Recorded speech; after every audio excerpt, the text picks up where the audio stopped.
ಶ್ರೀ ದುರ್ಗಾಂಬಿಕೆಯ ಬಲಗಳು ಭಕ್ತಿಯಳು ಅಂಬಿಕಾ ಸುತ ವಿಘ್ನರಾಜನ ಬಿರಿದು ಸಂಸ್ತುತಿಸಿ ಅಂಬುನಿಧಿಯ ಆತ್ಮಜಿಗೆ ಕೈ ಮುಗಿದು ಅಂಬುಜಾಸನ ವಾಣಿಯರ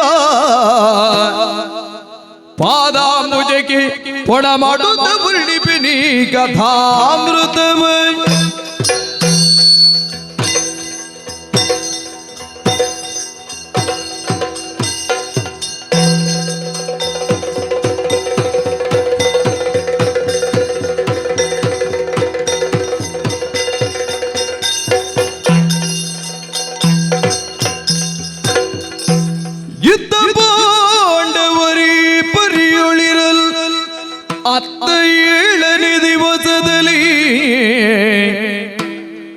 ಪುರುಷೋತ್ತಮನು ಸುಜ್ಞಾನ ದೃಷ್ಟಿಯ ತೆಗೆದು ಪರಿಕಿಸಲು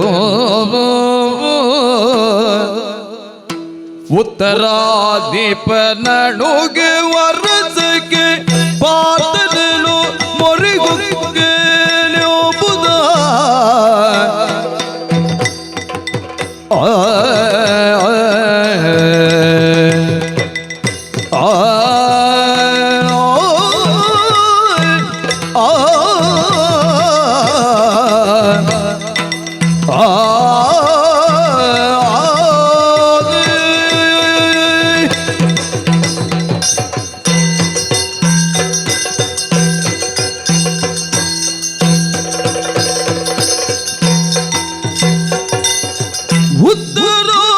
ಉತ್ತರಾಧಿಪನಡುಗೆ ವರಸಗೆ ಪಾತನನು ಮೊರೆ ಹೊಕ್ಕೆನೆಂಬುದ ಚಿತ್ತದೊಳು ನಿಶ್ಚಯಿಸಿ ನಗುತ್ತಿಯುವುದ ತಂಗಿಯಳು ಚಿತ್ತದೊಳು ನಿಶ್ಚಯಿಸಿ ನಗುತ್ತಿಂದ ತಂಗಿಯಳು ಪುರುಷೋತ್ತಮ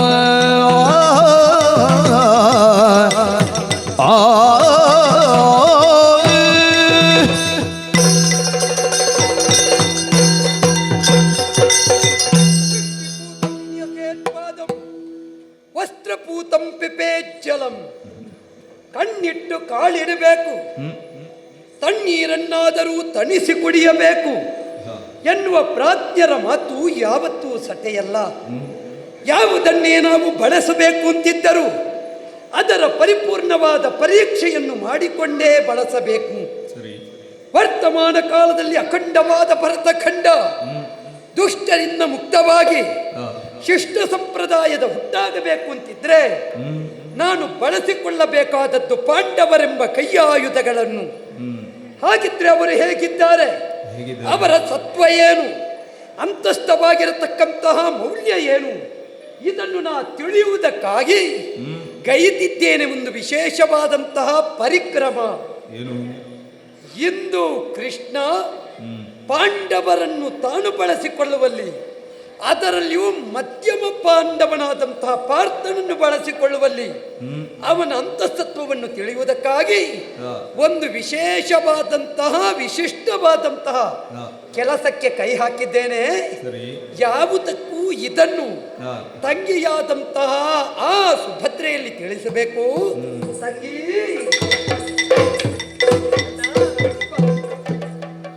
ಹೊಂದಿಸಿಕೊಳ್ಳುತ್ತಾ ಇದ್ದೇನೆ. ಎದ್ದೇಳು. ಏನಣ್ಣ? ತಂಗಿ ಏನು? ಯಾವತ್ತು ನೀನು ಗಂಡಂದಿರು ಕಾಡಿನಲ್ಲಿದ್ದರು, ನೀನು ಮಾತ್ರ ನಿನ್ನ ತವರೂರಲ್ಲಿ ನೆಮ್ಮದಿಯಿಂದಿರಬೇಕು, ಹೌದು, ಮಗನ ಜೊತೆಯಲ್ಲಿ ಸಂತೋಷದಿಂದಿರಬೇಕು ಎನ್ನುವ ಹಾಗೆ ಭಾವಿಸಿ ಇಲ್ಲಿಯೇ ನಾ ಕರಕೊಂಡು ಬಂದವ. ಕಾಮ್ಯಕಾವನದಲ್ಲಿರುವುದು ಬೇಡ, ದ್ವಾರಕೆಯಲ್ಲೇ ಇರು. ಹೇಗೆ ನಿನಗೆ ನೆಮ್ಮದಿ ಉಂಟಲ್ಲ? ಕೃಷ್ಣ ದಯೆಯಿಂದ ಎಲ್ಲವೂ ಸೌಖ್ಯವಾಗಿದೆ. ಹೌದಲ್ಲ? ಒಂದು ಹೇಳ, ನನ್ನ ಅಣ್ಣ ಬಲಭದ್ರ, ನೀನು ವಾಸುಭದ್ರ, ನಾನು ಸುಭದ್ರ, ಅಲ್ಲಿಗೆ ನನ್ನ ಜೀವನವೇ ಸುಭದ್ರ. ಭದ್ರ ಸುಭದ್ರ ಅಣ್ಣ, ಇಂದು ಕರೆಯುವಲ್ಲಿ ಒಂದು ಕಾರಣ ಇದೆಯಮ್ಮ. ಏನಣ್ಣ? ಒಂದು ಘಟನೆ. ಅಮ್ಮ ತಂಗಿಯಮ್ಮ ಸೋಭದ್ರಿ ಆ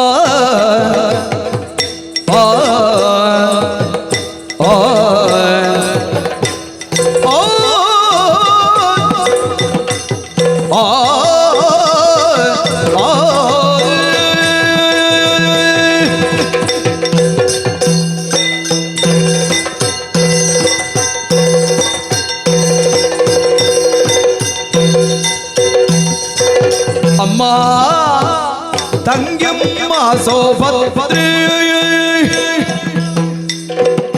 ಒಳ್ಳೆ ನಿರ್ಮಲವಾದುದು ಕಾರ್ಯಗುಣಾದ್ರೆ ಒಳ್ಳೆ ನಿರ್ಮಲವಾದುದು ಕಾರ್ಯಗುಣಾದ್ರೆ ಅಮ್ಮ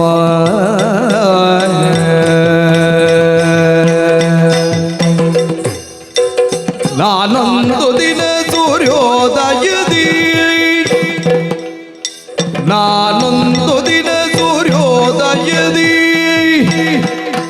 ನದಿ ಸ್ನಾನ ಮುಂಗಿದರ್ಯ ಜಲ ತುಂಬಿ ಕರದಿ ಮೌನ ಮುದ್ರೆಯ ತಾಳ್ದು ಮುದದಿ ಮೌನ ಮುದ್ರೆಯ ತಾಳ್ದು ಮುದದಿ ಇರಲೇನೋ ಬೆಂಕಯ್ಯನೆಂಬ ಹುಡುಗನ ಪರದಿ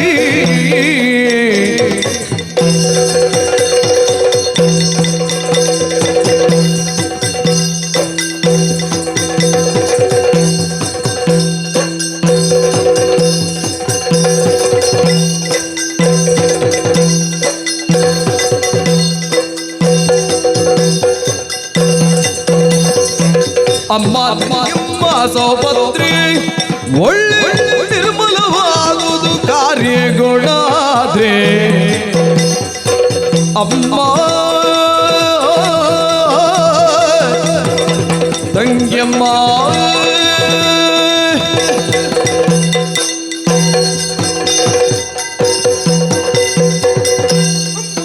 ಅಣ್ಣ ತಂಗಮ್ಮ ಏನಣ್ಣ ಇವತ್ತು? ಸುಭದ್ರೆ ಬಹಳ ಸಂತೋಷದಲ್ಲಿದ್ದೀಯಾ? ಹೌದಮ್ಮ.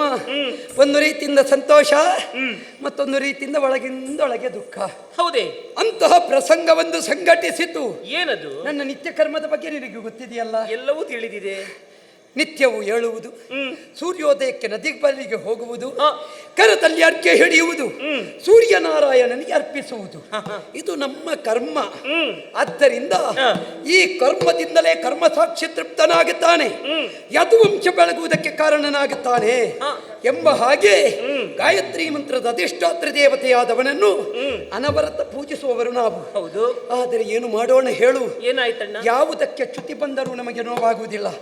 ನಮ್ಮ ಕರ್ಮಕ್ಕೆ ಚ್ಯುತಿ ಉಂಟು ಅಂತಾದ್ರೆ ಆವಾಗ ನಮಗೆ ಸಿಟ್ಟು ಬರ್ತದೆ. ನಿನ್ನ ಕರ್ಮಕ್ಕೆ ಸತ್ಯ ಚ್ಯುತಿ ಉಂಟಾಯಿತು. ನಿಜ. ಯಾರಿಂದ, ಯಾವಾಗ, ಹೇಗೆ? ನಿತ್ಯದಂತೆ ನಾನು ನದಿ ಸ್ನಾನವನ್ನು ಗೈಯುವುದಕ್ಕೆ ಬೇಕಾಗಿ ಹೋದೆ. ಕರದಲ್ಲಿ ಅರ್ಘ್ಯ ಜಲವನ್ನು ಹಿಡಿದೆ, ಸೂರ್ಯನಿಗೆ ಅರ್ಪಿಸ್ತೇನೆ ಅಂತ ನಾನು ಮುಂದಾದಾಗ ಏನಾಯಿತು? ಮೇಲೆ ನೋಡುತ್ತೇನೆ. ಏನಾಯ್ತಣ್ಣ? ಒಬ್ಬ ಕುದುರೆಯ ಮೇಲೇರಿ ಬಂದ ನಾನಾ ವಿಧದ ಸವಾರಿಯ ಮಾಡುತ್ತಲಂದ ಕುದುರೆಯ ಮೇಲೇರಿ ಬಂದ ನಾನಾ ವಿಧದ ಸವಾರಿಯ ಮಾಡುತ್ತಲದ ಹದವಾಗಿ ಕುದುರೆಯ ಮೈಯಿಂದ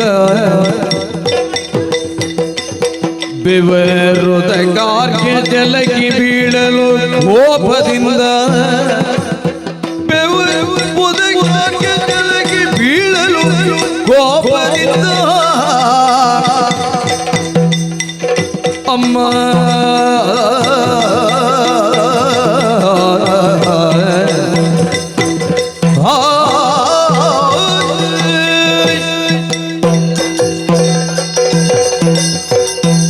ಸಹೋದರಿ, ಸೂರ್ಯನಾರಾಯಣನಿಗೆ ಅರ್ಪಿಸುವುದಕ್ಕೆ ಸಿದ್ಧವಾದ ಅರ್ಘ್ಯ ಅರ್ಘ್ಯ ಕರಜಲ ತಟ್ಟನೆ ಮೇಲಿಂದ ಹಾ. ಒಂದು ಬಿಂದು ಬಿತ್ತು. ನೀ ಮೇಲೆ ದೃಷ್ಟಿ ಹಾಯಿಸಿದೆ. ತಕ್ಷಣ ಮೇಲೆ ದೃಷ್ಟಿ ಹಾಯಿಸಿದೆ. ಅರ್ಘ್ಯ ಜಲವನ್ನು ಹೀಗೆ ಹಿಡಿಯುವುದು, ಏ, ಭಗವಾನ್ ಸೂರ್ಯನಿಗೆ ಹೀಗೆ ಅರ್ಪಿಸುವುದು. ಅರ್ಪಿಸುವುದು ನಿನ್ನ ದೃಷ್ಟಿ ಈ ಮೂಗಿನ ತುದಿಗಿರಬೇಕು. ಇರಬೇಕು. ನೀ ಮೇಲೆ ಯಾಕೆ ನೋಡಿದ್ದಣ್ಣ? ಮೇಲೆ ನೋಡಿದ್ದು ಮೇಲಿಂದ ಬಿತ್ತಲ್ಲ. ಏನು ಬಿದ್ದದ್ದು? ಏನು ಬಿತ್ತು ಅಂತ ನೋಡಿದೆ. ನೋಡುವಾಗ ನನ್ನ ಕರಜಲಕ್ಕೆ ಹಾ. ಬೆವರ ಹನಿ ಬಿತ್ತು. ಎಲ್ಲ ಮೇಲಿಂದ ಬಿದ್ದ ಬೆವರ ಹನಿ ಅಂಬರದತ್ತ ಈಕ್ಷಿಸಿದೆ. ಹಾ. ಸಾಮಾನ್ಯನಲ್ಲ, ಧನಪತಿ ತನಯನಾಗಯ, ಗಯ ಕುಬೇರನ ಮಗ. ಕುಬೇರನ ಮಗ. ಅವನು ಅಂಬರ ಪಥದಲ್ಲಿ ಅಶ್ವವನ್ನಡರಿ ಬಂದಿದ್ದ. ಕುದುರೆಯ ಮೇಲೇರಿ ಬಂದ. ಬಂದು ನಾನಾ ವಿಧದ ಸವಾರಿಯ ಮಾಡುತ್ತಲಂದ. ಅವ ಕುದುರೆಯನ್ನು ಏರಿ ಹೋದದ್ದಲ್ಲ, ಸವಾರಿ ಮಾಡಿದ್ದ. ಹಾಗಾದ್ರೆ ಸವಾರಿ ಎಂತದ್ದು? ಈ ಅಪ್ಪ ಅಮ್ಮ ಹೆಚ್ಚು ಮಕ್ಕಳಿಗೆ ಮಾಡಿಟ್ರೆ ಆ ಮಕ್ಕಳಿಗೆ ಅದರ ಮೌಲ್ಯವೇ ಗೊತ್ತಾಗುವುದಿಲ್ಲ. ಅದು ಹೇಗಣ್ಣ? ಮತ್ತೆ ಯಾವ ತಂದೆ ತಾಯಿಯಾದರೂ ಮಕ್ಕಳಿಗೆ ವಾಹನ ತೆಗೆದುಕೊಡುವಾಗ ಜಾಗ್ರತೆಯಿಂದಲೇ ಹೋಗುವ ವಾಹನ ಕೊಡಬೇಕು. ಯಾಕೆ? ಈ ಸಿಕ್ಕಿದ ಹಾಗೆ ಕಾಲೆತ್ತುವುದನ್ನು ಕೊಟ್ರೆ ಕೆಲವು ಎಂತದ್ದು ಅಂತ ಗೊತ್ತಿರುವುದಿಲ್ಲ. ಈ ಶ್ರೀಮಂತ ಎದುರಿನವ ಹೀಗಿರ್ತಾನೆ, ಹಿಂದಿನವ ಹೀಗಿರ್ತಾನೆ. ಎಲ್ಲಿಯಾದ್ರೂ ಇವ ಹೀಗೆ ಮಾಡಿದ, ಹಿಂದಿನವ ಅಲ್ಲಿ, ಇವ ಇಲ್ಲಿ ಅಲ್ವಾ? ಇದು ಶ್ರೀಮಂತರ ಮಕ್ಕಳದ್ದು. ಮಕ್ಕಳ ಅವಸ್ಥೆ. ಸಾಮಾನ್ಯ ವಾಹನದ ಬಗ್ಗೆ ಆಡಿದ್ದಲ್ಲ ನಾನು. ಮತ್ತೆ? ಈ ಕುದುರೆ, ಒಂಟೆ ಇದನ್ನೆಲ್ಲ ಕೊಡುವಾಗ ಯೋಚನೆ ಮಾಡುವುದು ಬೇಡವಾ? ಹೌದು. ಇದು ಕುಬೇರನಿಗೆ ಸಿಕ್ಕಿದಂತಹ ಕುದುರೆ. ಅದನ್ನು ಅವನ ಮಗನಿಗೆ ಕೊಟ್ಟ. ಗಯನಿಗೆ. ಈ ದೊಡ್ಡವರ ಮಕ್ಕಳಿಗೆ ಒಂದು ವಾಹನ ಸಿಕ್ಕಿದ್ರೆ ಸಾಕು, ಮತ್ತೆ ಅವರು ಮಾರ್ಗದಲ್ಲಿ ಹೋಗುವುದೇ ಇಲ್ಲ. ಅವ ಮಾರ್ಗದಲ್ಲಿ ಹೋಗುವುದಿಲ್ಲ, ಇನ್ನೊಬ್ಬರಿಗೆ ಹೋಗ್ಲಿಕ್ಕೆ ಬಿಡುವುದಿಲ್ಲ. ಒಂದು ವೇಳೆ ಏನೋ ಒಂದು ಗ್ರಹಚಾರ ಹಿಡಿದವ ಸಿಕ್ಕಿದ್ರೆ ಅವ ಬದುಕುವುದು, ಸರಿ ಹೋಗುವವನೇ ಸಾಯುವುದು. ಹೌದಲ್ಲ? ಹೀಗೆ ಆಯ್ತಾ? ಆಯಿತು. ಹಾಗೆ ಗಯನ ಸವಾರಿ ಹಾಗಾಯ್ತಾ? ಗಯನ ನಾನಾ ವಿಧದ ಸವಾರಿ. ಕುದುರೆಯನ್ನೇರಿ ಹೋದ. ದೇವಮಾರ್ಗ ಹರಿವರ್ಷ ಖಂಡವನ್ನು ಮೀರಿ ದೇವತೆಗಳಾದರೂ ಬರುವಾಗ ಅನುಗ್ರಹಕಾರಕರಾಗಿ ಬರಬೇಕು. ಆದ್ರೆ ಇವ ಏನು ಮಾಡಿದ? ಏನು? ಹರಿವರ್ಷ ಖಂಡವನ್ನು ಮೀರಿದ ಮಾರ್ಗ, ಭೂಸ್ಪರ್ಶ ಗುರುತ್ವಾಕರ್ಷಣೆಯನ್ನು ಹೊಂದಬಲ್ಲ ಮಾರ್ಗ, ಅದರ ಹತ್ತಿರಕ್ಕೆ ಮಾರ್ಗ ತಪ್ಪಿ ಬಂದ. ಭೂಮಿಯ ಕಕ್ಷೆಗೆ ಬಂದ. ಬರುವಾಗ ದೇವಾಶ್ವವಾದರೂ ಬೆವರಲೇಬೇಕಲ್ಲ. ಹದವಾಯ್ತು. ಹದವಾಗಿ ಹಯದ ಮೈಯಿಂದ ಬೆವರು ಉದಕಕ್ಕೆ ಬೀಳಲು ಕಂಡೆ. ಒಬ್ಬ ಬಂದು ಲೋಕ ಇಲ್ಲ. ಈ ಹುಡುಗರಿಗೆ ಹೇಗೆ ಹೋಗಬೇಕು ಅಂತ ಗೊತ್ತಾಗಲಿಕ್ಕಿಲ್ಲ. ಒಟ್ಟು ಏನಾದ್ರೂ ಮಾಡ್ತಾರೆ ಅಲ್ವಾ? ಈಗ ಇವನ ಈ ಪರಿಣಾಮದಿಂದ ಕುದುರೆ ಬೆವತ್ತು ಹೋಯ್ತು. ಅವನ ಈ ಪರಿಣಾಮದಿಂದ ಸಮಸ್ಯೆ ಯಾರಿಗೆ? ನಮಗೆ. ಅವ ಹಾಗೆ ಮಾಡಿದ್ರೆ ಸಮಸ್ಯೆ ನಮಗೆ, ಅದು ನಮಗೆ ಅಲ್ವಾ? ಆದ್ದರಿಂದ ಹಾಗೆ ಸಮಸ್ಯೆ ಆಗಬಾರದು ಎನ್ನುವ ಕಾರಣಕ್ಕೆ ಬೇಕಾಗಿ ಬಿಡ್ತೇನ ನಿನ್ನನ್ನು ಸುಮ್ಮನೆ. ಬಿಡುವುದಕ್ಕಾದೀತ ನೋಡಿ, ಆ ಕಡೆ ಹಾಗೆ ನೋಡಿದ್ನ, ಆ ಕಡೆ ಹಿಂದೆ ಮುಂದೆ ನೋಡ್ತಾನೆ. ಅವತ್ತು ನಿಂತದ್ದು ನೋಡು. ಅಂದ್ರೆ ನೀನು ಹೇಳುವುದು ಗಯನಿಗೆ? ನಾ ಹೇಳುವುದು ನನ್ನಷ್ಟಕ್ಕೆ. ಗಯನ ಬಗ್ಗೆ ಕೋಪ ಬಂತು. ಆವಾಗಲೇ ಬಿಡಲಾರೆ ಅಂತ ಹೇಳಿದೆ. ಎಲ್ಲವೋ ಮೂರ್ಖಾಗಮಜ್ಞರ ಕುಲಗುರವೇ, ಕರದಿ ಪಿಡಿದ ಅರ್ಘ್ಯ ಜಲವನ್ನು ಕೆಡಿಸಿದೆಯಲ್ಲ. ಇಂದಿಗೆ 8 ದಿನದೊಳಗಾಗಿ ನಿನ್ನನ್ನು ಕೊಲುವೆ. ಕೊಲ್ಲದೆ ಇದ್ದರೆ ತನ್ನ ದೇಹವ ತಾನು ಅಗ್ನಿಗೆ ನೂಕಿಕೊಂಬೆ. ಪ್ರತಿಜ್ಞೆಯೇ ಮಾಡಿದೆ. 8 ದಿವಸದೊಳಗಾಗಿ ನೀನು ತಲೆ ತೆಗೆಯುತ್ತೇನೆ, ಆಗದೆ ಹೋದರೆ ನಾನೇ ಅಗ್ನಿಕುಂಡ ಪ್ರವೇಶ ಮಾಡುತ್ತೇನೆ ಪ್ರತಿಜ್ಞೆ ಮಾಡಿದೆ. ಇಷ್ಟು ಪ್ರತಿಜ್ಞೆ ಮಾಡಿದ ಕೂಡಲೇ ಅವ ಬೆವತ್ತಿರ್ಬೇಕೀಗ. ಅವ ಬೆವತದ್ದೆಂತದ್ದು? ಅಷ್ಟಾಯಿತಾ? ಅವನಿಗೆ ಗೊತ್ತಾಯಿತು. ಈ ಸಲ ಪ್ರತಿಜ್ಞೆ ಹಾಕಿದವರು ಸಾಮಾನ್ಯರಲ್ಲ. ಕೆಲವರೆಲ್ಲ ಎಷ್ಟು ಬೊಬ್ಬೆ ಹಾಕಿದ್ರು ಪ್ರಯೋಜನ ಇಲ್ಲ. ಬೊಬ್ಬೆ ಹಾಕಬೇಕಾದ ಜಾಗದಲ್ಲಿದ್ದವರು ಧ್ವನಿ ಎತ್ತಿದ್ರೆ ಎಂತ ಬೊಬ್ಬೆ ಹಾಕುವವರಾದ್ರೂ ಸುಮ್ಮನೆ ಕೂತ್ಕೊಳ್ತಾರೆ. ಆದ್ದರಿಂದ ಬೊಬ್ಬೆ ಹಾಕುವುದು ಧ್ವನಿಯಾಗಬೇಕು, ಗಣಿಯಾಗಬೇಕು, ಕಣಿಯಾಗಬೇಕು. ಆ ಬೊಬ್ಬೆಗೆ ಋಣಿ ಇತರರಾಗಬೇಕು. ಈಗ ನೀ ಪ್ರತಿಜ್ಞೆ ಮಾಡಿದ್ದಿ. ಆ ಪ್ರತಿಜ್ಞೆಯನ್ನು ಕೇಳಿದವ ಸುಮ್ಮನೆ ಉಳಿಯಲಿಲ್ಲ. ಕೃಷ್ಣನ ಪ್ರತಿಜ್ಞೆ ಬಂಜೆಯಾಗುವುದಕ್ಕುಂಟೆ ಪೂರ್ಣಗೊಳಿಸ್ತಾನೆ ಅಂತ ತಿಳಿದ.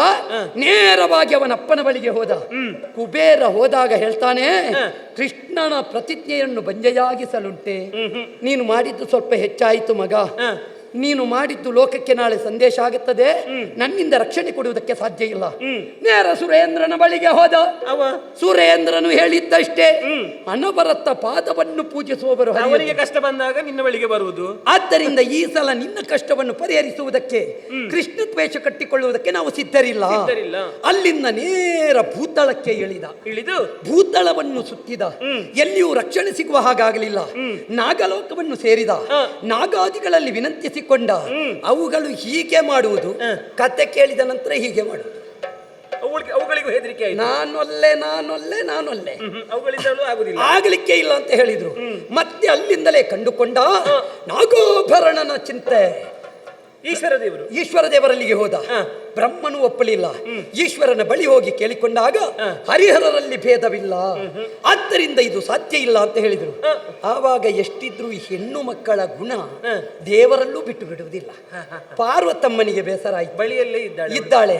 ಅವರು ಹೇಳಿದ್ರು, ಪಾಪ ಆ ಹುಡುಗನಿಗೆ ಯಾಕೆ ನೀವು ಹಾಗೆ ಮಾಡ್ತೀರಿ? ಆದ್ದರಿಂದ ಆ ಹುಡುಗನನ್ನೊಂದು ಸಮಾಧಾನ ಮಾಡಿ ಒಂದು ಕ್ಷಮಿಸಿ ಬಿಡಿ. ಅದಕ್ಕೆ ಏನಾದ್ರೂ ದಾರಿ ತೋರಿಸಿ. ಕೆಲವು ಸಲ ಹಾಗೆ ನಮಗೆ ಉಪಕಾರ ಮಾಡ್ಲಿಕ್ಕಾಗದಿದ್ರು ತೊಂದರೆ ಇಲ್ಲ, ಒಂದು ದಾರಿ ತೋರಿಸಬೇಕು ಅಂತ ಹೇಳಿದ್ರು. ಶಕ್ತಿ ದೇವತೆ ಪಾರ್ವತಿ ಅವಳ ಸೂಚನೆಯನ್ನು ಅಂಗೀಕರಿಸಿದ ಪರಮೇಶ್ವರ ಹೇಳ್ತಾನೆ, ಸಾಗು ಮುಂದೆ, ಸಿಗುತ್ತಾನೆ ಋಷಿವರ, ಅವನಿ ನಿನಗೆ ದಾರಿ ತೋರಿಸ್ತಾನೆ ಎಂಬ ಹಾಗೆ ನಾರದ ಋಷಿಗಳು ಅವರಲ್ಲಿ ಹೇಳಿದ್ದೇ ತಡ.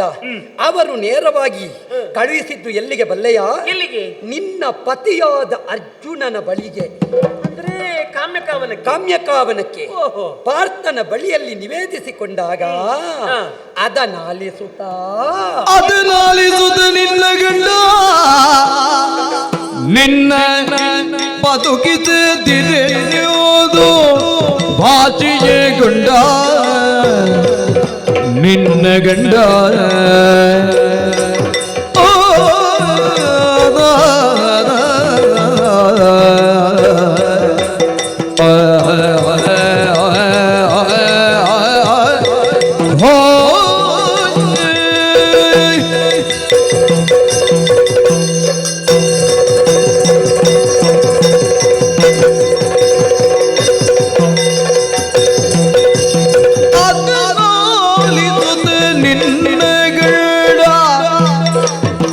ನಿನ್ನ ಬದುಕಿದಿರೇನೋದು ಭಾಷೆಯೇ ಗುಂಡ ನಿನ್ನ ಬದುಕಿದಿರೇನೋದು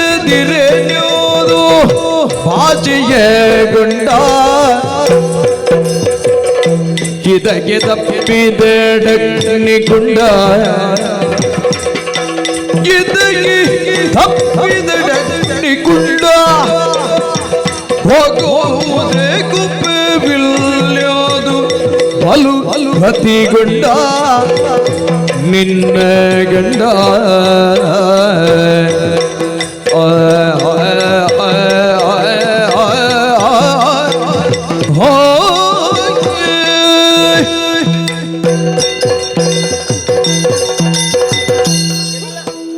ಎಲ್ಲರ ಬಳಿಗೆ ಹೋದ ರಕ್ಷಣೆ ಸಿಗ್ಲಿಲ್ಲ. ಇಲ್ಲ, ನೇರವಾಗಿ ಕಾಮ್ಯಕಾವನಕ್ಕೆ ಬಂದ.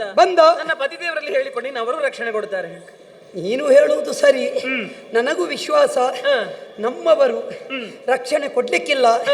ಆದರೆ ಏನು ಮಾಡೋಣ, ಇವ ಮಹಾಬುದ್ಧಿವಂತ. ನಿನ್ನ ಗಂಡನನ್ನು ಮೊದಲೇ ಅಭಿನಂದನಾ ಭಾಷಣದಲ್ಲಿ ಹಿಗ್ಗಿಸಿದ. ಹೋಗಲಿ ಬಿಟ್ಟ. ಮತ್ತೆಂಥದ್ದು, ಕೆಲವು ಸಲ ಕೆಲವರ ಅಭಿನಂದನಾ ಭಾಷಣವೇ ದೊಡ್ಡದಾಗುವುದು, ಒಳಗೆ ಎಂಥದ್ದು ಇರುವುದಿಲ್ಲ ಅಲ್ಲ. ಆದ್ರೆ ಇವ ಹಾಗಲ್ಲ. ಇವನ ಸಾಧನೆಯನ್ನು ಅರ್ಥಪೂರ್ಣವಾಗಿ ಹೊಗಳಿದ. ನೀನು ಹಾಗೆ ಮಾಡಿದ್ದಿ, ಹೀಗೆ ಮಾಡಿದ್ದಿ. ಕಾಂಡವನದ ಪ್ರಕರಣ ಯಾರಾದ್ರೂ ಅಷ್ಟೇ ಅಲ್ವಾ, ಯಾರನ್ನಾದ್ರೂ ಹೊಗಳಿದ್ರೆ ಮತ್ತೆ ಉಬ್ಬುತ್ತಾರಲ್ವಾ ಅಲ್ವಾ. ಅದರಿಂದ ನಿನ್ನ ಗಂಡನು ಅಲ್ಲ, ಕಾರ್ಯ ಸಾಧನೆ ಆಗಬೇಕಿದ್ರೆ ಇನ್ನೊಬ್ಬರನ್ನು ಹೊಗಳಬೇಕು. ಹಾಗೆ ಹೋದ. ಆ ಕಾಲಕ್ಕಾಗುವಾಗ ನಿನ್ನಂತಹ 3 ಲೋಕದ ಗಂಡ, ರಿಪುತಿಮಿರ ಮಾರ್ತಾಂಡ, ಪೂರಿ ನೇತ್ರನ ಪಿಂಡ, ರಿಪುಗಳೆದೆಗೆ ರಾಮಬಾಣ, ನೀನೇ ಉಳಿಸಯ್ಯ ಎನ್ನ ಪ್ರಾಣ, ನೀನೇ ಇಂದ್ರ, ನೀನೇ ಚಂದ್ರ ಕೇಳಿಕೊಂಡ. ಆವಾಗ ನಿನ್ನ ಗಂಡನಿಗೂ ಹೇಗೂ ಗೆಡ್ಡೆಗೆನಸು ತಿಂದು ಕಾಡಿನಲ್ಲಿರುವುದಲ್ವಾ. ಹೌದು. ನನ್ನ ಬಿಲ್ಲು ಎಲ್ಲಿ ಉಂಟು ಅಂತಲೇ ಒಮ್ಮೊಮ್ಮೆ ಗೊತ್ತಾಗುವುದಿಲ್ಲ ಅವನಿಗೆ. ಅದೇ ಬಿಲ್ಲು ಯಾಕಂದ್ರೆ ವಿನಿಯೋಗ ಬರುವುದಿಲ್ಲ ನೋಡು. ಬಿಲ್ಲಿನ ನೆನಪಾಯಿತು. ಎತ್ತಿದ ಗಾಂಧೀವ, ಎತ್ತಿಹ ಭಾಷೆ, ಆರ್ತರ ರಕ್ಷಣೆಗಾಗಿರುವುದೇ ಕ್ಷತ್ರ ಧರ್ಮ. ಆರ್ತತ್ರಾಣ ಪರಾಯಣ. ಅರ್ಥತ್ರಾಣ ಪರಾಯಣ ಕ್ಷತಾತ್ರತ್ರಾಯತೆ ಇತಿ ಕ್ಷತ್ರಿಯ. ಆದ ಕಾರಣ ನಿನ್ನನ್ನು ರಕ್ಷಿಸುತ್ತೇನೆ. ಯಾವಾತ ನಿನ್ನ ಪ್ರಾಣವಗೊಂಬನು ಅವನ ಪ್ರಾಣವಗೊಂಬೆ, ಅದಲ್ಲದಿದ್ದರೆ ಎನ್ನ ಪ್ರಾಣವ ಬದಲಿಗೆ ಕೊಡುವೆ. ನಿನ್ನ ಪ್ರಾಣ ಹೋಗದ ಹಾಗೆ ನಾನು ತಡೆಯುತ್ತೇನೆ ಅಂತಲೇ ಪ್ರತಿಜ್ಞೆ ಮಾಡಿದ. ಹೌದೇ? ನಿನ್ನ ಪ್ರಾಣವನ್ನು ಉಳಿಸ್ತೇನೆ, ಉಳಿಸಲಾಗದೆ ಹೋದಲ್ಲಿ ನನ್ನ ಪ್ರಾಣವನ್ನಾದರೂ ತೆರತೇನೆ. ಇದು ಪಾರ್ಥ ಪ್ರತಿಜ್ಞೆ. ಏನು ಮಾಡೋಣ? ಮತ್ತೆ ಕೇಳಿದ. ಈ ಆಶ್ವಾಸನೆ ಕೊಟ್ಟ ನಂತರ ಕೇಳುವುದಲ್ಲ, ಆಶ್ವಾಸನೆ ಕೊಡುವ ಮೊದಲೇ ಕೇಳಬೇಕು. ಎಲ್ಲೆಲ್ಲಿ ಏನೇನು ಉಂಟು, ಹೇಗೆ ಉಂಟು, ಇಲ್ಲದಿದ್ರೆ ಅರ್ಧದಲ್ಲಿ ನಿಲ್ಲಿಸಬೇಕಾಗ್ತದೆ. ಹೌದಲ್ಲ ಅಲ್ವಾ? ಆದ್ದರಿಂದ ಇವ ಕೇಳಿದ, ಮತ್ತೆ ವಿಷಯ ಹೇಳಿದ. ಕಾರಣ ಕೃಷ್ಣ, ಹೀಗೀಗೆ ಆಗಿದೆ. ನಾನು ಕುಬೇರನ ಮಗ ಗಯ. ಒಮ್ಮೆ ಚಿಂತೆ ಆಯಿತು ನಿನ್ನ ಪತಿಗೆ. ಮತ್ತೆ ಸಕಲರೂ ಸೇರಿ ಸಮಾಲೋಚನೆಗೈದರು. ಕೊನೆಗೆ ಅವರ ಒಪ್ಪಂದದಲ್ಲಿ ಆದದ್ದು ನಿರ್ಣಯ ಏನು ಬಲ್ಲೆಯ? ಏನು? ಗಯನಿಗೆ ರಕ್ಷಣೆಯೇ ಕೊಡುವುದು.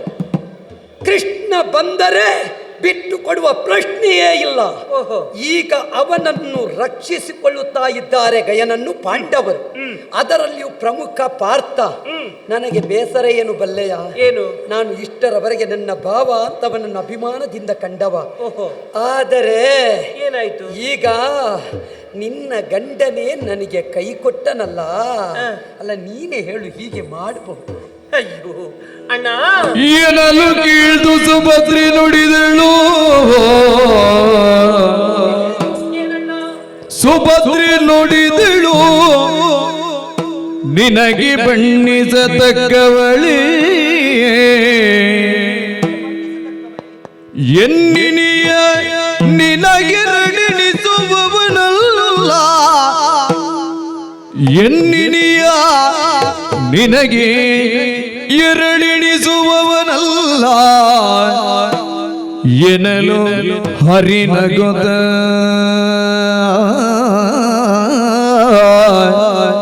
ಸುಭದ್ರೆ ನುಡಿದಳು, ಅಣ್ಣ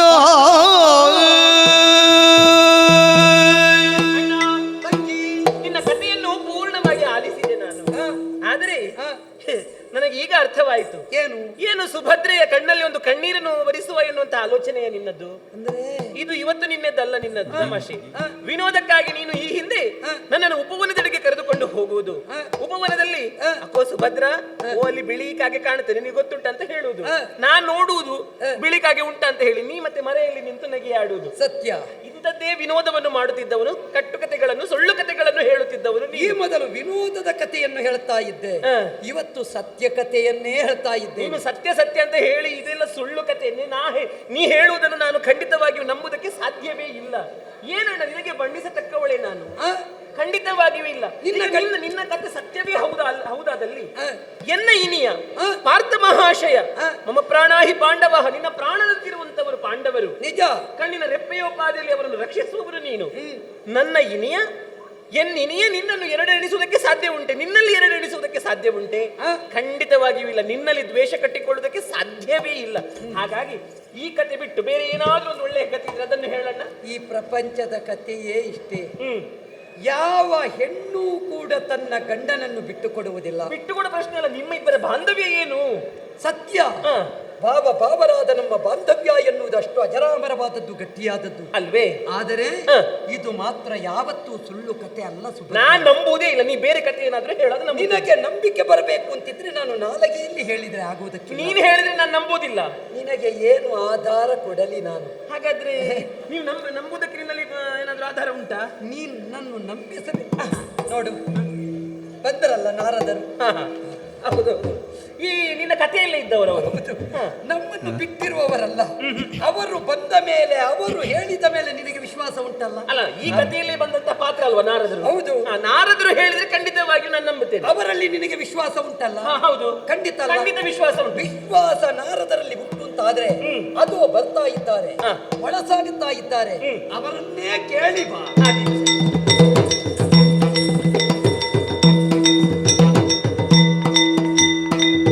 ಇಂದು ನಾರದನಿ ಹೋದ ಕಲಗವು ಬಂದುದನು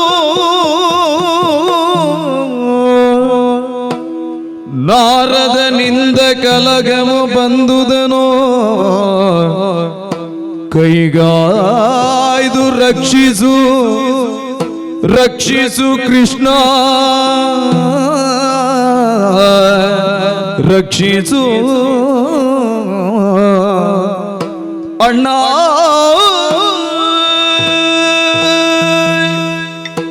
ಅಣ್ಣ, ನೀನು ಹೇಳಿದಂತಹ ಕಥೆಯನ್ನು ಪೂರ್ಣವಾಗಿ ಕೇಳಿದೆ. ಅದು ಸಂತೋಷಕ್ಕೋ ದುಃಖಕ್ಕೋ ಎಡೆ ಮಾಡುತ್ತದೆ ಎನ್ನುವ ಹಾಗೆ ನೋಡಿದ್ರೆ ಇದು ಸಂತೋಷಕ್ಕೆ ಎಡೆ ಮಾಡಿಕೊಟ್ಟಿದ್ದು, ದುಃಖಕ್ಕೆ ಎಡೆ ಮಾಡಿಕೊಟ್ಟಿದ್ದಲ್ಲ.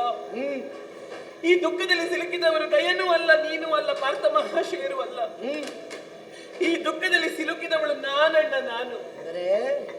ಗಯನೇನು ತಿಳಿಯದೆ ಮಾಡಿದಂತಹ ಅಪರಾಧದ ಪ್ರಮಾದ. ಅವನು ನೀನು ಕ್ಷಮಿಸಿ ಬಿಡಬಹುದಿತ್ತು, ಆದ್ರೆ ನೀನು ಕ್ಷಮಿಸಿಲ್ಲ. ನಿನ್ನ ಸಂಕಲ್ಪ ಏನು ಎನ್ನುವುದು ನಮ್ಮಿಂದ ಅರ್ಥೈಸಿಕೊಳ್ಳೋದಕ್ಕೆ ಸಾಧ್ಯವಿಲ್ಲ ಅಣ್ಣ. ಗಯನಾದರೂ ನೇರವಾಗಿ ಹೋಗಿ ರಕ್ಷಣೆಯನ್ನು ಬೇಡಿದ್ದು ಕಾಮ್ಯಕಾವನದಲ್ಲಿರುವಂತಹ ಪಾರ್ಥ ಮಹಾಶಯರಲ್ಲಿ ಮೊದಲಾಗಿ ಪ್ರಾಣ ಭಿಕ್ಷೆಯನ್ನು ಬೇಡಿದ. ಆ ಬಳಿಕ ಶತ್ರು ಯಾರು ಎನ್ನುವ ಹಾಗೆ ಹೇಳಿದ. ನನ್ನ ಪತಿದೇವರವನಿಗೆ ರಕ್ಷಣೆಯನ್ನು ಕೊಟ್ಟ ಬಳಿಕ ಯಾರು ನಿನ್ನ ಶತ್ರು ಎನ್ನುವಾಗಿ ಕೇಳಿಬಿಟ್ಟರು. ಇನ್ನು ಎದುರಿಗೆ ಧರ್ಮವನ್ನು ಮಾತಾಡೋದಕ್ಕೆ ನಾವಲ್ಲವಣ್ಣ. ಪಾರ್ಥ ಮಹಾಶಯರು ಉಳಿಸಿದ್ದು ಕ್ಷತ್ರಿಯತ್ವವನ್ನು. ನಿಜ, ಯಾವಾತನು ಪ್ರಾಣ ಭಿಕ್ಷೆಯನ್ನು ಬಂದು ಕ್ಷತ್ರಿಯರಲ್ಲಿ ಕೇಳುತ್ತಾರೆ ಅವರದ್ದು ಮೊದಲ ಧರ್ಮ ಅವರಿಗೆ ಪ್ರಾಣ ಭಿಕ್ಷೆಯನ್ನು ನೀಡುವಂಥದ್ದು. ಸರಿ ಅಣ್ಣ, ಹಾಗಾದ್ರೆ ಈ ಪ್ರಕರಣದಲ್ಲಿ ತಪ್ಪನ್ನು ಮಾಡಿದವರು ಯಾರು? ಈಶ್ವರನ ಬಳಿಗೆ ಹೋದ. ಈಶ್ವರ ಒಂದು ದಾರಿಯನ್ನು ತೋರಿಸಿದ. ಈ ದಾರಿಯಲ್ಲಿ ಹೋದ್ರೆ ನಾರದರು ಸಿಗುತ್ತಾರೆ ಎನ್ನುವ ಹಾಗೆ ಹೇಳಿದ. ನಿಜ, ಬಹುಶಃ ಯಾವ ದಾರಿಯಲ್ಲಿ ಹೋದ್ರೂ ಗಯನಿಗೆ ನಾರದರು ಸಿಗುತ್ತಾ ಇದ್ರು ಏನು. ಸರಿ, ನಾರದರು ನೇರವಾಗಿ ಕಾಮ್ಯಕಾವನಕ್ಕೆ ಹೋಗು ಎನ್ನುವ ಹಾಗೆ ಹೇಳಿದ್ರು. ನಿಜ, ಬಹುಶಃ ನಾರದರು ಇಂದು ಬಂದಂತಹ ಈ ಪ್ರಕರಣದಲ್ಲಿ ಕಲಹವನ್ನು ತಂದಿದ್ದವರು ನಾರದರು ಎನ್ನುವ ಹಾಗೆ ನನಗೆ ಅನ್ನಿಸುತ್ತಾ ಇದೆ. ಆದರೆ ಇದರಲ್ಲಿ ಸಿಲುಕಿದವಳು, ದುಃಖಕ್ಕೆ ಒಳಗಾದವಳು ನಾನಣ್ಣ. ಯಾಕಂದ್ರೆ ನಾಳೆಯ ದಿವಸ ನಿನಗೂ ಮತ್ತು ಪಾರ್ಥ ಮಹಾಶಯರಿಗೆ ಯುದ್ಧವಾಯಿತು ಎಂದಾದರೆ ಅದರಲ್ಲಿ ಯಾರ ಸೋಲು ಯಾರ ಗೆಲುವು ಎನ್ನುವಂತಹ ಸ್ಪಷ್ಟವಾದಂತಹ ಕಲ್ಪನೆ ಈ ಸುಭದ್ರೆಗೆ ಇದೆ ಅಣ್ಣ. ಇಬ್ಬರು ಸಮಾನವಾದಂತಹ ಪ್ರತಿಜ್ಞೆಯನ್ನು ಮಾಡಿದ್ದೀರಿ. ನೀನು ಅಗ್ನಿಕುಂಡಕ್ಕೆ ಬೀಳುತ್ತೇನೆ ಗಯನನ್ನು ಕೊಲ್ಲದಿದ್ದರೆ, ನಿಜ ನಿನ್ನನ್ನು ನಾನು ರಕ್ಷಿಸುತ್ತೇನೆ ಎನ್ನುವ ಹಾಗೆ ಅವನು ಕೂಡ ಪಾರ್ಥ ಮಹಾಶಯರು ಕೂಡ ಅಗ್ನಿಕುಂಡಕ್ಕೆ ಬೀಳುತ್ತೇನೆ ಎನ್ನುವ ಪ್ರತಿಜ್ಞೆಯನ್ನು ಮಾಡಿದ್ದಾರೆ. ಅಗ್ನಿಕುಂಡಕ್ಕೆ ಬಿದ್ದರೆ ನೀನು ಸಾಯುವುದಕ್ಕೆ ಉಂಟಣ್ಣ? ಖಂಡಿತವಾಗಿಯೂ ಇಲ್ಲ. ಅಗ್ನಿ ನಾರಾಯಣ, ಬಾಲ್ಯದಲ್ಲಿಯೇ ಪೂತನಿಯ ಮೊಲೆಯುವ ಹಾಲನ್ನು ಉಂಡು ನೀನು ಬದುಕಿದವ. ಅಂತಹ ವಿಷದ ಹಾಲನ್ನು ಉಂಡೇ ಬದುಕಿದವ. ಇನ್ನು ಅಗ್ನಿಕುಂಡಕ್ಕೆ ಬಿದ್ದರೆ ನೀನು ಸಾಯುವುದಕ್ಕೆ. ಹಾಗಾದ್ರೆ ನಾಳೆ ದಿವಸ ನಡೆಯುವಂತಹ ದೇವ ಮತ್ತೆ ಭಕ್ತರ ನಡುವೆ ನಡೆಯುವಂತಹ ಈ ಕಾಳಗದಲ್ಲಿ ಯಾರ ಸೋಲು ಯಾರ ಗೆಲುವು ಎನ್ನುವಂತಹ ಸ್ಪಷ್ಟವಾದಂತಹ ಕಲ್ಪನೆ ನನಗುಂಟು. ಹಾಗಾಗಿ ನಿನ್ನಲ್ಲಿ ಕರ ಮುಗಿದು ಬೇಡಿಕೊಳ್ಳುತ್ತಾ ಇದ್ದೀರಣ್ಣ. ನೀನೇ ನೆಟ್ಟಂತಹ ಸಸಿ ಇದು. ಕೈಯಲ್ಲಿ ಕಡಿದು ಕೊಲ್ಲುತ್ತೀಯೋ ಅಥವಾ ಕೈ ಹಿಡಿದು ಉಳಿಸುತ್ತೀಯೋ ಎಲ್ಲವೂ ನಿನಗೆ ಬಿಟ್ಟದ್ದು. ನನಗೆ ಓಲೆ ಭಾಗ್ಯವನ್ನು ಕರುಣಿಸಬೇಕಣ್ಣ, ಓಲೆ ಭಾಗ್ಯವನ್ನು ಕರುಣಿಸಬೇಕು. ಸುಭದ್ರ,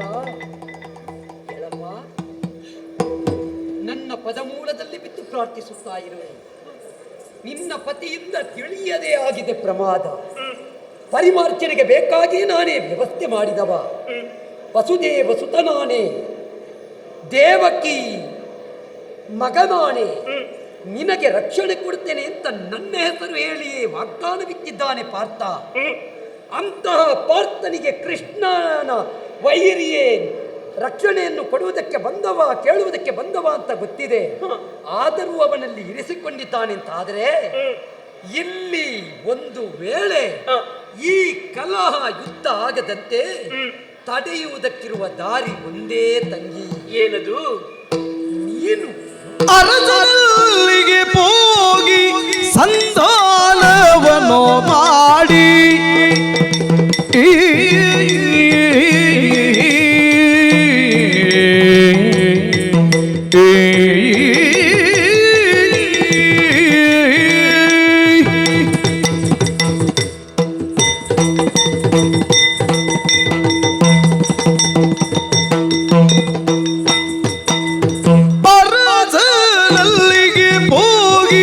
ಸಂಧಾನವನ್ನು ಮಾಡಿ ಭರದಿ ಗಯನ ಕೊಂಡು ಬಾರಿ ಸೋಬತ್ರಿ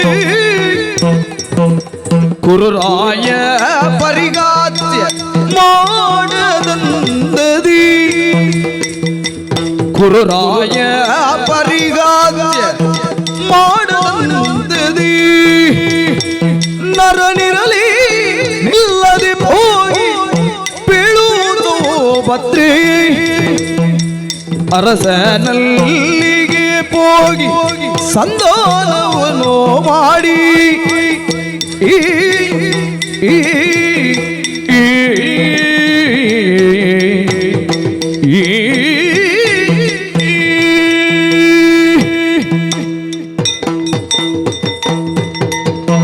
ಭದ್ರ ಕಣ್ಣೀರು ಹಾಕದಿರಮ್ಮ. ವೈದವ್ಯ ದೀಕ್ಷೆ ಒಂದು ಮಾತ್ರ ಛೆ! ಹಾಗನ್ನ ಬೇಡ.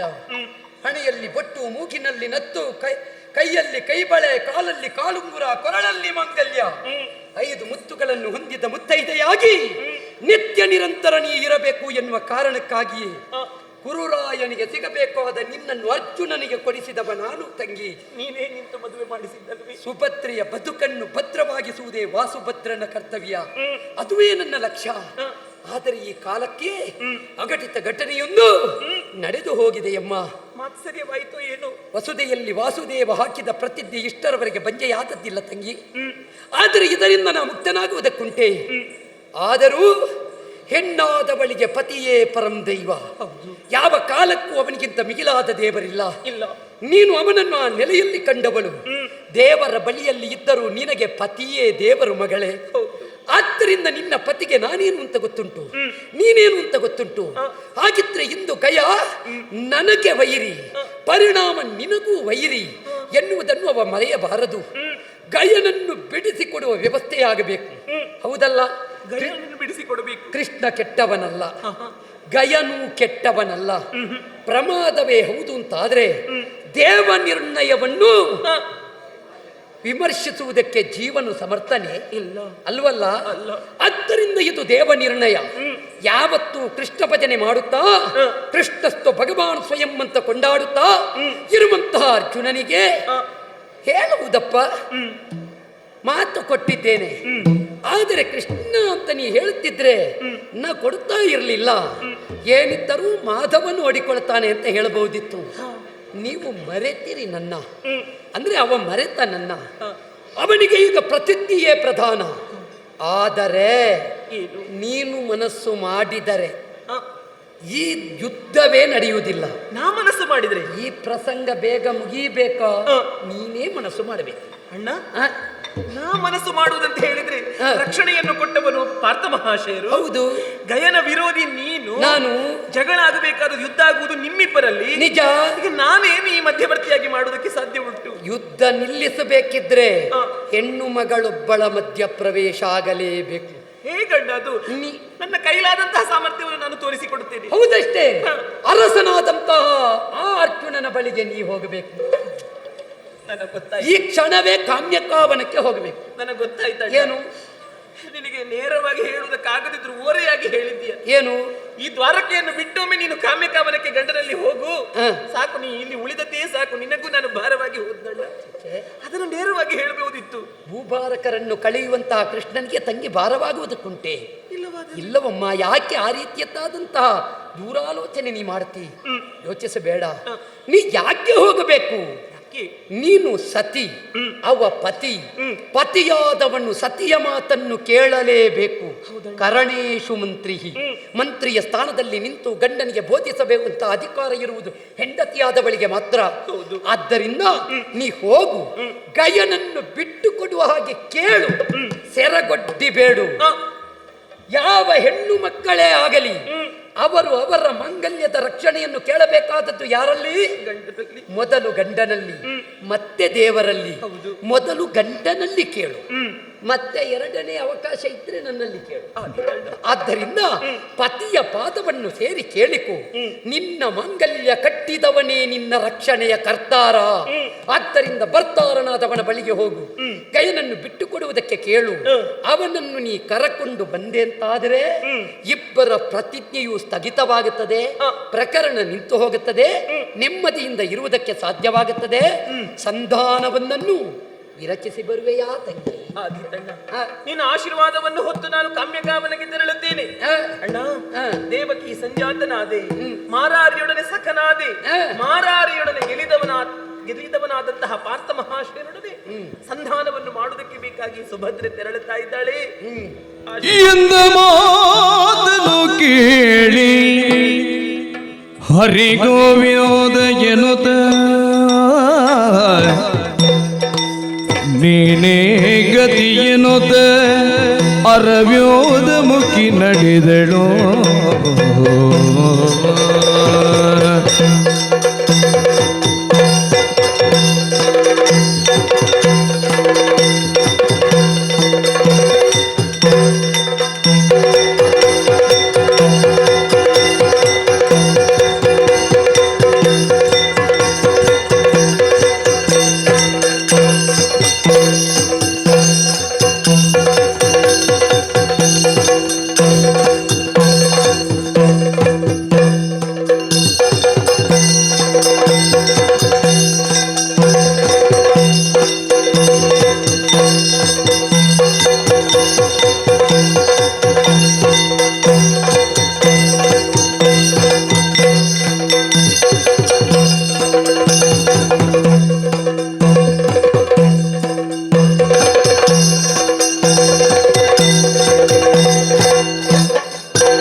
ಭಾವ ಬಗೆಯುವುದೇನು ಭಾವಿಸದಿ ಪಾಂಡುನೋದನರೋ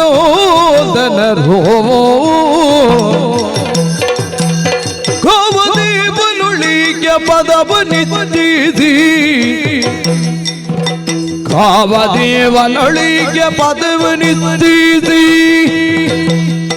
ಪಂಚೈ ಬರುಂದೆ ಮತದೊಳಿರಲು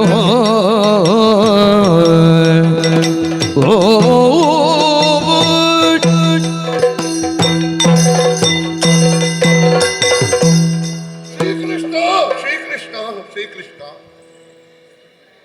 ಪಾಂಡವರ ಜೀವನದಲ್ಲಿ ಬಂದಂತ ಈ ಸತ್ವ ಪರೀಕ್ಷೆ ಹೇಗೆ ಉತ್ತರಿಸಲಿ ದೇವರೇ, ಹೇಗೆ ಉತ್ತರಿಸಲಿ? ಒಂದು ಕಡೆಯಿಂದ ಕೊಟ್ಟ ಮಾತು, ಮತ್ತೊಂದು ಕಡೆಯಿಂದ ನಿನ್ನ ಉಪಕಾರ, ಇದರಲ್ಲಿ ಯಾವುದು ಮೇಲು ಯಾವುದು ಕೀಳು ನಿರ್ಣಯಿಸಲಾಗದಂತ ಗೊಂದಲದ ಸ್ಥಿತಿಗೆ ಹೋಗಿಬಿಟ್ಟೆವು ನಾವು. ಈ ಪ್ರಪಂಚದಲ್ಲಿ ಯಾವುದಕ್ಕಾದ್ರೂ ಪ್ರಾಯಶ್ಚಿತ್ತ ಉಂಟಂತೆ. ಗೋಹತ್ಯೆಯೋ, ಶಿಶು ಹತ್ಯೆಯೋ, ಸ್ತ್ರೀ ಹತ್ಯೆಯೋ, ಬ್ರಹ್ಮ ಹತ್ಯೆಯೋ, ಯಾವುದನ್ನು ಮಾಡಿದರೂ ಪ್ರಾಯಶ್ಚಿತ್ತ ಉಂಟಂತೆ. ಕೃತಜ್ಞೇ ನಾಸ್ತಿ ನಿಷ್ಕೃತಿ. ಪಾಂಡವರು ಇವತ್ತು ಬದುಕಿದ್ದಾರೆ ಎಂದಾದ್ರೆ ಅದಕ್ಕೆ ಕಾರಣ ಕೃಷ್ಣಾನುಗ್ರಹ. ಕುಂತಿ ಹೆತ್ತಂತಹ ಮಕ್ಕಳಿಗೆ ಇವತ್ತು ಪ್ರಪಂಚದಲ್ಲಿ ಅಸ್ತಿತ್ವ ಉಂಟು ಎಂದಾದ್ರೆ ಅವ ಆಧರಿಸಿ ಕೈಕೊಟ್ಟ ಕಾರಣ. ಅದನ್ನು ಮರೆಯಲಾದೀತೆ. ನೆನಪಿಟ್ಟುಕೊಂಡು ವ್ಯವಹಾರ ಮಾಡುವುದಕ್ಕೆ ಮೊನ್ನೆ ನಡೆದ ಪ್ರಕರಣ ಬಿಡುವುದಿಲ್ಲವಲ್ಲ. ಆಯುಧ ಹಿಡಿಯುವಾಗ ಯಾವನ ಹೆಸರನ್ನು ಹೇಳಿ ನಾವು ಯುದ್ಧಕ್ಕೆ ಹೊರಡುತ್ತಿದ್ದೆವೋ ಅಂತ ಕೃಷ್ಣನ ಎದುರೇ ನಾಳೆ ಆಯುಧ ಹಿಡಿಯಬೇಕಾದಂತ ಪರಿಸ್ಥಿತಿ. ಎಂಥ ವಿಷಮ ಸ್ಥಿತಿಗೆ ಬಂದು ಬಿಟ್ಟೆವು ನಾವು. ಗೊತ್ತಿರಲಿಲ್ಲ ಕೃಷ್ಣ ವಿರೋಧವನ್ನು ಕಟ್ಟಿಕೊಂಡ ಗಯ ನಮ್ಮ ಬಳಿಗೆ ಬಂದಿದ್ದಾನೆ ಎನ್ನುವುದಾಗಿ ಗೊತ್ತೇ ಇರಲಿಲ್ಲ. ಬಂದವ ಕಾಲಿಗೆ ಬಿದ್ದ, ಆರ್ತನಿದ್ದೇನೆ, ಪ್ರಪನ್ನನಿದ್ದೇನೆ, ಚಂದ್ರವಂಶೀಯನಾಗಿ ರಕ್ಷಿಸಬೇಕು ಅಂತ ಹೇಳಿದ. ಅಳದಿಗಳೇ ಬಳಲದಿರು, ನಿನ್ನ ತಲೆಯ ಗೊಂಬದಟನಿಗೆ ಎನ್ನ ತಲೆಯ ಕೊಡುವೆ, ಅಲ್ಲ ಹಾಗೆಯನ ತಲೆಯ ಗೊಂಬೆ. ಇಷ್ಟು ಹೇಳಿದ ಮೇಲೆ ಹೇಳಿದ. ಕುದುರೆಯ ಮೇಲೇರಿ ಹೋದದ್ದು, ಬೆವರ ಜಲ ಅರ್ಘ್ಯಕ್ಕೆ ಬಿದ್ದದ್ದು, ತನ್ನ ಕೃಷ್ಣ ವಿರೋಧದ ಪ್ರಕರಣ ಹೇಳಿದ ಕೂಡಲೇ ಕರ್ಣ ಕಳವಳಿಸಿತು. ಎದೆಗೆ ಶೂಲ ನಾಟಿದಂತಾಯಿತು, ಕಣ್ಣು ಕತ್ತಲೆ ಕವಿಯಿತು. ಕೆಲವು ಕ್ಷಣ ಮೂರ್ಛಾಗತರಾಗಿ ಹೋದೆವು. ಸರಿ ಏನು ಹೇಳಲಿ, ಅಣ್ಣನಾದ ಧರ್ಮರಾಯ ಹೇಳಿದ, ಉದರಕ್ಕೆ ಒಳ್ಳೇದಾಗಬೇಕು ಅಂತ ಹಾಲು ತಕೊಂಡ್ರೆ ಅದೇ ವಿಷ ಆಯಿತು. ಕದ್ದ ಹಣವನ್ನು ಬಟ್ಟಿಗೆ ತೆಗೆದುಕೊಂಡಾಯ್ತು, ಕಂಡಂತಾಯ್ತು ನಿನ್ನ ಸ್ಥಿತಿ ಅಂತ ಅಣ್ಣ ಭೀಮಸೇನ ಹೇಳಿದ. ಮೊದಲೇ ಕದ್ದ ಹಣ, ಅದನ್ನು ಬಡ್ಡಿಗೆ ತೆಗೆದುಕೊಂಡ್ರೆ ಹೇಗಾದೀತು? ಹಾಗಾಯಿತು ಪಾಂಡವರ ಸ್ಥಿತಿ. ನಮ್ಮ ಜೀವನದ ಸಂಕ್ರಮಣಕ್ಕೆ ಕಾರಣವಾಗಿದ್ದ ಕೃಷ್ಣ ವಿರೋಧ ಮಾಡಬೇಕಲ್ಲ. ಹಾಗೆ ಎಲ್ಲರೂ ಒಂದು ತೀರ್ಮಾನಕ್ಕೆ ಬಂದೆವು. ಏನು? ನಮಗೆ ಸಂಬಂಧಿ ಭಾವ ಎನ್ನುವುದಾಗಿ ನೋಡುವುದಲ್ಲ, ಧರ್ಮ ಯಾವುದು ಅಂತ ನೋಡಬೇಕು. ಧಾರ್ಮಿಕವಾಗಿ ವ್ಯವಹಾರ ಮಾಡುವಲ್ಲಿ ಮಾವ ಅಂತ ನೋಡದೆ ಕಂಸನನ್ನು ದೇವರು ಕೊಲ್ಲಿಲ್ವೇ? ಮತ್ತೆ ಭಾವ ಎನ್ನುವ ಕಾರಣಕ್ಕಾಗಿ ನಾನು ಗಯನನ್ನು ರಕ್ಷಿಸದೇ ಇರುವುದಲ್ಲ. ಗಯನನ್ನು ರಕ್ಷಿಸುವುದೇ ಕ್ಷತ್ರಿಯರಾದಂತಹ ನಮಗೆ ಧರ್ಮ. ಹಾಗಾಗಿ ಹಾಗೆ ಅಂತ ಭಾವಿಸಲಿಕ್ಕಿಲ್ಲ. ನಾವು ಮಾಡುವ ಕರ್ತವ್ಯವನ್ನು ಮಾಡುತ್ತಾ ಇದ್ದೇವೆ ಎನ್ನುವಂತಹ ಸಮಾಧಾನದಿಂದ ಪಂಚೈವರೊಂದಾಗಿ ಅವನನ್ನು ರಕ್ಷಿಸ್ತಾ ಬದುಕುತ್ತೇವೆ. ಇಲ್ಲದಿದ್ರೆ ಅವನಿಗಿಂತ ಮೊದಲು ನಾವು ಸಾಯ್ತೇವೆ. ಹೀಗೊಂದು ತೀರ್ಮಾನ ಮಾಡಿದ್ದೇವೆ. ನಮ್ಮ ಅಂತರಂಗ ಅರ್ಥ ಆದವರಿಗೆಲ್ಲ ಅರ್ಥ ಆದೀತು. ಆದರೆ ಒಂದು ಬೇಸರ, ಏನು? ಲೋಕದವರು 1000 ಹೇಳಿದೆ, ನಮ್ಮ ಹೃದಯಕ್ಕೆ ಹತ್ತಿರವಾದವರಿಗೆ ನಮ್ಮ ಹೃದಯದ ಒಳಗೆ ಏನುಂಟು ಅಂತ ಹೇಳದೆ ಸತ್ತರೆ ಸಾವಿನಲ್ಲಿ ಆದರೂ ಸಾರ್ಥಕ್ಯ ಸಿಕ್ಕೀತ? ಹೇಳಬೇಕಾದವರಲ್ಲೆಲ್ಲ ಹೇಳಲಿಕ್ಕೆ ಸಮಯ ಸಿಗುತ್ತದೋ, ಅವಕಾಶ ಸಿಗುತ್ತದೋ? ಈ ಒಂದು ತಲೆಬಿಸಿಯಲ್ಲಿದ್ದೇನೆ. ಅವಕಾಶ ಕೃಷ್ಣನೇ ಕರುಣಿಸಬೇಕು, ಕೃಷ್ಣನೇ ಕಂದಿದ ನನ್ನ ಕಾಂತಿಯು ಗೋಳುವುದು ಪಾರ್ಥನ ಚರಣ ಕಮಲದುಳೋದು ಬಿದ್ದುರುಳಿದಳು ಕರುಣಿಗೆ ಕಾದೆಂದೆನು ಕಾವುದು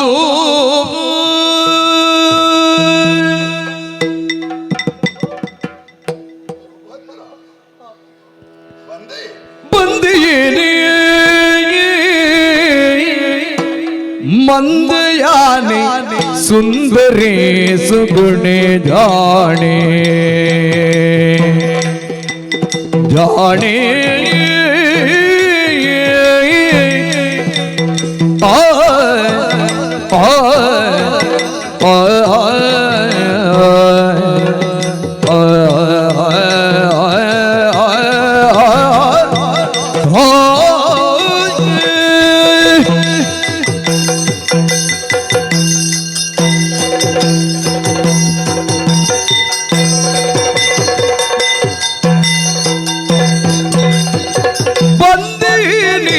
ಮಂದಯಾಲಿ ಸುಂದರಿ ಸುಗುಣೆ ಜಾಣೆ ಸುಂದರಿ ಸುಗುಣೆ ಜಾಣೆ ಕಂದಿದ ನನವಿದೇನೆ ಸುಂದರಾಂಗಿ ಪೇಳೆ ಕಂದಿದ ನನವಿನಿ ಸುಂದರಾಂಗಿ ಪೇಳೆ ಬಂದೆಯೇನೆ ಮಂದಯಾನೆ ಸುಂದರಿ ಸುಗುಣೆ ಜಾಣೆ ಕಂದಿದಾನವೀಣೆ ಸುಂದರಾಗಿ ಪೀಳೆ ಸುಂದರಾಗಿ ಪೀಳೆ ಜಾಣೆ ಜಾಣೆ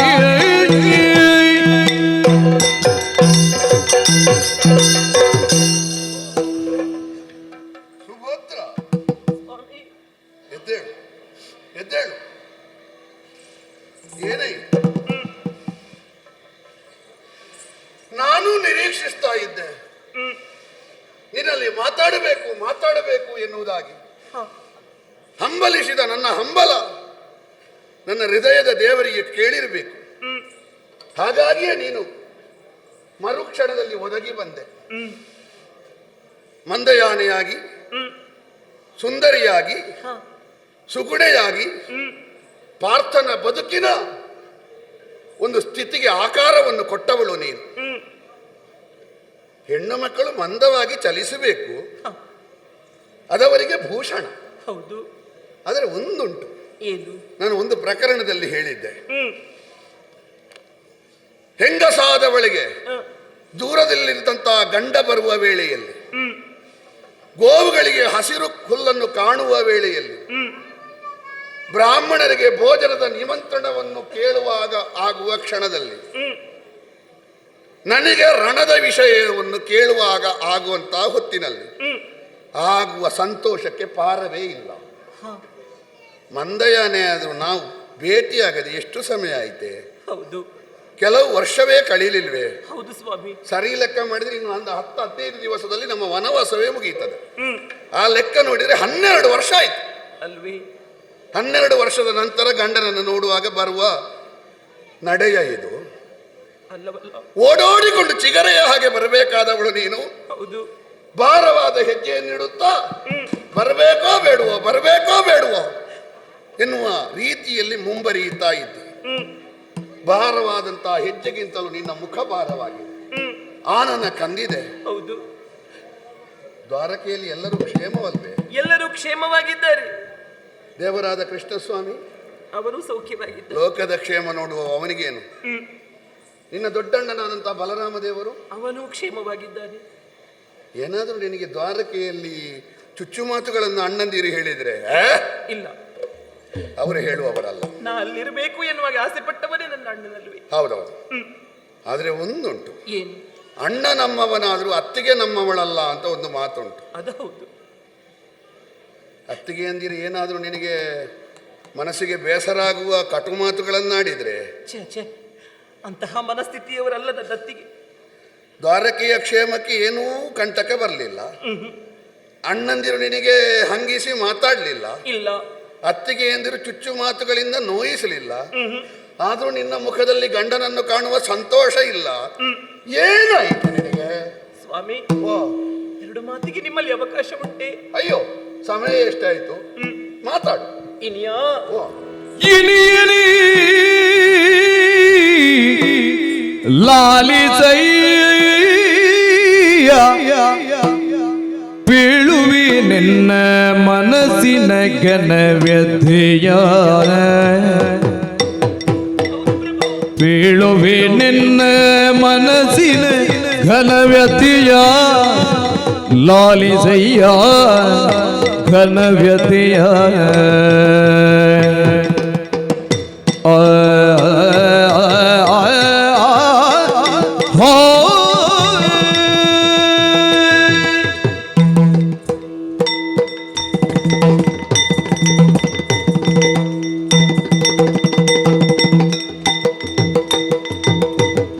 ಗಿನಿಯ ನೀಲಾಲಿಸಯ್ಯ ಬೀಳುವಿ ನಿನ್ನ ಮನಸ್ಸಿನ ಘನವ್ಯಥೆಯ, ಬೀಳುವೆ ನಿನ್ನ ಮನಸ್ಸಿನ ಘನವ್ಯಥೆಯ.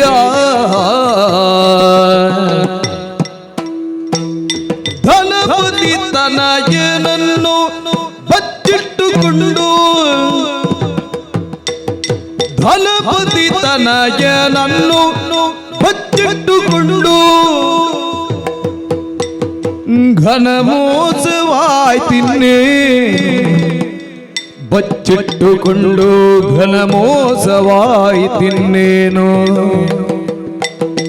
ಇನಿಯ ನೀ ಲಾಲಿಸಯ್ಯ ಧನಪತಿ ತನಯನನ್ನು ಬಚ್ಚಿಟ್ಟುಕೊಂಡು ಘನ ಮೋಸವಾಯ್ತಿನ್ನೇನೋ. ಲಾಲಿಸು ಇನಿಯ ನೀ ಲಾಲಿಸಯ್ಯ ಬೀಳುವೆ ನಿನ್ನ ಮನಸ್ಸಿನ ಘನವ್ಯಥೆಯ, ಇನಿಯ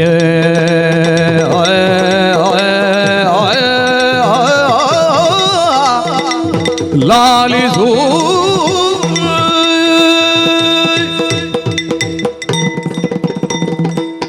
ಇನಿಯ.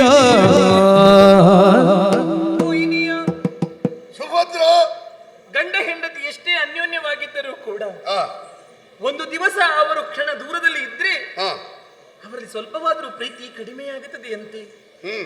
ನಾವು ಎಷ್ಟೋ ಸಮಯ ದೂರವಿದ್ದವರು, ನನ್ನನ್ನು ಕಂಡಾಕ್ಷಣವೇ ನಿಮಗೆ ಎಷ್ಟು ಸಂತೋಷವಾಯಿತು. ಒಂದೆರಳಿನಿತ್ತಿನಷ್ಟು ಕೂಡ ಪ್ರೀತಿ ಎನ್ನುವುದು ಕಡಿಮೆ ಆಗಲಿಲ್ಲ ನಿಮಗೆ. ಗಂಡ ಹೆಂಡತಿಯ ಪ್ರೀತಿ ಒಟ್ಟಿಗಿರುವಾಗ ಸ್ಪಷ್ಟ ಆಗುವುದಲ್ಲ. ಗಂಡನನ್ನು ಹೆಂಡತಿ, ಹೆಂಡತಿಯನ್ನು ಗಂಡ ಬಿಟ್ಟಿರುವ ಸಮಯದಲ್ಲೇ ಸ್ಪಷ್ಟ ಆಗುವುದು. ಸೀತಾರಾಮರ ದಾಂಪತ್ಯದ ಆಳ ಏನು ಅಂತ ಗೊತ್ತಾಗ್ಲಿಕ್ಕೆ ಸೀತೆ ಅಶೋಕವನದಲ್ಲಿ ಇರಬೇಕಾಯಿತು, ಇವ ವನದಲ್ಲಿ ತಿರುಗಬೇಕಾಯಿತು. ಹೌದು, ಆಗ ಗೊತ್ತಾಯ್ತು ಅವರ ಪ್ರೇಮದ ಆಳ ಎಷ್ಟು. ಹೌದು ಸ್ವಾಮಿ ಅಲ್ವಾ? ಹೆಂಡತಿಯಾದವಳು ತನ್ನ ಮನಸ್ಸಿನಲ್ಲಿ ಅದೆಷ್ಟೋ ನೋವಿದ್ದರೂ ಕೂಡ ತನ್ನ ಗಂಡನ ಎದುರು ಬರುವಾಗ ಅದನ್ನೆಲ್ಲವನ್ನು ಅದುಮಿಟ್ಟುಕೊಂಡು ಸಂತೋಷದಿಂದ ನಗುತ್ತಾ ಅವನನ್ನು ಸತ್ಕರಿಸಬೇಕು, ಮಾತಾಡಬೇಕು. ಅವಳು ನೋವನ್ನುಂಟು ಮಾಡಿ ಮತ್ತಷ್ಟು ಗಂಡನಿಗೆ ನೋವನ್ನು ಕೊಡಬಾರದವಳು. ಅದು ಹಾಗೆ ಸುಖ ದುಃಖದಲ್ಲಿ ಪಾಲನ್ನು ಪಡೆಯಬೇಕು ಅಂತ ಅರ್ಥ ಅಲ್ವೇ? ಹೌದು. ಗಂಡನಾದವನು ಮನೆಗೆ ಬರುವಂತಹ ಸಂದರ್ಭದಲ್ಲಿ ಎಷ್ಟೋ ಚಿಂತೆಗಳನ್ನು ಇಟ್ಟುಕೊಂಡು ಬರುತ್ತಾನೆ. ಆ ಸಂದರ್ಭದಲ್ಲಿ ಹೆಂಡತಿ ಆದವಳು ಒಂದಿಷ್ಟು ಬೇಸರದ ಮಾತುಗಳನ್ನು ಆಡಿದರೆ ಮತ್ತಷ್ಟು ಅವನು ಕುಗ್ಗುತ್ತಾನೆ. ಅವನಿಗೆ ಮತ್ತೆ ತಲೆ ಬಿಸಿ ಆಯ್ತು, ಮತ್ತೆ ಸಾಧನೆ ಎಲ್ಲಿಂದ ಮಾಡುದು ಅಲ್ವೇ? ಹೌದು. ನಾನು ಕೂಡ ಹಾಗೆ ಏನು ಈ ಕಾಮ್ಯಕ ವನಕ್ಕೆ ಪ್ರವೇಶ ಮಾಡುವಾಗ ನಗುನಗುತ್ತ ಸಂತೋಷದಿಂದ ನಿಮ್ಮನ್ನು ಸತ್ಕರಿಸಬೇಕು, ಮಾತಾಡಬೇಕು ಎನ್ನುವ ಹಾಗೆ ಬಂದವಳು. ಮತ್ತೆ ಇಲ್ಲಿ ಬರುವಾಗ ಏನಾಯ್ತು? ಆದ್ರೆ ನನಗೆ ತಡೆಯುವುದಕ್ಕಾಗಲಿಲ್ಲ, ಅದನ್ನು ಅದುಮಿಟ್ಟುಕೊಳ್ಳಿಕ್ಕೆ ಸಾಧ್ಯವಾಗಲಿಲ್ಲ. ಎಷ್ಟು ಅದುಮಿಟ್ಟರೂ ಕೊಂಡರೂ ಕೂಡ ಮತ್ತೆ ಮತ್ತೆ ಕಣ್ಣಲ್ಲಿ ಕಣ್ಣೀರು ಬರುತ್ತಾನೇ ಇತ್ತು ಸ್ವಾಮಿ. ಕಣ್ಣೀರು ಬರ್ಲಿಕ್ಕೆ ಏನಾಯ್ತೆ? ನನ್ನನ್ನು ನೋಡಿದ್ಯಲ್ವ, ಇನ್ನು ಸಂತೋಷ ಆಗಬೇಡುವ ನಿನಗೆ? ಇಲ್ಲ ಪ್ರಭು, ಓ ನಾ ಕಾಮ್ಯಕ್ಕೆ ವನಕ್ಕೆ ಬರುವಂತಹ ಸಂದರ್ಭದಲ್ಲಿ ಎಲ್ಲವೂ ನನಗೆ ಹಳೆ ಮುಖ. ದೌಮ್ಯ ಮಹರ್ಷಿಗಳಿದ್ದಾರೆ, ಹಿರಿಯರಾದಂತಹ ಧರ್ಮರಾಯರಿದ್ದಾರೆ, ಭೀಮಸೇನ ಮಹಾಶಯರಿದ್ದಾರೆ. ಆದ್ರೆ ಒಂದು ಮುಖ ಮಾತ್ರ ಹೊಸ ಮುಖ ಕಾಣ್ತಾ ಇದೆ. ನನ್ನನ್ನು ಕಂಡಾಗ ಆ ಕಡೆ ಈ ಕಡೆ ಬಚ್ಚಿಟ್ಟುಕೊಳ್ಳುತ್ತಾ ಇದೆ. ಯಾರು ಸ್ವಾಮಿ ಅವನು? ಯಾರು ನೋಡಿ, ನನ್ನನ್ನು ಕಂಡಾಕ್ಷಣವೇ ನನ್ನ ಎದುರಿಗೆ ಬರುತ್ತಾ ಇಲ್ಲ. ಅದು ಅವನ ಸಮಸ್ಯೆಯೂ ಅಲ್ಲ ಸುಭದ್ರ, ನಿನ್ನ ಸಮಸ್ಯೆಯೂ ಅಲ್ಲ. ನಾನು ಮಾತಾಡುವ ಮಧ್ಯದಲ್ಲಿ ದ್ವಾರಕೆಯಲ್ಲಿ ಹೇಗಿದ್ದಾರೆ ಅಂತ ಕೇಳಿದೆ ಅಲ್ವಾ ನಾನು? ದ್ವಾರಕೆ ಅಂತ ಕೇಳಿದ್ರೆ ಅವ ಬೆಚ್ಚಿ ಬೀಳ್ತಾನೆ. ಈಗ ಹೌದೇ? ಅವ ಧನಪತಿಯ ಕುಮಾರ ಗಯ. ಗಯ ಎಂದ್ರೆ ಅವನೆಯ ಸ್ವಾಮಿ? ನನ್ನ ಮನಸ್ಸಿನ ಈ ಘನ ವ್ಯತಿಗೆ ಕಾರಣನಾದದ್ದೇ ಆ ಗಯ ಸ್ವಾಮಿ. ನಿನಗೆ ಹಳೆ ಪರಿಚಯ ಉಂಟಾ? ಪರಿಚಯ ಅಲ್ಲ, ಇವತ್ತು ನೋಡಿದ್ದು ನೀನು ಹೊಸ ಮುಖ ಅಂತ ಹೇಳುತ್ತಿ, ಘನ ವ್ಯತೆಗೆ ಅವನೇ ಕಾರಣ ಅಂತ ಹೇಳುತ್ತಿ. ಅರ್ಥ ಆಗ್ಲಿಲ್ಲ ನನಗೆ. ಅವನ ವಿಷಯವನ್ನು ಕೇಳಿದ್ದೇನೆ, ಆದ್ರೆ ಮುಖ ಮಾತ್ರ ಇವತ್ತು ನಾನು ಕಾಣ್ತಾ ಇದ್ದೇನೆ. ಆದ್ದರಿಂದ ಕೇಳಿದ್ದು. ಏನು ಕೇಳಿದೆ ಸ್ವಾಮಿ? ಪ್ರಶಾಂತವಾದಂತಹ ತಿಳಿ ನೀರಿಗೆ ಒಂದು ಕಲ್ಲನ್ನು ಎಸೆದರೆ ಸಾಕು, ಅದು ಕದಡಿ ಹೋಗುತ್ತದೆ, ಕೆಸರಾಗಿ ಹೋಗುತ್ತದೆ. ನಮ್ಮ ಈ ಪ್ರಶಾಂತವಾದಂತಹ ಈ ಸಂಸಾರಕ್ಕೆ ಆ ಗಯನೆನ್ನುವಂತಹ ತುಂಟ ಹುಡುಗ ಕಲ್ಲನ್ನು ಬಿಸಾಡಿ ಈ ಸಂಸಾರವನ್ನೇ ಕೆಡಿಸಿ ಬಿಟ್ಟಲ್ಲ ಪ್ರಭು. ಕಲ್ಲು ಎಸೆದ್ರೆ ಒಳಗಿರುವುದು ಕಾಣುತ್ತದೆ ಅಂತ ಇರುವುದೇ ಹೊರತು ಹೊಸ ಕೆಸರು ಕೆರೆಯಲ್ಲಿ ಬರುವುದಲ್ಲ. ಅಡಿಯಲ್ಲಿದ್ದದ್ದು ಮೇಲೆ ಬರ್ತದೆ ಅಷ್ಟೇ. ಅದು ಬರುವ ಹಾಗೆ ಮಾಡಿಬಿಟ್ಟನಲ್ಲ ಆತ. ಹೌದಾ? ಏನಾಯ್ತು ಸ್ವಾಮಿ? ನಿಮ್ಮ ಬಳಿ ಬಂದು ಅವನ ಆಶ್ರಯವನ್ನು ಕೇಳಿದನೆ. ಕೇಳಿದ? ಆಶ್ರಯವನ್ನು ಕೊಟ್ಟಿರೆ? ಕೊಟ್ಟೆ. ಯಾರು ನಿನ್ನ ವೈರಿ ಎನ್ನುವಾಗೆ ಮತ್ತೆ ಕೇಳಿದ್ರೆ ನೀವು? ಹೌದು. ಏನು ಹೇಳಿದವ? ಅವ ಹೇಳಿದ ಕೃಷ್ಣಸ್ವಾಮಿ ವಿರೋಧಿ ಅಂತ. ಹೌದು ಸ್ವಾಮಿ. ಈಗ ಕೃಷ್ಣನೊಡನೆ ನೀವು ಹಗೆಯನ್ನು ಕಟ್ಟಿಕೊಳ್ಳುತ್ತಾ ಇದ್ದೀರಿ. ಅಲ್ಲ, ಹಾಗೆ ಮಾಡಬೇಕು ಅಂತ ನನಗೆ ಹಠ ಇಲ್ಲ. ನಾನು 8 ದಿವಸದವರೆಗೆ ಅವನನ್ನು ರಕ್ಷಿಸ್ತೇನೆ ಅಂತ ಹೇಳಿದ್ದೇನೆ. ಅವ 8 ದಿವಸದ ಒಳಗೆ ಕೊಲ್ತೇನೆ ಅಂತ ಹೇಳಿದ್ದಾನೆ. ಹೌದು. ಸ್ವಲ್ಪ ನನಗೂ ಅವನಿಗೂ ಸಂಘರ್ಷ ಆಗುತ್ತದೆ ಸ್ವಾಮಿ. ದುರುಳನಾದಂತಹ ಗಯನನ್ನು ಬಚ್ಚಿಟ್ಟುಕೊಂಡು ಘನಮೋಸವಾಯಿತೆಂದು ನೀವು ಪ್ರತಿಜ್ಞೆಯನ್ನು ಮಾಡಿದ್ದೀರಿ. ನನ್ನ ಅಣ್ಣನಾದಂತಹ ಕೃಷ್ಣನು ಪ್ರತಿಜ್ಞೆಯನ್ನು ಮಾಡಿದ್ದಾನೆ. ಇಬ್ಬರು ಸಮಾನವಾದಂತಹ ಪ್ರತಿಜ್ಞೆಯನ್ನು ಮಾಡಿದ್ದೀರಿ. ನೀವು ಗಯನನ್ನು ಬಿಟ್ಟುಕೊಡುವುದಿಲ್ಲ ಎನ್ನುವ ಹಾಗೆ, ಆತ ಗಯನನ್ನು ಕೊಲ್ಲುತ್ತೇನೆ ಎನ್ನುವ ಹಾಗೆ. ಹಾಗಾದ್ರೆ ಇದು ಎರಡೂ ಪ್ರತಿಜ್ಞೆಗಳು ಈಡೇರದಿದ್ರೆ ನಾಳೆ ನಡೆಯುವುದು ಏನು ಗೊತ್ತುಂಟೆ? ದುರವಲ್ವೇ? ಆದ್ದರಿಂದ ಹೇಳುವುದು ಸ್ವಾಮಿ, ದುರವುಳ್ಳಿದಲ್ಲವಾತೆ கௌரவரும் பரிகாசியமாள் பெருந்தி கௌரவரும் பரிகாசியமாள் பெருந்தி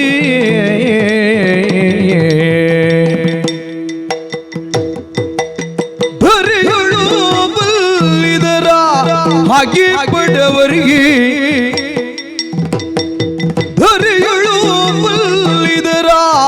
ಹಾಗಿಪಡವರಿಗೆ ತರವಲ್ಲ ಸ್ಮರ ಶರೀರ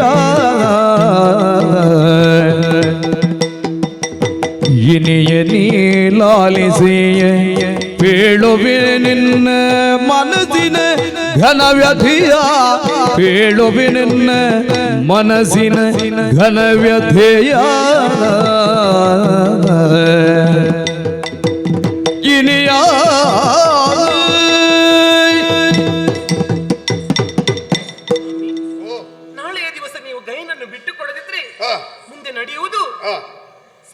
ಧರ್ಮವಲ್ವೇ? ಆದೀತು. ಧುರವಲ್ವೇ? ಆದೀತು. ಸ್ವಾಮಿ, ಓ, ಅದು ಧುರ ಯಾರೊಡನೆ ನಡೆಯುವುದು? ಯಾರೊಡನೆ? ನನ್ನ ಅಣ್ಣನಾದಂತಹ ಕೃಷ್ಣನೊಡನೆ, ಹ್ಮ್.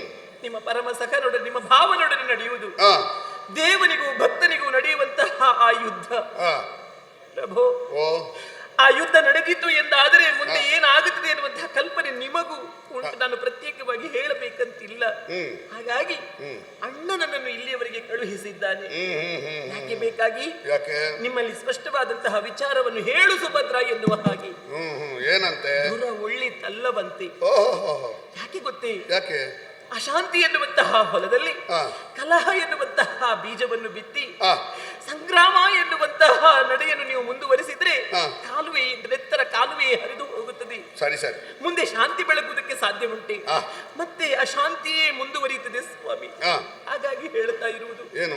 ಬಡವರಾದಂತಹ ನಮಗೆ ಅಂತವರೊಡನೆ ಯುದ್ಧವನ್ನು ಮಾಡುವುದು ತರವಲ್ಲ ಸ್ವಾಮಿ. ನಮ್ಮಲ್ಲಿ ಏನು ಇಲ್ಲ ಎನ್ನುವಂತಹ ದೃಷ್ಟಿಯಿಂದ ನಾನು ಬಡವರು ಅನ್ನುವ ಹಾಗೆ ಹೇಳಿದ್ದಲ್ಲ.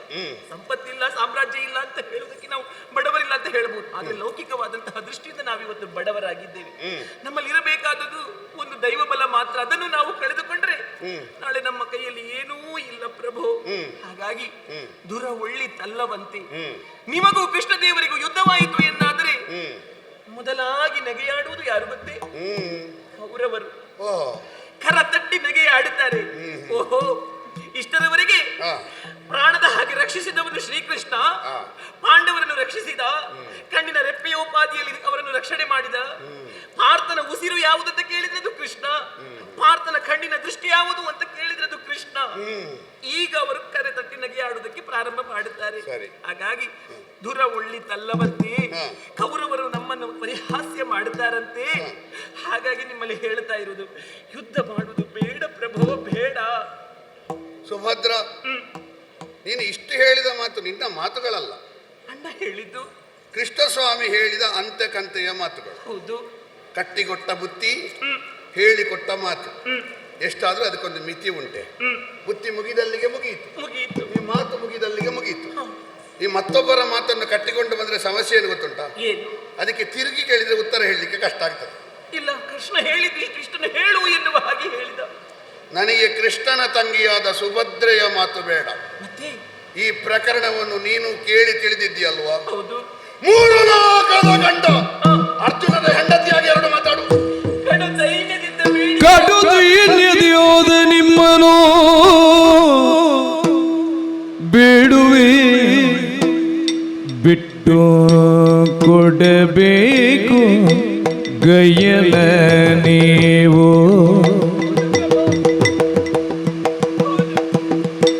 ಕಡು ದೈನ್ಯದೋದ ನಿಮ್ಮನು ಬೇಡುವೆ, ಬಿಟ್ಟು ಕೊಡಬೇಕು ಗಯನ ನೀವು. ಬಿಟ್ಟು ಕೊಡಬೇಕು ಗಯನ ನೀವು. ಒಡೆಯನ ಭಾಷೆಯನೋ, ಒಡೆಯನ ಭಾಷೆಯನು ಸಲ್ಲಿಸಬೇಕಂತೆ. ಬಿಡಬೇಕು ಹಾಗೆಯೇನೋದೆ, ಒಡೆಯನ ಭಾಷೆಯನೋ ಸಲ್ಲಿಸಬೇಕಂತೆ. ಬಿಡಬೇಕು ಹಾಗೆಯೇನೋದೆ, ಇನಿಯನೇ ಲಾಲಿಸಯ್ಯ. ಬೀಳುವೆ ನಿನ್ನ ಮನಸ್ಸಿನ ಘನ ವ್ಯಥೆಯ. ಇನಿಯ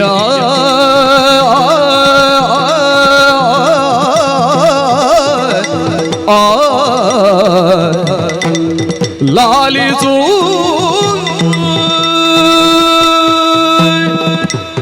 ಇನಿಯ.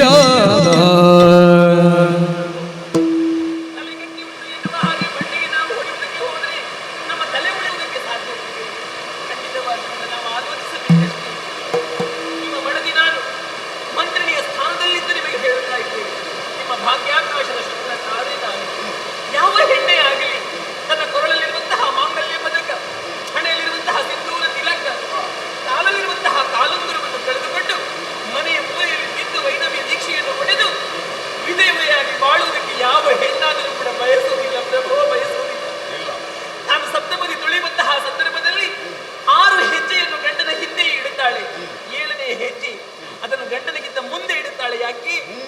ಮೋಕ್ಷ ಪದವಿಯನ್ನು ಗಂಡನಿಂದ ಮೊದಲಾಗಿ ತಾನು ಪಡೆಯಬೇಕು, ತನಗೊಂದು ಮುತ್ತೈದೆ ಸಾವಾಗಬೇಕು ಎನ್ನುವಂತಹ ಒಂದೇ ಒಂದು ದೃಷ್ಟಿಯಿಂದಲ್ವೇ ನಾಳೆಯ ದಿವಸ ಯುದ್ಧ ಘಟಿಸಿತು ಎಂದಾದರೆ, ನಿಮಗೆ ಮತ್ತೆ ಕೃಷ್ಣದೇವನಿಗೆ ಯುದ್ಧ ನಡೆಯಿತು ಎಂದಾದರೆ ಯಾರ ಉಳಿವು ಯಾರ ಅಳಿವು ಎನ್ನುವುದು ನನಗೂ ತಿಳಿದಿದೆ.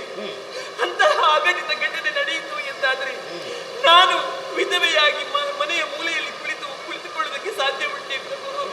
ಇಲ್ಲವೇ ಇಲ್ಲ. ಹಾಗಾಗಿ ನಿಮ್ಮ ಬುದ್ಧಿಯ ಸ್ಥಾನದಲ್ಲಿ ಇದ್ದುಕೊಂಡು ನಾನು ಪ್ರಭು ಕೃಷ್ಣನೊಡನೆ ಹಗೆಯನ್ನು ಕಟ್ಟಿಕೊಳ್ಳುವುದು ಬೇಡವೇ ಬೇಡ. ನಮ್ಮ ಭವಿಷ್ಯತ್ತಿನ ದೃಷ್ಟಿಯಿಂದಲೂ ಅದು ಸಲ್ಲದು. ನೀವಾದ್ರೂ ಸ್ವಲ್ಪ ಆಲೋಚನೆ ಮಾಡಿದ್ರೆ ನಿಮಗೂ ತಿಳಿಯುತ್ತದೆ. ನೀವೇನು ತಿಳಿಯದವರಲ್ಲವಲ್ಲ. ದಶನಾಮಾವಳಿಗಳನ್ನು ಹೊತ್ತವರು, 3 ಲೋಕದ ಗಂಡ ಎನ್ನುವಂತಹ ನೆಗಳತೆಯನ್ನು ಪಡೆದವರು, ಹೃದಯ ಮಗನೇನು ಜೀವನದ ದಡವನ್ನು ಈಗಿದವರು ಸೇರಿದವರು ನೀವು. ಪಾರ್ಥ ಎನ್ನುವಂತಹ ಹೆಸರು ನಿಮಗಿದೆ. ಅಂದ ಮೇಲೆ ನೀವು ಸ್ವಲ್ಪ ಆಲೋಚಿಸಿ. ಸಿರಗುಂಡಿ ಬೇಡುತ್ತೇನೆ ಪ್ರಭು. ಆಶ್ರಯವನ್ನು ಕೊಟ್ಟಿದ್ದೀರಲ್ಲ, ಗಯನಿಗೆ ರಕ್ಷಣೆಯನ್ನು ಕೊಟ್ಟಿದ್ದೀರಲ್ವಾ? ನೀವು ಗಗನನ್ನು ಬಿಟ್ಟುಕೊಡಿ ಪ್ರಭು.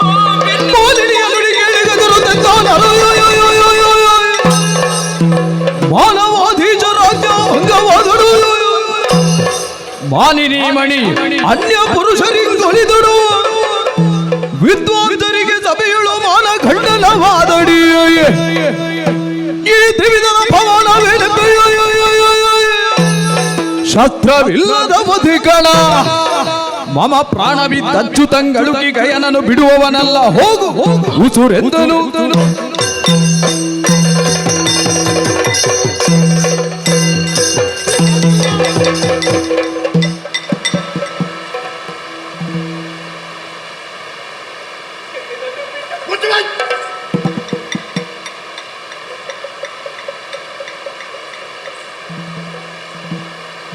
ನೀನಾರು, ನಿನ್ನ ವ್ಯಾಪ್ತಿ ಏನು?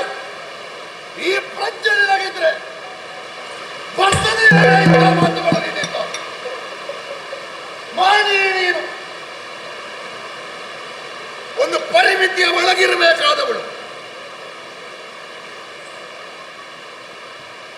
ಗಯನನ್ನು ಬಿಟ್ಟು ಕೊಡಬೇಕು. ಹೇಗೆ ಹೇಳಿದೆ ನೀನು?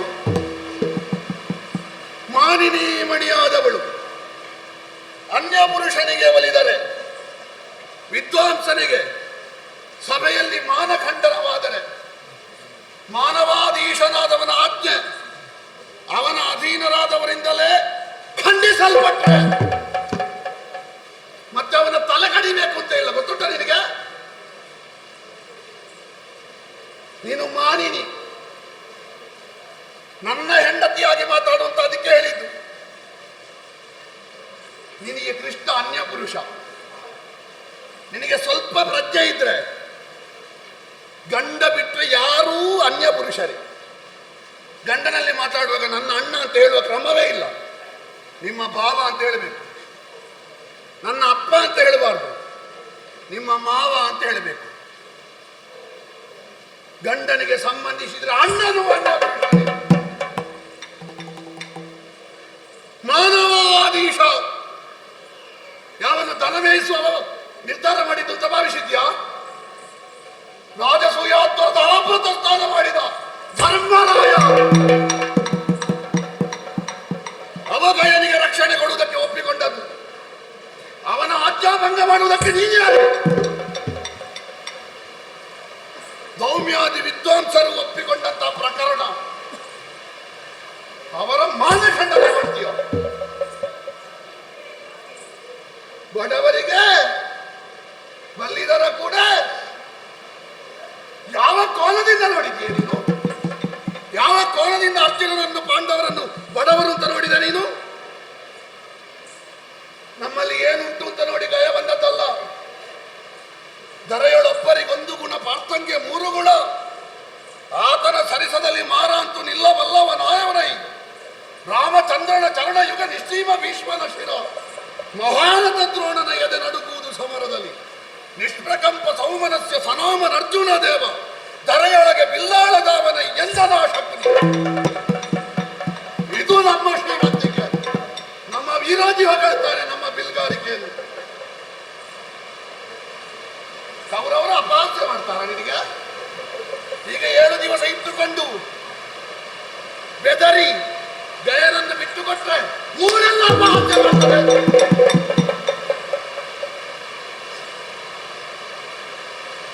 ನನ್ನ ಪ್ರಾಣ ಇದ್ದ ಅಚ್ಚುತಂಗಳುಕಿ ಗಯನನ್ನು ಬಿಟ್ಟುಕೊಡ್ಲಿಕ್ಕಿಲ್ಲ. ಯಾಕೆ? ದನ ಮೇಯಿಸುವವರಲ್ಲ ಏನು, ಕ್ಷತ್ರಿಯರು. ಮೃತೆಯ ಮಗ ಪಾರ್ಥ, ಅರ್ಜುನ, ನಿನ್ನ ಯಾದವರ ತಕ್ಕಡಿಯಲ್ಲಿ ಇವನನ್ನು ತೂಗಬೇಡ.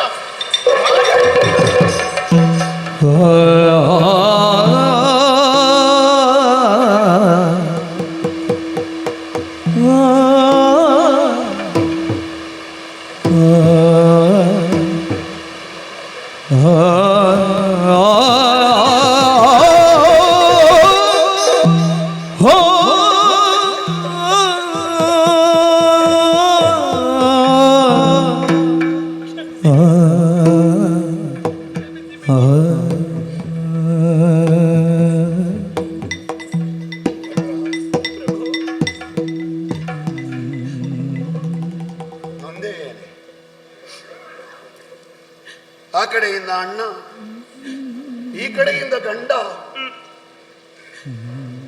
ನಿನ್ನ ಹೃದಯದಲ್ಲಿ ಉರಿಯುವ ಬೆಂಕಿ ಅರ್ಥ ಮಾಡಿಕೊಳ್ಳಲಾರದೆ ಪರುಷ ವಾಕ್ಯಗಳನ್ನಾಡಿದೆ. ಕ್ಷಮಿಸಿ, ಕ್ಷಮಿಸಿ. ನೀವು ಕೇಳಬಾರ್ದ ಮಾತನ್ನು ನಾನು ಹೇಳಬೇಕು ಪ್ರಭು. ಯೋಚಿಸು. ಗಯನನ್ನು ರಕ್ಷಣೆ ಮಾಡ್ತೇನೆ ಅಂತ ನನ್ನ ರಕ್ತ ಬಲವನ್ನು ನಂಬಿ ಹೇಳಿದ್ದಲ್ಲ ಸುಭದ್ರ. ಅಳಲಿಗನೆ ಬಳಲದಿರು. ನಿನ್ನ ತಲೆಯ ಗೊಂಬದಟನನ ಮುಂಭಾಗದಲ್ಲಿ ನನ್ನ ತಲೆಯ ಕೊಡುವೆ, ಇಲ್ಲದಿದ್ರೆ ಹಗೆಯನ ತಲೆಯ ಗೊಂಬೆ. ಮುಂದಿನ ವಾಕ್ಯ ಏನು ಗೊತ್ತುಂಟ? ದೇವಕೀ ಸುತನಾಣೆ. ನಾ ಗಾಂಡೀವಿಯಲ್ಲ, ನಮ್ಮ ದೇವರ ಆಣೆ ಹಾಕಿದ ಮೇಲೆ ಹೇಗೆ ಬಿಟ್ಟುಕೊಳ್ಳಿಕ್ಕಾಗ್ತದೆ? ಬಯಲಲ್ಲಿ ಅಡಗಿಕೊಳ್ಳಿಕ್ಕಾಗ್ತದೋ ಹೇಳು? ಒಬ್ಬ ಕ್ಷತ್ರಿಯನಾಗಿ, ಒಬ್ಬ ಕೃಷ್ಣಸ್ವಾಮಿಯ ಭಕ್ತನಾಗಿ, ಕೃಷ್ಣಸ್ವಾಮಿಯ ಆಣೆ ಹಾಕಿದ ಮೇಲೆ ಬಿಟ್ಟು ಕೊಟ್ರೆ ಇಲ್ಲಿಯವರೆಗೆ ಕೈ ಮುಗಿದ ಕೈಗಳಿಗೆ ಬೆಲೆ ಇಲ್ಲ ಅಂತ ಆಗುದಿಲ್ವೇ?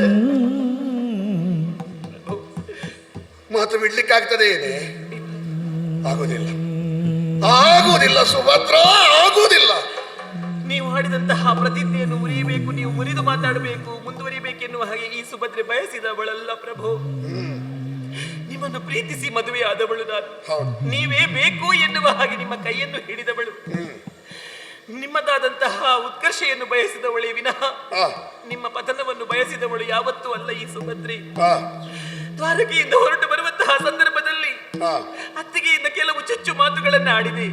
ಅದು ಅವಳ ಮಾತಲ್ಲ, ಅದು ಸಮಸ್ತ ದ್ವಾರಕೆಯ ಮಾತದು. ಅದು ಅವಳ ಮುಖವಾಣಿಯಾಗಿ ಬಂತಷ್ಟೇ. ಆದರೂ ನಾ ಬಂದ ಆಡಿತು ಯಾಕೆ ಗೊತ್ತೇ? ಭವಿಷ್ಯತ್ತಿನ ದೃಷ್ಟಿಯಿಂದ ಅನ್ನುವಂತಹ ಒಂದು ಮಾತನ್ನು ನಾನು ಹೇಳಿದೆ ನಿಮ್ಮಲ್ಲಿ. ಆ ಭವಿಷ್ಯತ್ತು ಯಾವುದು ಗೊತ್ತೇ? ಯಾವುದು? ನಮ್ಮ ಕುವರ ಅಭಿಮನ್ಯು ಪ್ರಭು, ಚಂದ್ರವಂಶದ ಕುಡಿಯ ಅಭಿಮನ್ಯು. ಮಕ್ಕಳಿಲ್ಲ ಎನ್ನುವ ಹಾಗೆ ಕಣ್ಣೀರನ್ನು ಸುರಿಸುವಂತಹ ತಂದೆ ತಾಯಂದಿರಿದ್ದಾರೆ. ಮಕ್ಕಳು ಬೇಕು ಎನ್ನುವ ಹಾಗೆ ವೃದ್ಧ ಪೂಜೆಯನ್ನು ಮಾಡುವಂತಹ ತಂದೆ ತಾಯಂದಿರಿರಬಹುದು. ಆದರೆ ನಮಗೆ ದೇವರು ಕೊಟ್ಟಂತಹ ಪ್ರಸಾದ ಅಭಿಮನ್ಯು. ಒಂದು ವೇಳೆ ನಿಮಗೆ ಆಗಬಾರದ ಘಟನೆ ಏನಾದ್ರೂ ಆಯಿತು ಎಂದಾದರೆ, ನೀವು ಅಳೆದು ಹೋದರೆ ಆ ಮಗುವಿಗೆ ಇನ್ಯಾರು ಗತಿ ಪ್ರಭು? ಅವನನ್ನು ನೋಡಿಕೊಳ್ಳುವವರು ಯಾರಿದ್ದಾರೆ ಪ್ರಭು?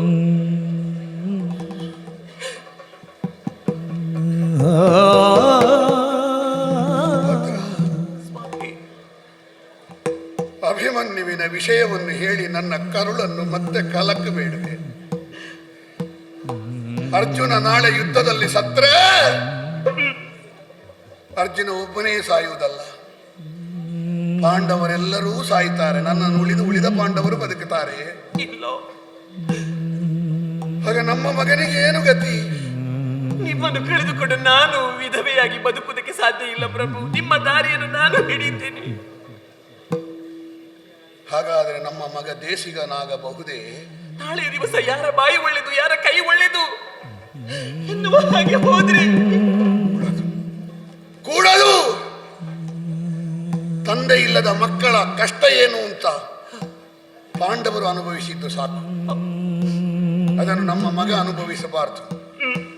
ಸಾಕಲಿಕ್ಕೆ ನಿನ್ನನ್ನು ದ್ವಾರಕೆಯಲ್ಲಿ ವನವಾಸಕ್ಕೆ ಬರುವಾಗ ಸಾಕ್ತೇನೆ ಅಂತ ಹೇಳಿದ ಕೃಷ್ಣ ಸ್ವಾಮಿಯು ಬಲರಾಮ ಸ್ವಾಮಿಯು ಅಳಿಯನನ್ನು ಸಾಕಲಿಕ್ಕೆ ಹಿಂದುಳಿಯಲಿಕ್ಕಿಲ್ಲ. ಆದರೆ ತಂದೆಯನ್ನು ಕೊಂದವರು ನನ್ನನ್ನು ಸಾಕುವುದು ಅಂತ ಗೊತ್ತಾದ್ರೆ ನಾಳೆ ಅಭಿಮನ್ಯುವಿಗೆ ಉಣ್ಣುವ ಒಂದೊಂದು ತುತ್ತು ಅನ್ನವೂ ವಿಷಾದೀತು. ಸುಭದ್ರಾ, ಹಾಗೆಂದು ಮಗ ಅನಾಥನಾಗುತ್ತಾನೆ ಅಂತ ಭಾವಿಸಬೇಡ.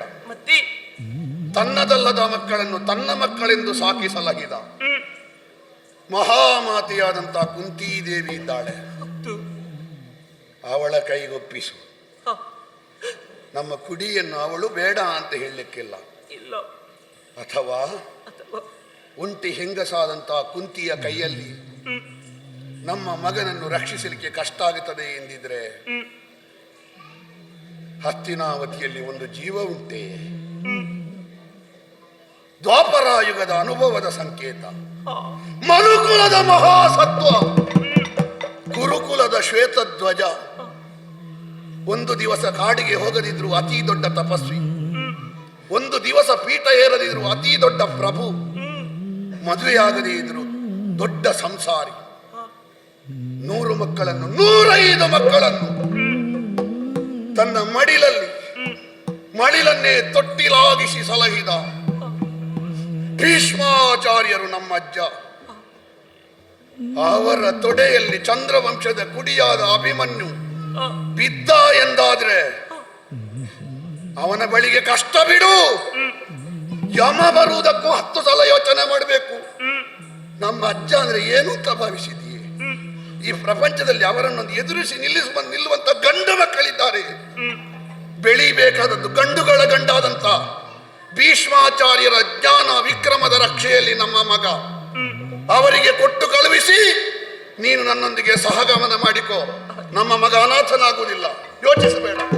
ಪ್ರಭು, ಒಂದು ವೇಳೆ ನಾಳೆ ಆಗಬಾರದಂತಹ ಘಟನೆ ನಡೆದು ಹೋದರೆ ಮಗ ಅಭಿಮನ್ಯುವನ್ನು ಭೀಷ್ಮಾಚಾರ್ಯರಿಗೆ ಒಪ್ಪಿಸಿ ಮಾತ್ರಿ ದೇವಿಯ ಪಥವನ್ನು ನಾನು ಅನುಸರಿಸುತ್ತೇನೆ ಸ್ವಾಮಿ.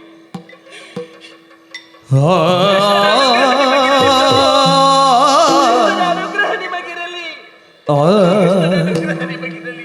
ಸುಭದ್ರಾ, ಕೃಷ್ಣ ಒಬ್ಬನನ್ನು ಬದುಕಿಸಬೇಕು ಅಂತ ಯೋಚನೆ ಮಾಡಿದ್ರೆ ಸತ್ತ ಗುರುಪುತ್ರನನ್ನಾದ್ರೂ ತರ್ತಾನೆ. ಕೃಷ್ಣ ಒಬ್ಬನನ್ನು ಕೊಲ್ಲಬೇಕು ಅಂತ ಯೋಚನೆ ಮಾಡಿದ್ರೆ ಆಯುಧ ಇಲ್ಲದೆ ಕೊಂದು ಕೆಡಹುತ್ತಾನೆ. ಅವನ ಸಂಕಲ್ಪದ ಮುಂದೆ ನಮ್ಮ ಸಂಕಲ್ಪ ಏನು? ಕೊನೆಯ ಬಾರಿ ನಿನ್ನನ್ನು ಆಲಂಗಿಸಿ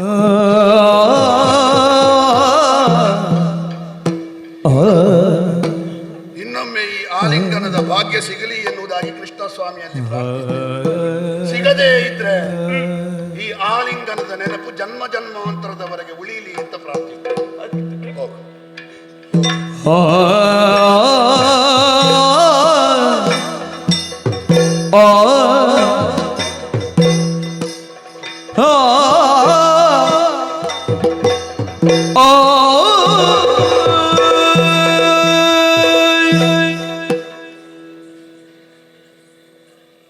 ಎಂಥ ಸಂದಿಗ್ಧ ಪರಿಸ್ಥಿತಿ.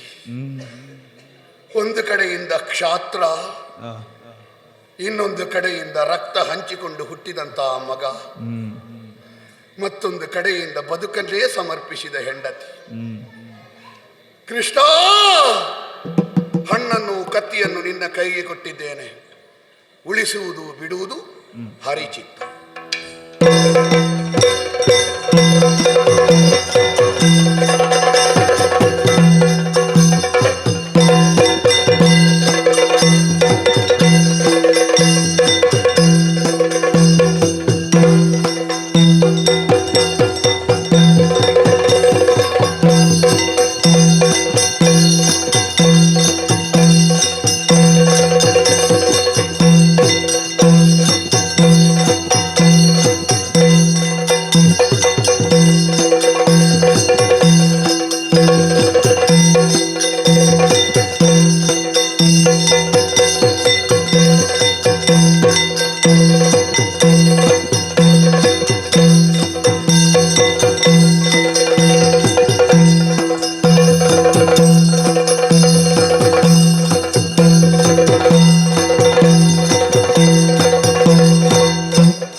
ಪುರದ ಬಾಗಿಲ ಧ್ಯಾನದೊಳಗಿರಿ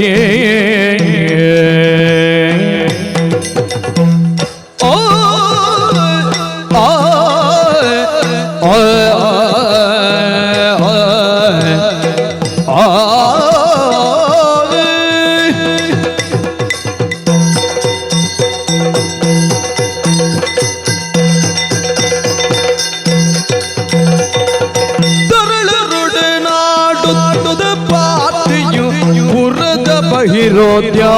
ಬಹಿರೋದ್ಯಾನದೊಳಗಿರೆ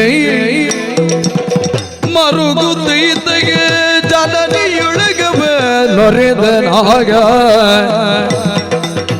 ಮರುಗುತ್ತೈತೆಗೆ ಜನನಿಯೊಳಗವೆ ಒರೆದನಾಗ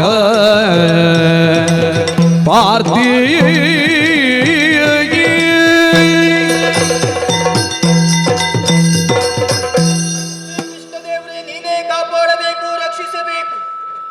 ಪ್ರಪಂಚದಲ್ಲಿ ಒಳ್ಳೆಯ ತಂದೆ ತಾಯಿಗಳಿಗೆ ಮಕ್ಕಳಾಗಿ ಹುಟ್ಟಬೇಕಾದರೆ ಪೂರ್ವ ಜನ್ಮದ ಪುಣ್ಯ ವಿಶೇಷತೆ ಬೇಕಂತೆ.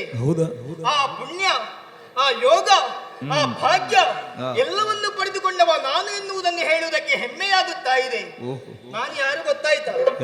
ಮೂರು ಲೋಕದ ಗಂಡ, ಧನುರ್ಧರದ ಮಂಜಯ, ವೀರಪಾರ್ಥ ಹಾಗೂ ಸುಭದ್ರಾ ದೇವಿಯ ಮಗ ಅಭಿಮನ್ಯು ಎನ್ನುವ ಹಾಗೆ ನನ್ನ ಹೆಸರು. ನನ್ನ ತಂದೆಯವರು ವನವಾಸಕ್ಕೆ ಹೋಗುವಂತಹ ವೇಳೆಯಲ್ಲಿ ನನಗೂ ಹಾಗೂ ಅಮ್ಮನಿಗೂ ಯಾವುದೇ ರೀತಿಯ ಕಷ್ಟ ಬರಬಾರದು ಎನ್ನುವಂತಹ ಉದ್ದೇಶದಿಂದ ಮಾವನ ಮನೆಯಲ್ಲಿ ಬಿಟ್ಟು ಹೋಗಿದ್ದಾರೆ. ಎಲ್ಲರ ಹಾಗಲ್ಲ, ನನಗೊಂದು ದೊಡ್ಡ ಜವಾಬ್ದಾರಿ ಉಂಟು. ಏನು? ದೊಡ್ಡ ಕೆಲಸ ಉಂಟು. ಸುಮ್ಮನಲ್ಲ. ಏನು ಗೊತ್ತಾ? ಬೆಳಿಗ್ಗೆ 7 ಸರಿ ಹೊಟ್ಟೆ ತುಂಬಿಸುದು, ಆಟವಾಡುವುದಕ್ಕೆ ಹೋಗುದು, ಮತ್ತೆ ಬರುವುದು, ತಿನ್ನುವುದು, ಆಟವಾಡುದು, ಮಲಗುವುದು. ಇದು ದೊಡ್ಡ ಕೆಲಸ. ಇದು ದೊಡ್ಡ ಕೆಲಸ. ನೋಡಿದ್ದೀರಾ, ನನ್ನ ಗೆಳೆಯರೆಲ್ಲ ಆಟವಾಡುತ್ತಾ ಇದ್ದಾರೆ. ಅವರ ಕಣ್ಣನ್ನು ತಪ್ಪಿಸಿ ಎಲ್ಲ ಓಡಿ ಬಂದೆ. ಯಾಕೆ? ಏನು? ಇವತ್ತು ಬೆಳಿಗ್ಗೆ ಹೊರಡುವಾಗ ತಿಂದದ್ದು ಸ್ವಲ್ಪ ಕಡಿಮೆ ಆಯ್ತು. ಹಾಗಾಗಿ ಹಸಿವಾಗ್ತಾ ಉಂಟು. ನೇರವಾಗಿ ಮನೆ ಹತ್ರ ಹೋಗ್ತೇನೆ.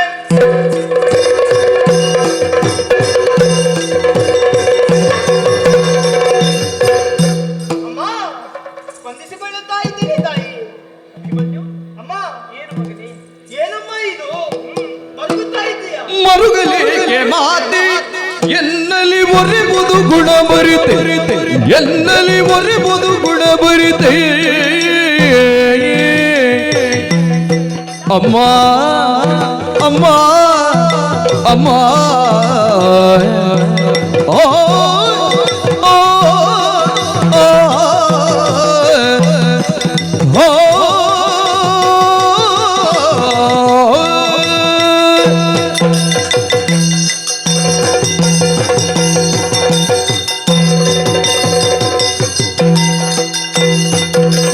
ಮರುಗಲಿಗೆ ಮಾತೆ ಎನ್ನಲಿ ಒರೆಬುದು ಗುಣ ಬರಿತೆ, ಎನ್ನಲಿ ಒರೆಬುದು ಗುಣ ಬರಿತೆ.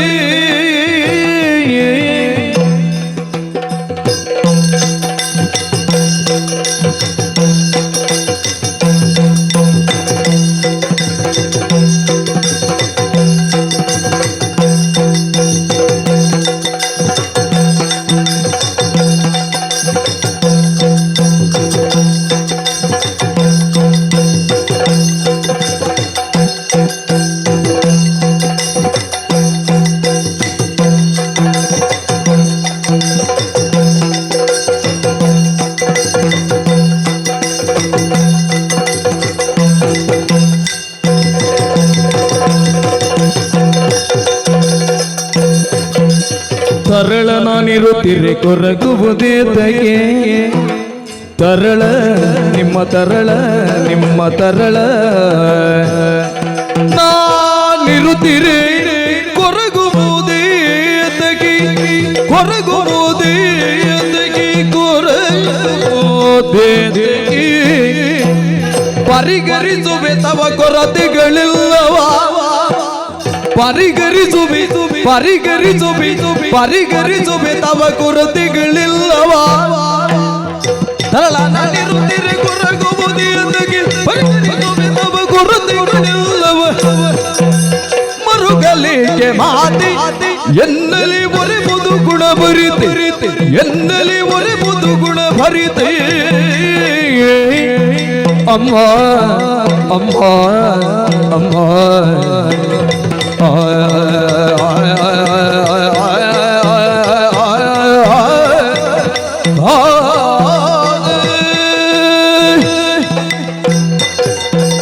ಮರುಗಲಿಗೆ ಮಾತಿ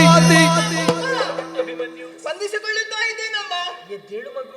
ಏನಮ್ಮ ಈ ರೀತಿ ಆಶ್ಚರ್ಯವನ್ನೇ ಕಾಣುತ್ತಾ ಇದ್ದೇನೆ. ಯಾವತ್ತೂ ಈ ದಾರಿಯಿಂದಾಗಿ ಬರುವವರು ಇವತ್ತು ಹಾಗಲ್ಲ, ದಾರಿಯನ್ನು ಬದಲಾಯಿಸಿದ್ದೀರಿ. ನಿಮ್ಮನ್ನು ನೋಡಿದ್ರೆ ಯಾವುದೇ ರೀತಿಯ ಸಂತೋಷ ನಿಮ್ಮ ಮುಖದಲ್ಲಿ ಕಾಣುವುದಿಲ್ಲ. ನಿಮ್ಮ ಮಗನಾದಂತಹ ನಾನು ದೂರದಿಂದಲೇ ಬರುತ್ತಾ ಇದ್ದೇನೆ ಎನ್ನುವಂತಹ ವಿಚಾರವನ್ನು ತಿಳಿದರೆ ಸಾಕು ಓಡೋಡಿಕೊಂಡು ಬಂದು ನನ್ನನ್ನು ಎತ್ತಿ ಮುದ್ದಿಸುವವರು. ಆದ್ರೆ ಇವತ್ತು ನಿಮ್ಮ ಹತ್ತಿರಕ್ಕೆ ಬಂದು ನಮಸ್ಕಾರ ಮಾಡಿ ಇಷ್ಟು ಹೊತ್ತಾದರೂ ಕೂಡ ಮುಖ ಬೇಸರದಿಂದ ತುಂಬಿದೆ. ಕಣ್ಣೀರು ಧಾರಾಕಾರವಾಗಿ ಸುರಿತಾ ಇದ್ದೀರಿ. ಯಾಕಮ್ಮ ಯಾಕಮ್ಮ ಕಣ್ಣೀರು? ಏನು ಚಿಂತೆ? ನಾನಿದ್ದೇನೆ, ನನ್ನಲ್ಲಿ ಹೇಳಮ್ಮ, ನಾನು ಪರಿಹರಿಸಿಕೊಳ್ತೇನೆ ತಾಯಿ. ಬೇಡ ಮಗನೇ, ನಿನ್ನಿಂದ ಎಲ್ಲ ಪರಿಹಾರ ಆಗುವಂತಹ ವಿಷಯ ಎಲ್ಲ ಇದು ದೊಡ್ಡವರ ವಿಷಯ, ಸಣ್ಣವರಿಗೆ ಏನು ಅರ್ಥ ಆಗುದಿಲ್ಲ ಇದು. ಅಮ್ಮ ಏನು ಆ ವಿಷಯ ನನಗೆ ಗೊತ್ತಾಗ್ಲೇಬೇಕು. ಯಾಕೆ? ಮತ್ತೆ ಇಷ್ಟರ ತನಕ ನಿಮ್ಮ ಈ ರೀತಿಯ ಮುಖವನ್ನು ಕಂಡವ ನಾನಲ್ಲ. ಇವತ್ತು ಈ ರೀತಿ ಆಗಬೇಕಾದ್ರೆ ಏನೋ ಒಂದು ಬಲವಾದಂತಹ ಕಾರಣವಿದೆ. ಹಾಗಾಗಿ ಈ ರೀತಿ ಆಗಿದ್ದೀರೆಂಬುದು ಸ್ಪಷ್ಟ ಗೊತ್ತಾಯ್ತಮ್ಮ. ಅಮ್ಮ, ನಿಮ್ಮ ಚಿಂತೆಗೆ ಕಾರಣ ಏನೆಂಬುದು ನನಗೆ ಗೊತ್ತಾಗಲೇಬೇಕು. ನಾನಿದ್ದೇನಮ್ಮ, ಏನಾಯ್ತು ಹೇಳಿ, ಅದನ್ನು ನಾನು ಪರಿಹರಿಸ್ತೇನೆ. ನಿನಗೆ ಕಾಲ ಬಂದಾಗ, ಸಮಯ ಬಂದಾಗ ನಾನೇ ಎಲ್ಲವನ್ನು ತಿಳಿಸುತ್ತೇನೆ. ಈಗ ಬೇಡ ಅಂತ ಹೇಳುದು ನಾನು. ಹೇಳುದಿಲ್ವಾ? ಹೇಳುದು. ಹಾಗೆ ಮಾಡಿದ್ರೆ ಹೇಗೆ ಮಗನೇ? ಹೇಳಲೇಬೇಕು ನಿನಗೆ. ಹೇಳದಿದ್ರೆ ನೀವು ಕೊಟ್ಟ ತಿಂಡಿಯೂ ಬೇಡ, ಏನು ಬೇಡ, ಮಾತಾಡುದಿಲ್ಲ. ಕತ್ತಲೆ ಕೊನೆಯವರೆಗೆ ಮಕ್ಕಳು ಊಟ ಮಾಡದಿದ್ರೆ ಮೊದಲು ಚಿಂತೆ ಆಗುದು ಯಾರಿಗೆ ಗೊತ್ತ? ತಾಯಿಗೆ. ಹೇಗೆ ಮಾಡಿ ಇಟ್ಟಿದ್ದೀರಲ್ಲ ಸಿದ್ಧಪಡಿಸಿ, ನೀವೇ ತಿಂದು ಮಲಗಿ. ಹೇಳ್ತೇನೆ ಮಗು, ಹೇಳ್ತೇನೆ. ಏನಮ್ಮ, ಯಾಕಮ್ಮ ಕಣ್ಣೀರು ಸುರಿಸಬೇಡಮ್ಮ, ಏನಾಯ್ತು ಹೇಳು. ಅಣ್ಣನಾದಂತಹ ಕೃಷ್ಣದೇವ ಒಂದು ಪ್ರತಿಜ್ಞೆಯನ್ನು ಮಾಡಿದ್ದಾನೆ. ಆ ಪ್ರತಿಜ್ಞೆ ಮಾಡೋದಕ್ಕೆ ಕಾರಣ ಉಂಟು. ಏನಂತ? ಗಯನೆನ್ನುವವನು ಅಮರ ಪದದಲ್ಲಿ ಸಲ್ಲಿಸುವಂತಹ ಸಂದರ್ಭದಲ್ಲಿ ಗಯನ ಕುದುರೆ ಬೆವರಿ ಅಣ್ಣನ ಅರ್ಘ್ಯ ಜಲಕ್ಕೆ ಬಿತ್ತು. ಅರ್ಘ್ಯ ಜಲ ಕೆಟ್ಟು ಹೋಯಿತು ಎನ್ನುವಂತಹ ವಿಷಯವನ್ನು ತಿಳಿದು ಕೃಷ್ಣದೇವರು ಅಂದ್ರೆ ನಿನ್ನ ಮಾವ ಅವನ ಮೇಲೆ ಪ್ರತಿಜ್ಞೆಯನ್ನು ಮಾಡಿದ್ದಾನೆ. 8 ದಿವಸದೊಳಗಾಗಿ ನಿನ್ನನ್ನು ಕೊಲ್ಲುತ್ತೇನೆ, ಇಲ್ಲವಾದಲ್ಲಿ ಅಗ್ನಿಕುಂಡಕ್ಕೆ ಬೀಳುತ್ತೇನೆ ಎನ್ನುವ ಹಾಗೆ. ಇದನ್ನು ತಿಳಿದಂತಹ ಗಯ ಹೆದರಿ ನಾನಾ ಕಡೆಗೆ ಹೋಗಿ ಆಶ್ರಯವನ್ನು ಕೇಳಿದ. ಕೈಲಾಸಕ್ಕೆ ಹೋದ. ಕೈಲಾಸದಲ್ಲಿ ಪರಮೇಶ್ವರ ದೇವರು ನಾರದರಿದ್ದಾರೆ, ನಾರದರು ನಿನಗೆ ದಾರಿಯನ್ನು ಸೂಚಿಸುತ್ತಾರೆ ಎನ್ನುವಾಗ ಹೇಳಿದಾಗ ನಾರದರು ಗಯನಲ್ಲಿ ಹೇಳಿದ್ರು, ನೇರವಾಗಿ ಕಾಮ್ಯಕಾವನಕ್ಕೆ ಹೋಗು, ಪಾರ್ಥ ಮಹಾಶಯ ಇದ್ದಾನೆ, ಅಲ್ಲಿ ಅವನಿಗೆಲ್ಲವನ್ನೂ ಕೊಡುತ್ತಾನೆ ಎನ್ನುವ ಹಾಗೆ. ಗಯನು ನೇರವಾಗಿ ಕಾಮ್ಯಕಾವನಕ್ಕೆ ಬಂದು ನಿನ್ನ ತಂದೆಯಲ್ಲಿಗೆ ಬಂದು ಎಲ್ಲ ವಿಚಾರವನ್ನು ಬಿತ್ತರಿಸಿದ. ಏನಂತೆ? ಆಶ್ರಯವನ್ನು ಕೊಡು ಎನ್ನುವ ಹಾಗೆ ಮೊದಲಾಗಿ ಕೇಳಿಕೊಂಡ. ಒಪ್ಪಿಕೊಂಡ. ಪ್ರಾಣ ಭಿಕ್ಷೆಯನ್ನು ಕೇಳಿದ ಕ್ಷಣವೇ ನಿನ್ನ ತಂದೆಯವರು ಪ್ರಾಣ ಭಿಕ್ಷೆಯನ್ನು ಕೊಟ್ಟು ಬಿಟ್ಟರು. ಒಳ್ಳೆಯ ವಿಷಯ. ಮತ್ತೆ ರಕ್ಷಣೆ ಮಾಡುವುದು ಕರ್ತವ್ಯ. ಅದು ಹೌದು. ಬಳಿಕ ಕೇಳಿದ್ರು ನಿನ್ನ ವೈರಿ ಯಾರು ಎನ್ನುವ ಹಾಗೆ. ಆಗ ಹೇಳಿದ ನನ್ನ ವೈರಿ ಶ್ರೀಕೃಷ್ಣ ದೇವರು. ಅಮ್ಮ, ಪ್ರತಿಜ್ಞೆಯನ್ನು ಮಾಡಿ ಇವ ಸ್ವಲ್ಪ ತಲೆ ಖರ್ಚು ಮಾಡಿದ್ದಾನಲ್ವಾ? ಹೌದು. ಮೊದಲೇ ವೈರಿ ಯಾರಂತ ಹೇಳಿದ್ರೆ ಪ್ರಾಣ ಭಿಕ್ಷೆ ಸಿಗುದಿಲ್ಲ. ಹಾಗಾಗಿ ಮತ್ತೆ ವಿಷಯವನ್ನು ಹೇಳಿ. ಅಲ್ಲಿ ಪಾರ್ಥ ಮಹಾಶಯರು ಪ್ರತಿಜ್ಞೆಯನ್ನು ಮಾಡಿದ್ದಾರೆ. ಏನಂತೆ? ನಿನ್ನನ್ನು ನಾನು ರಕ್ಷಿಸುತ್ತೇನೆ, ಒಂದು ವೇಳೆ ನಿನಗೆ ರಕ್ಷಣೆಗೆ ಯಾರಾದ್ರೂ ಬಂದರೆ ಅವರನ್ನು ನಾನು ಕೊಲ್ಲುತ್ತೇನೆ ಎನ್ನುವ ಹಾಗೆ. ನನ್ನ ಅಪ್ಪ ಬಿಡ್ಲಿಕ್ಕಿಲ್ಲ. ಹೌದಲ್ಲ? ಇಬ್ಬರು ಸಮಾನವಾದಂತಹ ಪ್ರತಿಜ್ಞೆಯನ್ನು ಮಾಡಿದ್ದಾರೆ.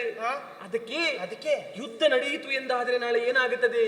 ಪಾರ್ಥ ಮಹಾಶಯರು ನಿನ್ನ ತಂದೆಗೂ ನಿನ್ನ ಮಾವನಿಗೂ ಯುದ್ಧ ನಡೆಯುತ್ತದೆ. ಹೌದು ಮಗನೇ, ನಡೆಯುತ್ತದೆ. ಬಿಡು ಬಿಡು ಬಿಡು ಬಿಡು ಬಿಡು ಬಿಡು ಬಿಡು ಬಿಡು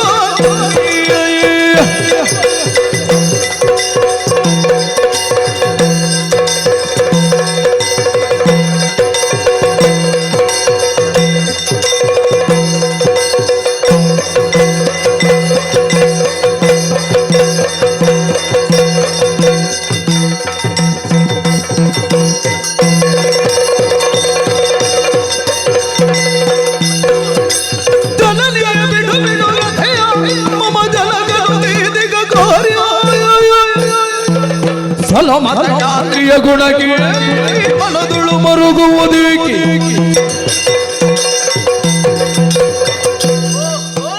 ಗಯನನ್ನು ಬಿಟ್ಟುಕೊಡಿ ಎನ್ನುವಾಗ ನಿನ್ನ ತಂದೆಯಲ್ಲಿ ಕೇಳಿದ್ರೆ ಬಿಟ್ಟುಕೊಡುವುದಿಲ್ಲ, ಯುದ್ಧಕ್ಕೆ ಸಿದ್ಧನಾಗಿದ್ದೇನೆ ಅಂತ ಹೇಳ್ತಾರೆ. ಈಗ ನಾಳೆ ದಿವಸ ಕೃಷ್ಣನೊಡನೆ ಯುದ್ಧ ಏರ್ಪಡುತ್ತದೆ. ಪ್ರಸಂಗ ಇಷ್ಟು ಮುಂದುವರಿದಿದೆ ಅಲ್ವಾ? ಹೌದು ಮಗನೇ. ಏನಂತೆ ನನ್ನ ಮಾವ ಯಾರನ್ನು ಕೊಲ್ಲುವುದು? ನಿನ್ನ ತಂದೆಯನ್ನು. ತಂದೆಯನ್ನು. ನನ್ನ ಮಾವ. ಅಮ್ಮ, ಇದಕ್ಕಾಗಿ ಮರುಗುತ್ತಾ ಇದ್ದೀರಾ ನೀವು? ಹೌದು. ಚಿಂತಿಸಬೇಕಾದಂತ ಅನಿವಾರ್ಯತೆ ನಿಮಗಿಲ್ಲ. ನಾನಿಲ್ವಮ್ಮ. ಯುದ್ಧ ನಡೆಯುವುದು ಅವರಿಗೆ, ನೀನಿದ್ದೇನು ಮಾಡುದು ಹೇಳು? ಮತ್ತೆ ಅಪ್ಪನ ಪಕ್ಷದಲ್ಲಿ ನಾನಿದ್ದೇನೆ. ನೀ ಇದ್ರೆ ಊಟ ಮಾಡೋದಕ್ಕೆ ಆದಿತ್ತು ಮತ್ತೆ. ಅದೇ ಎಷ್ಟು ಹೊತ್ತು ಊಟ ಮಾಡಿದ್ದು ನಿದ್ದೆ ಮಾಡಿದ್ದು ಮಾತ್ರ ನೋಡಿದ್ದು. ಇದೊಂದು ಒಳ್ಳೆ ಅವಕಾಶ. ಪಾರ್ಥ ಕುಮಾರ ಅಭಿಮನ್ಯುವಿಗೆ ಒಂದು ಅವಕಾಶ ಸಿಕ್ಕಿದೆ. ಮಾವ ಅಪ್ಪನಲ್ಲಿ ಯುದ್ಧ ಮಾಡುದಲ್ಲ, ಅವನಿಗೆ ಕೂಡಿದ್ರೆ ಮೊದಲು ನನ್ನಲ್ಲಿ ಯುದ್ಧ ಮಾಡಿ ನನ್ನನ್ನು ಗೆಲ್ಲಲಿ, ಆಮೇಲೆ ಅಪ್ಪನನ್ನು. ಅಮ್ಮ, ಏನ್ ಮಾಡ್ತೀನಿ? ಅಮ್ಮ, ಹೆದರಬೇಡ. ಅಪ್ಪನ ಪಕ್ಷವನ್ನು ವಹಿಸಿ. ಏನು ಮಾಡ್ತೀರಾ? ಏನು ಮಾಡ್ತೀರಾ? ಸುಮ್ಮನೆ ಬಿಡುದಿಲ್ಲ. ಮಮಕಾರಿಗೆ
ಮರದುಳು ಮರುಗುವುದಕ್ಕೆ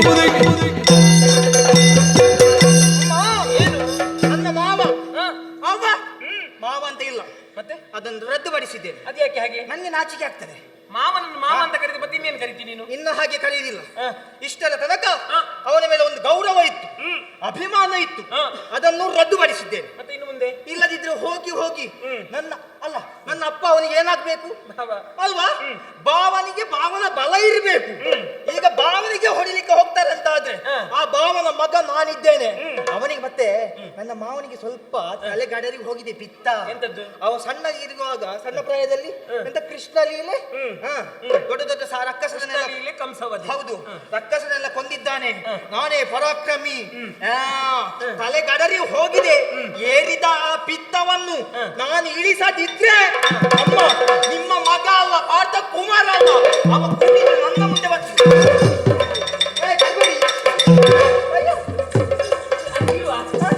ಅಮ್ಮ ಅಮ್ಮ ಬಾಮ್ಮ, ಹೆದರ್ಬೇಡ. ಬಾಬಾ ಹೆದರ್ಬೇಡ. ಅವರು ತಂದು ಕೊಟ್ರೆ ಯಾರಲ್ಲಿ ಹೇಗೆ ಮಾತಾಡಬೇಕು, ಮಕ್ಕಳು ಹೇಗಿರ್ಬೇಕು ಹಾಗೆ ಇರಬೇಕು. ಮಕ್ಕಳು ಹಾಗೆ ಮಾತಾಡುದಲ್ಲ. ಯಾಕೆ ನಾನು ಏನ್ ಮಾತಾಡಿದೆ ನಿನಗೆ?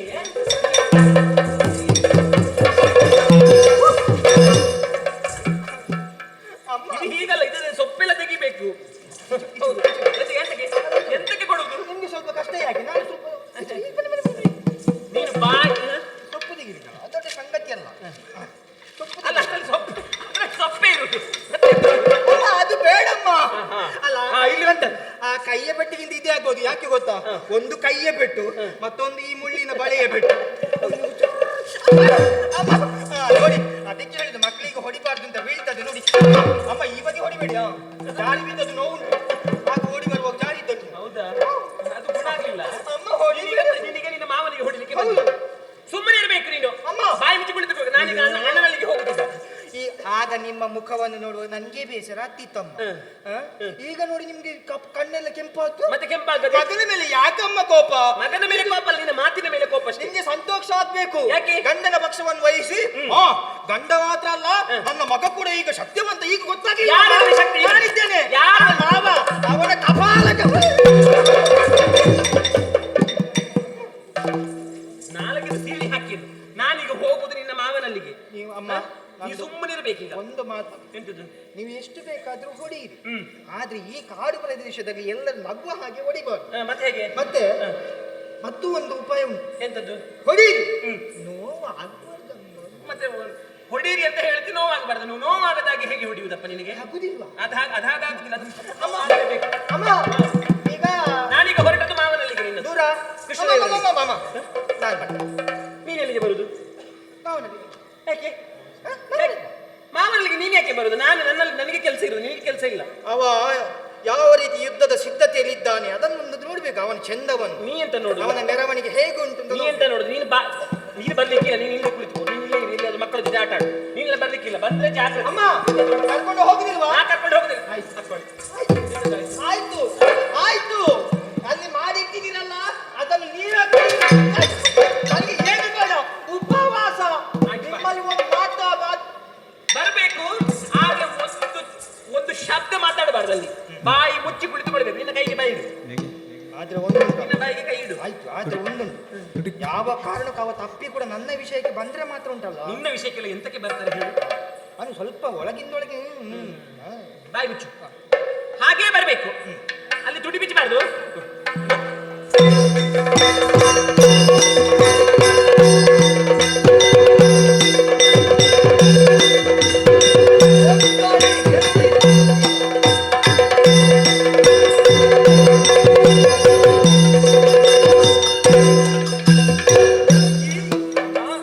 ನನ್ನಿಂದ ಅಪ್ಪಣೆಯನ್ನು ಪಡೆದು ನೇರವಾಗಿ ಪಾರ್ಥನ ಬಳಿಗೆ ಹೋದವಳು ನೀನು. ಸುಭದ್ರ ರಾಯ ಭಾರ ಹೇಗಾಯಿತು ತಂಗಿ? ರಾಯ ಭಾರ.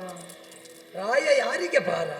ಇಲ್ಲ, ನಿನ್ನ ಮಾತಿಗೆ ಬರುವುದಿಲ್ಲ ಅಂತ, ಬಗ್ಗುವುದಿಲ್ಲ ಅಂತ ಹೇಳಿದ್ದಾರೆ. ಗಯನನ್ನು ಬಿಟ್ಟು ಕೊಡುವುದಿಲ್ಲವಂತೆ. ಹೇಳಿಲ್ವೇ ಕುರುರಾಯ ಪರಿಹಾಸ್ಯ ಮಾಡದ ತೆರದಲ್ಲಿ? ನೀ ಹೇಳಿದ ಒಂದೊಂದು ವಾಕ್ಯವನ್ನು ಬಿಡಿಸಿ ಬಿಡಿಸಿ ಹೇಳಿದೆ ನಾನು. ಯಾವ ಮಾತಿಗೂ ಅವನು ಮನ್ನಣೆಯನ್ನು ಹಾಕುವುದಿಲ್ಲ. ಗಯನನ್ನು ಬಿಟ್ಟು ಕೊಡುವುದಕ್ಕೆ ಸಾಧ್ಯವೇ ಇಲ್ಲವಂತೆ. ಯುದ್ಧವೇ ಬದ್ಧ ಎನ್ನುವ ಹಾಗೆ ಹೇಳ್ತಾ ಇದ್ದಾನೆ. ಕಾಡಿನಲ್ಲಿರುವವರು ಗೆಡ್ಡೆ ಗೆಣಸು ತಿಂದು ಬದುಕುವವರು ಯಾರ ಬಲ ಉಂಟು ಅವರಿಗೆ, ಯಾವ ಧೈರ್ಯ ಅಂತವರಿಗೆ. ನನಗೆ ಈಗ ಚಿಂತೆ ಆಗುತ್ತೆ.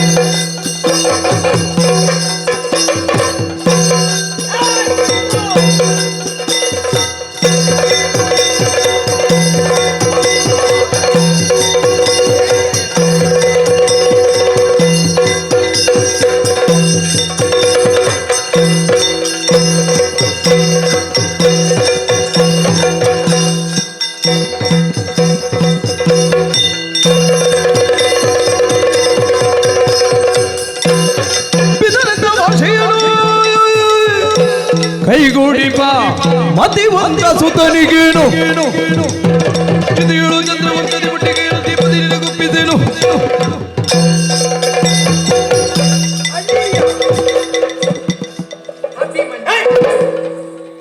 ನನ್ನನ್ನು ಸ್ಪರ್ಶ ಮಾಡಿದ್ರೆ ಜಾಗ್ರತೆ. ಗುಡ್ಡಗೆ ಇದ್ದಿ ಮಗ. ಮತ್ತೆ ನಿನ್ನ ಹಾಗ ಅದೇ ಏನು ಮಗ ಈ ಸಲ ವೇಗ ಕಡಿಮೆ. ಗುಂಡಗೆ ಆಗಿದ್ದಾನೆ ಅವ. ಅದೇ ಏನು ವೇಗ ಕಡಿಮೆ. ಇನ್ನು ಸ್ವಲ್ಪ ಹೊತ್ತಾಗ್ಲಿ, ಮತ್ತೆ ಮತ್ತಿನ ವೇಗ ಬರ್ತದೆ. ಹೌದಾ? ಹಾ. ಇದು ಯಾಕೆ ಮಗು ಕೋಪ? ಓ ಅಳಿಯ ಅಯ್ಯೋ, ನಿನ್ಗೆ ನನ್ನನ್ನು ಕಾಣುವಾಗ ಹೆಣ್ಣಿನ ಹಾಗೆ ಕಾಣ್ತದ? ನಿನ್ನ ಮುಖ ಹುಲಿಯ. ನಿನ್ನ ರಾಗವೇ ಕೃಷ್ಣ. ನಿನ್ನ ಮಾವ ಕೃಷ್ಣ. ಕೃಷ್ಣ ಅಲ್ಲ. ಒಮ್ಮೆ ಹೇಳ್ಬೇಡ. ಅಲ್ಲ. ಕೃಷ್ಣ ಕೃಷ್ಣ ಶ್ರೀಕೃಷ್ಣ ಅಲ್ಲ. ಹಾ? ಕಿಟ್ಟ ಕಿಟ್ಟ ತೊಂಕಿಟ್ಟ. ನಿನ್ನದ್ದೇನು ಇವತ್ತು ದಿಂಕಿಟ? ಇವತ್ತು ಹೀಗೆ. ಹಾ. ಇನ್ನು ಸುಮ್ಮನೆ ಕೂತ್ರೆ ಆಗ್ಲಿಕ್ಕಿಲ್ಲ. ಹಾ. ಅದಕ್ಕೆ ಬೇಕಾಗಿ ಹೀಗೆ ಬದಲಾವಣೆ. ಈಗ ಕೋಪ ಯಾಕೆ? ಕೃಷ್ಣ ಎಲ್ಲಿಗ ಹೊರಟದ್ದು? ಎಲ್ಲಿಗ? ಕಾಮ್ಯಕಾವನಕ್ಕೆ. ಹಾ? ನಿನ್ನ ಅಪ್ಪನನ್ನು ನೋಡ್ಲಿಕ್ಕೆ. ಯಾಕೆ ಹೊರಟದ್ದು? ಅಧಿಕ ಪ್ರಸಂಗ. ಯಾಕೆ ಹೊರಟದ್ದು? ನಿನ್ನ ಅಪ್ಪ. ನನ್ನ ಅಪ್ಪ ಅಂತ ಗೊತ್ತುಂಟು, ನಿನ್ನ ಭಾವ ಅಲ್ವಾ? ಹಾ. ಹೇಗೆ ಮಗ ಒಟ್ಟಿಗೆ ಹೋಗೋಣ? ಯಾರು? ಪೆಟ್ಟಿಗೆ. ನೀನು ನಿನ್ನನ್ನು ಹೋಗ್ಲಿಕ್ಕೆ ಬಿಟ್ರಿ ಅಲ್ವಾ ಹೋಗೋದು? ಏನು ಮಾಡ್ತಿ? ಈಗ ನಾನು ನನ್ನ ಕೆಲವು ಪ್ರಶ್ನೆ ಉಂಟು, ಹಾ. ಚುಟುಕಾಗಿ ಉತ್ತರ ಕೊಡ್ಬೇಕು. ನೋಡುವ. ಮತ್ತೆ ಹೆಚ್ಚು ಹೊತ್ತು ಮಾತಾಡ್ಲಿಕ್ಕಿಲ್ಲ. ನಿನ್ನ ಪ್ರಶ್ನೆ ಅಷ್ಟು ತಾಳ್ಮೆಯೂ ನನಗಿಲ್ಲ. ಸಿದ್ಧಿ ಎನ್ನುವುದು ನಖದಿಂದ ಶಿಖರವರೆಗೆ ಹೇಳ್ತಾ ಉಂಟು. ನಿನ್ನ ಪ್ರಶ್ನೆ ಉದ್ದ ಇಲ್ಲಲ್ಲ. ಇಲ್ಲ ಇಲ್ಲ, ಒಂದೇ ವಾಕ್ಯ. ಸರಿ. ನೀನೀಗ ಹೊರಟದ್ದು ಎಲ್ಲಿಗೆ? ಕಾಮ್ಯಕಾವನಕ್ಕೆ. ಯಾಕೆ? ಯುದ್ಧಕ್ಕೆ. ಯಾರಲ್ಲಿ? ನಿನ್ನ ಅಪ್ಪನಲ್ಲಿ. ಕಾರಣ ಏನು? ಗಯನನ್ನು ಬಿಟ್ಟು ಕೊಡದೇ ಇರು. ಅದು ತಪ್ಪ? ತಪ್ಪು. ಯಾರು ಹೇಳಿದ್ದು ತಪ್ಪು ಅಂತ? ನಾನು ಹೇಳುವುದು. ಅದು ಅದು ನೀನಲ್ವಾ? ಹ. ನೀನಲ್ವಾ ಹೇಳಿದ್ದು ತಪ್ಪು ಅಂತ? ಹೌದು. ನಾನು ಸರಿ ಅಂತ ಹೇಳ್ತೇನೆ. ಯಾಕೆ ಸರಿ? ಯಾಕೆ? ಈಗ ಗಯ ಓಡೋಡಿಕೊಂಡು ಅಪ್ಪನ ಬಳಿಯನ್ನು ಸೇರಿದ, ಕೇಳಿದ ಪ್ರಾಣ ಭಿಕ್ಷೆಯನ್ನು ಆಯ್ತು ಎನ್ನುವ ಹಾಗೆ ಹೇಳಿದ್ದಾನೆ. ರಕ್ಷಣೆ ಕೊಟ್ಟ. ಯಾಕೆ ಕೊಟ್ಟ? ಯಾಕೆ ಕೊಟ್ಟ? ನನ್ನ ಅಪ್ಪ ಯಾರು, ಯಾರು, ನನ್ನ ಅಪ್ಪನ ಯೋಗ್ಯತೆ ಏನು ಏನು ಎನ್ನುವುದನ್ನು ಪ್ರಪಂಚವೇ ತಿಳಿದುಕೊಂಡಿದೆ. ಏನು ಹ? ಏನು? ನಿನ್ನ ಭಾವನ ಗುಟ್ಟಿನ ವಿಷಯ ನಿನಗೆ ಗೊತ್ತಿಲ್ವಾ? ನಿನ್ನ ಭಾವ ನನ್ನಿಂದ ದೊಡ್ಡವಲ್ವಾ? ಯಾವುದು? ನನ್ನಿಂದಾಗಿ ದೊಡ್ಡವಲ್ವಾ? ಅಲ್ಲ, ನಿನ್ನಿಂದಾಗಿಂತ ನೀನೇ ಹೇಳುದಲ್ವಾ? ಮತ್ತೆ? ನನ್ನ ಅಪ್ಪ ಯಾವತ್ತಿದ್ದು ದೊಡ್ಡವರೇ. ಹ. ಈಗ ನಿನ್ನ ಅಪ್ಪ ದೊಡ್ಡವನಿ. ಈಗ ಏನುಂಟು ಅಂತ? ಯಾಕೆ? ಅಲ್ಲಿ ಗೆಡ್ಡೆ ಗೆಣಸು ತಿಂದು ಈಗ ನನ್ನ ಹಾಗೂ ನಿನ್ನ ಹಾಗೂ ಇರ್ಲಿಕ್ಕಿಲ್ಲ. ಹೀಗೆ ಕಡ್ಡಿಯ ಹಾಗೆ ಇದ್ದಾನೆ. ಇಕೋ ಕೃಷ್ಣ, ಸುಮ್ನೆ ಇಲ್ಲದ್ರೆ ನನ್ನನ್ನು ಮಾತಾಡಿಸಬೇಡ, ನನಗೆ ಬಿಸಿ ಏರಿದೆ. ಈಗ ನಿನ್ನ ಅಪ್ಪ ಯುದ್ಧಕ್ಕೆ ಸಿದ್ಧನಾಗಿದ್ದಾನಲ್ಲ. ಅಪ್ಪ ಗೆಡ್ಡೆ ಗೆಣಸು ತಿಂತಾನೆ. ಈಗ ಸಮಯ ಅಂತ ಹೇಳುದು ಅದು ಒಂದೇ ರೀತಿ ಇರುದಿಲ್ಲ. ಪುಣ್ಯ ಹೇಳಿದ್ದು ನೀನೀಗ ಸರಿ ಮುಕ್ಕುತ್ತಿ, ನಾವೆಲ್ಲ ತಿನ್ನುವುದು, ನೀನು ಮುಕ್ಕುದು. ಈಗ ನಾನು ಹೇಳ್ತೇನೆ ಕೇಳು, ವಿಷಯಕ್ಕೆ ಬರ್ತೇನೆ. ನಮ್ಮ ಮನೆಯಲ್ಲಿ ತಿಂದು ನೀನು ನಾನು ಮುಕ್ಕುವುದು ಅಂತ ಹೇಳುವುದು. ನಿನ್ನ ಮನೆಯಲ್ಲಿ ತಿಂದಿದ್ದೇನೆ, ಅದಕ್ಕೆ ಬೇಕಾಗಿ ನಾನು ಇಷ್ಟು ಹೊತ್ತು ಮಾವ ಅಂತ ಮರ್ಯಾದೆ ಕೊಟ್ಟದ್ದು. ಆಗ ಮರ್ಯಾದೆಯನ್ನು ಉಳಿಸುವಂತ ಯೋಗ್ಯತೆ ನೀನು ಕಳೆದುಕೊಂಡಿದ್ದಿ. ಯಾಕೆ? ಇಲ್ಲದಿದ್ರೆ ನನ್ನಪ್ಪ ಮಾಡಿದ್ದು ತಪ್ಪಲ್ಲ. ಯಾಕಲ್ಲ? ನನ್ನಪ್ಪ ಮಾಡಿದ್ದು ಸರಿಯೇ. ಯಾರೇ ಆಗಲಿ ಕಷ್ಟ ಕಾಲದಲ್ಲಿ ರಕ್ಷಣೆಯನ್ನು ಕೇಳಿಕೊಂಡು ಬಂದ್ರೆ ಅವರಿಗೆ ರಕ್ಷಣೆ ಕೊಡುವುದು ನಮ್ಮಂತ ಕ್ಷತ್ರಿಯರಿಗೆ ಭೂಷಣ. ಹಾಗಾಗಿ ಆಯ್ತು ಎನ್ನುವ ಹಾಗೆ ಹೇಳಿದ್ದಾರೆ. ಬಲಾಬಲವನ್ನು ನೋಡಿಕೊಂಡು ರಕ್ಷಣೆ ಕೊಡಬೇಕು ಮಗು. ಈಗ ನಿನ್ನ ಅಪ್ಪ ತಾನು ಸ್ವಂತ ಧೈರ್ಯದಿಂದ ಹೋರಾಟಕ್ಕೆ ನಿಂತಿದ್ದಾನಲ್ಲ, ಅವನಿಗೆ ಬಲ ಯಾರದ್ದುಂಟು ಅಂತ. ಬಲ ನಿನ್ನದ್ದು. ಈಗ ನೀನು ಅಪ್ಪನ ಪಕ್ಷ ಸೇರುವುದಾ? ಈಗ ನೀವು ಅಪ್ಪ ಮಗ ಒಟ್ಟಿಗೆ ಸೇರಿ ಪಕ್ಷ ಕಟ್ಟುವುದು. ಏ ಮಾವ, ನೀನು ಅಪ್ಪನಲ್ಲಿ ಯುದ್ಧ ಮಾಡುದಲ್ವೇನೋ, ಮತ್ತೆ ಕೂಡಿದ್ರೆ ನನ್ನಲ್ಲಿ ಯುದ್ಧ ಮಾಡು. ನಿನ್ಗೆ ಎಂತ ಇವರಿ ಪಾಪ ಹುಡುಗ ಕೂಡುದಿಲ್ಲ, ಮಲಗುದಿ ಬಿಟ್ರೆ ಬೇರೆ ಏನು ಗೊತ್ತಿಲ್ಲ ಅಂತ ಭಾವಿಸಿದ್ದಿ. ನನ್ನ ಪರಾಕ್ರಮ ಯುದ್ಧ ತೋರಿಸ್ತೇನೆ. ನೀನು ಎಂತದ್ದು ಮಾಡುದು? ಮಾವ ಅಂತ ನೋಡಿದ್ದಿಲ್ಲ ನೀನು ಅಲ್ಲಿ ಬೆಳಕಿದ್ದ ಸಂಜೆವರೆಗೆ ಕೂತುಕೊಂಡು ಯಾರು ಬದ್ದವ ಅಲ್ವಾ? ಯಾವುದನ್ನು? ಯಾವುದು? ಊಟವನ್ನು ಕೂಡಿದ್ರೆ ಗೆಳೆಯರ ಜೊತೆಯಲ್ಲಿ ಕುಳಿತುಕೊಂಡು ಆಟ. ನಿಂಗೆ ಊಟ, ಕೂಟ, ಪಾಠ, ಆಟ ಇಷ್ಟು ಮಾಡುವುದು ನೀನು. ಈಗ ನೀನು ನನಗೆ ಹೊಡಿತೇನೆ ಅಂತ ಹೇಳ್ತೀನಿ. ಈಗ ಅದನ್ನೇ ಇಟ್ಟುಕೊಳ್ಳೋಣ. ಈಗ ನಿನ್ಗೆ ಕಂಡದ್ದು ಹೇಗೆ? ನಾನು ಸುಮ್ಮನೆ ಕೂತ ಹಾಗೆ ಕಂಡದ್ದಲ್ವಾ? ಮತ್ತೆ ಅದು ನೀನು ಬರುವಾಗ ನಾಟಕ ಅಷ್ಟೇ. ನಮ್ಮ ಪ್ರಸಂಗ ಬೇರೆ ಬೇರೆ ನಡೀತದೆ ಅಲ್ಲಿ, ಗೊತ್ತಾಗಿದೆ. ಯಾವ ರೀತಿ ನಿನಗಿಂತ ನೀನು ಸಣ್ಣ ಪ್ರಾಯದಲ್ಲಿ ಆಡಿದಕ್ಕಿಂತ ಹೆಚ್ಚು ನಾನು ಆಡ್ತೇನೆ. ಈಗ ನೀನು ಗೂಟ ಹಾಕುತ್ತಿದ್ದ ನಮ್ಮದೇನಿದ್ರು ಕೂಡ ಆಟ. ಯಾಕೆ? ಊಟಕ್ಕೆ ನೀನಿದ್ಯಲ್ವಾ? ಏನಿದ್ದರೂ ದೂರ ನಿಲ್ಲ. ಈಗ ನೀನು ನನಗೆ ಹೊಡಿತೇನೆ. ನಾನು ನಿನಗೆ ಏನಾಗಬೇಕು? ಅರ್ಜುನ ಏನಾಗಬೇಕು ನಿನಗೆ? ನೋಡು, ನೀನು ಹೇಳಿ, ನನ್ಗೆ ಗೊತ್ತಿಲ್ಲ. ನೀನು ಹೇಳು. ಅಲ್ಲ, ನನ್ಗೆ ಗೊತ್ತಿಲ್ಲ, ನೀನು ಹೇಳಿ. ನಿನಗೆ ಅರ್ಜುನ ಏನು? ನನ್ಗೆ ಅಪ್ಪ. ನಾನು ಏನು? ನೀನೇನು ಅಂತ ನಿನ್ಗೆ ಗೊತ್ತಿಲ್ವಾ? ನಿನಗೆ ಗೊತ್ತಿಲ್ವಾ? ನಿನಗೂ ಗೊತ್ತಿಲ್ವಾ? ನೀನು ಏನು? ನಾನು ಏನು ನಿನಗೆ? ನೀನು ಅಲಿಯ. ನೀನು ಏನು ನನಗೆ? ಹೇಳು. ನೀನು ಏನು ನನಗೆ? ಹೇಳು. ಹೇಳು, ನೀನು ಹೇಳು. ಅಲ್ಲ, ನೀ ಹೇಳ್ಬೇಕು. ನೀನು ಮಾತಾಡಿದ್ ನೀನಲ್ವಾ? ಈಗ ಬಿಸಿ ನನ್ಗೆ ಈಗ ಮಗನೇ, ನಾನು ಮಾವ ಎನ್ನುವ ಪ್ರಜ್ಞೆ ಬೇಡುವ. ಮಾವನ ಹಾಗೆ ಇರಬೇಕು. ಮಾವ ಅಧಿಕ ಪ್ರಸಂಗ ಮಾಡುದಲ್ಲ. ಈಗ ಮಾವ ಅಂತ ನಾನು ಎಷ್ಟು ಹೊತ್ತು ಸಲುಗೆಯಿಂದ ಮಾತಾಡಿದ್ದು. ಯಾಕೆ? ಕೊಟ್ಟ ಅನ್ನವನ್ನು ತಿಂದಿದ್ದೇನೆ, ಅದರ ಒಂದು ಋಣ ನನ್ನ ಮೇಲೆ ಉಂಟು. ಅಷ್ಟು ಉಂಟು ಅಂತಾದ್ರೆ ಮಾವನಿಗೆ ಹೊಡೆದ್ರೆ ಪಾಪ ಬರ್ತದೆ ಎನ್ನುವ ಪ್ರಜ್ಞೆ ಇಲ್ವಾ ನಿನಗೆ? ಯಾರಿಗೆ? ನಿನಗೆ. ಏ ಪಾಪಿ, ಏ ಪಾಪಿ, ಅಲಿಯ, ದೊಡ್ಡ ಪಾಪಿ ನೀನು. ಅಲಿಯ, ಪಾಪಿ ನೀನು. ಅದೇ ನೀನು ಪಾಪ ಬರ್ತದೆ. ಈ ಪಾಪಿ ಮಾವನ ಪಾಪಿ ಅಲಿಯ. ಅಲ್ಲ, ನಿನಗೆ ಹೊಡೆದ್ರೆ ನನಗೆ ಪಾಪ ಬರ್ತದೆ. ಪಾಪ ಬರುವುದಿಲ್ಲ ಎನ್ನುವಂತ ಧೈರ್ಯ ನನಗುಂಟು. ಯಾಕೆ? ಹಾಗೆ ಪಾಪ ಬರುದಿದ್ರೆ ನಿನ್ಗೆ ಎಷ್ಟು ಪಾಪ ಬರ್ಬೇಕಿತ್ತು. ಹೌದೇ? ಅಂದ್ರೆ ಏನು ನೀನು ಮಾಡಿದ್ದು ಗೊತ್ತಿಲ್ಲ ಅಂತ ಭಾವಿಸಿದ್ಯಾ? ಏನಾಯಿತು? ಏನು ಮಾಡಿದ್ದಿ ನೀನು ಅವತ್ತು? ಏನಾಯಿತು?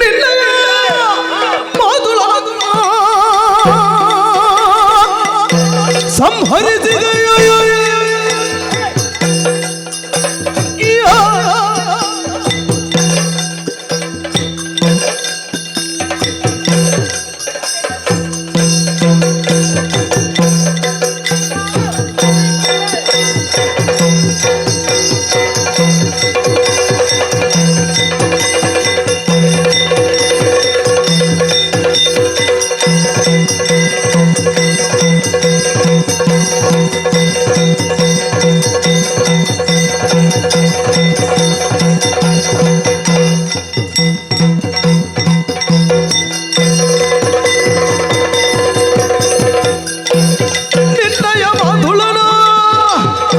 ಸಂಹರಿಸಿದೆ ಎಲ್ಲಯ ಬಾಬು ನಿನ್ನ ಹೆಣ್ಣು ತಗ್ಗದಲ್ಲಿ ಬಣ್ಣ ಬಿಡುತ್ತವೆ ಇನ್ನೊಳು ತಿಳಿಸಿ ಜನ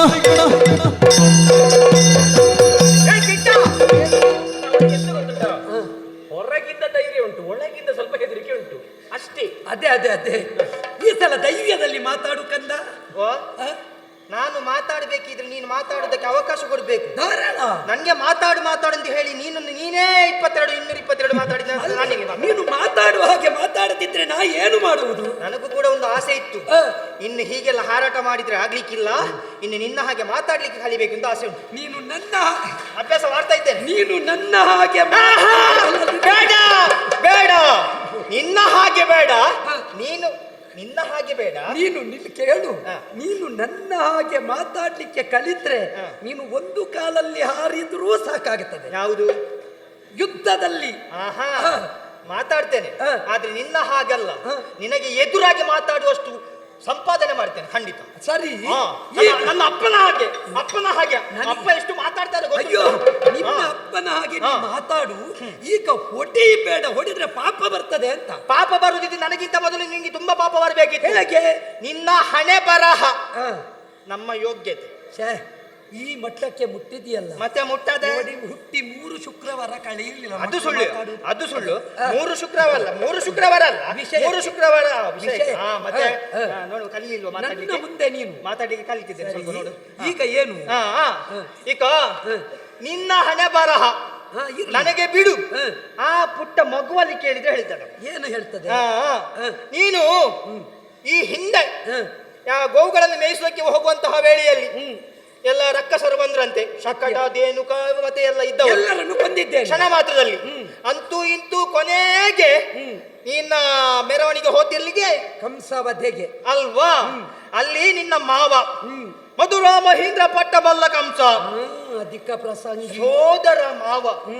ನಿಮ್ಗೆ ಸ್ವಲ್ಪ ಆದ್ರೂ ಕರುಣೆ ಉಂಟಾ? ಹಿರಿಯರ ಮೇಲೆ ಒಂದು ಭಕ್ತಿ ಉಂಟಾ? ಗೌರವ ಉಂಟಾ? ಅದರ ಅರ್ಥವೇ ಗೊತ್ತಿಲ್ಲ ನಿನಗೆ. ಅದಕ್ಕಿಂತ ಮುಂಚೆ ಅವನಿಗೆ ಉಂಟಾ ಅಂತ ಕೇಳು. ಏನೇ ಇರ್ಲಿ, ಅವರು ದೊಡ್ಡವರು ಮಾಡಿದ್ದು ಸರಿ. ಅವ ನಾಡಿನ ಅಧಿಕಾರಿ. ಈಗ ಅವ ಸುಮ್ಮನೆ ನಿನ್ನ ಮೇಲೆ ವೈರತ್ವ ಸಾಧಿಸಿದಲ್ಲ. ಅವನಿಗೆ ಈ ಹಿಂದೆ ಅಶರೀರವಾಣಿಯಾಗಿದೆ ಅಂತೆ. ನನ್ನ ಸಾವು ಹಾಗೆ ಹೀಗೆ. ನಾನು ಈಗ ಇಷ್ಟು ಕಲ್ತಿದ್ದೇನೆ. ನಾನು ದೇವವಾಣಿಯಿಂದ ಹುಟ್ಟಿದವ. ನೀನು ಯಾವ ದೇವವಾಣಿ ಅಲ್ಲ, ಆಕಾಶವಾಣಿಯಿಂದ ಹುಟ್ಟು. ಅದು ನನಗೆ ಅಗತ್ಯ ಇಲ್ಲ. ಹೌದಾ? ಆದ್ದರಿಂದ ಹೇಳಿದ್ದು. ನಿನ್ನ ಮಾವನನ್ನು ಹೇಗೆ ಕೊಂದ? ಗುದ್ದಿ ಒತ್ತಿ ಕೊಂದ. ಸಿಕ್ಕಿದಿ ಕೈಯೊಳಗೆ ಬಲು ಸೊಕ್ಕಿದ ಮಾವನೆ ನೀನು. ಸಿಕ್ಕಿದಿ ಅಳಿಯನೆ ನೀ, ಪಕ್ಕನೆ ಊಟವ ಮಾಡಿ ಮಲಗು. ಊಟ ಮಾಡುದಿದ್ರೆ ನಿನ್ಗೆ 2 ಕೊಟ್ಟೆ ಊಟ ಮಾಡು. ಯಾಕೆ? ಇಲ್ಲಿ ಬಾ. ಈಗ ಇರುದು ವಿಷಯ. ಕಿಟ, ನಾನು ಯಾರು? ಒಟ್ಟಿಗೆ ಅಮ್ಮ ಇದ್ದಾಳೆ. ಅಮ್ಮನ ವಿಷಯ ಬೇಡ. ಅಮ್ಮನಿಂದ ಆಗ ಪ್ರಸಾದ ಸಿಕ್ಕಿ ಆಗಿದೆ. ಈಗ ಮಾವನ ಪ್ರಸಾದ ಬೇಕು. ಮಾವನ ಪ್ರಸಾದ ಅಲ್ಲ, ಮಾವನಿಗೆ ಕೊಡುವುದು. ನಾನು ಕೊಡುದು ಪ್ರಸಾದ. ನನ್ನ ಮಾವ ಯಾರು? ನನ್ನ ಮಾವ ಯಾರು? ಕೃಷ್ಣನಿಗೆ ನಾನು ಏನಾಗಬೇಕು? ಅಳಿಯ ಅಲ್ವಾ? ನಿನ್ನ ಮಾವನನ್ನು ನೀನು ಹೇಗೆ ಕೊಂದದ್ದು? ಬುದ್ಧಿ ಕೊಂದೆ. ಹೌದಾ? ಕೃಷ್ಣ, ನನ್ನ ಸೋದರ ಮಾವ ನೀನು. ನಿನ್ನನ್ನು ಬುದ್ಧಿ ಅಲ್ಲ, ಈಗ ಈ ಸಣ್ಣ ಕೈಯಿಂದ ತೆಗೆದು ಬಡಿದುಂಟಲ್ಲ, ಚೆಂಡನ್ನು ನೆಲಕ್ಕೆ ಅಪ್ಪಳಿಸಿ ಬಡಿದಿಲ್ಲ.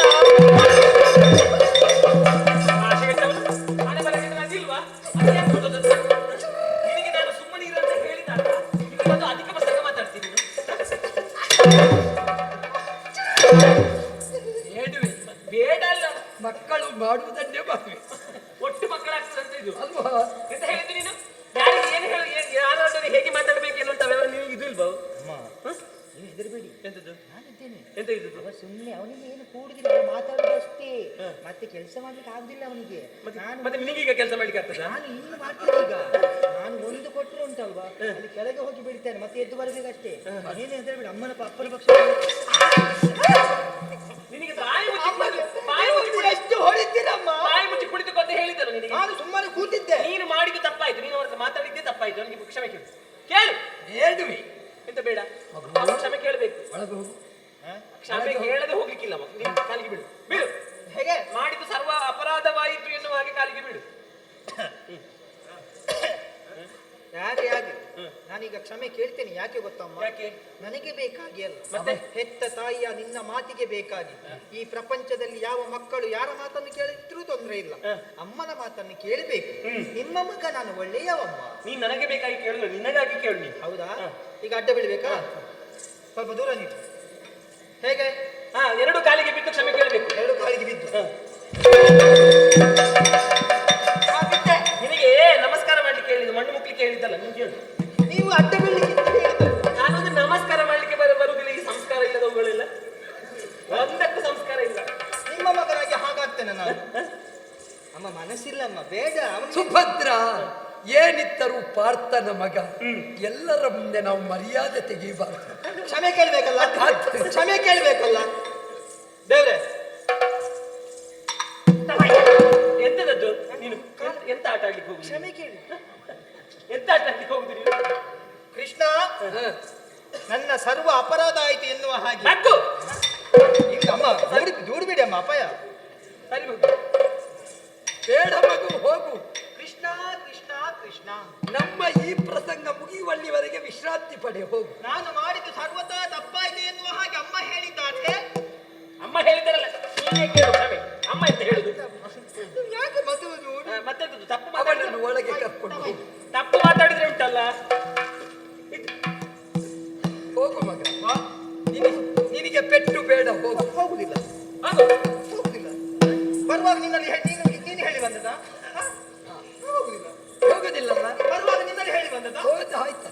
ನೀ ಹೋಗ್ತೀಲ್ವಾ? ನೀವು ಹೊಟ್ಟೆಗೆ ಏನು ಹಾಕಬಾರದು. ನೀವು ಹೊಟ್ಟೆಗೆ ಹಾಕಿದ್ರೆ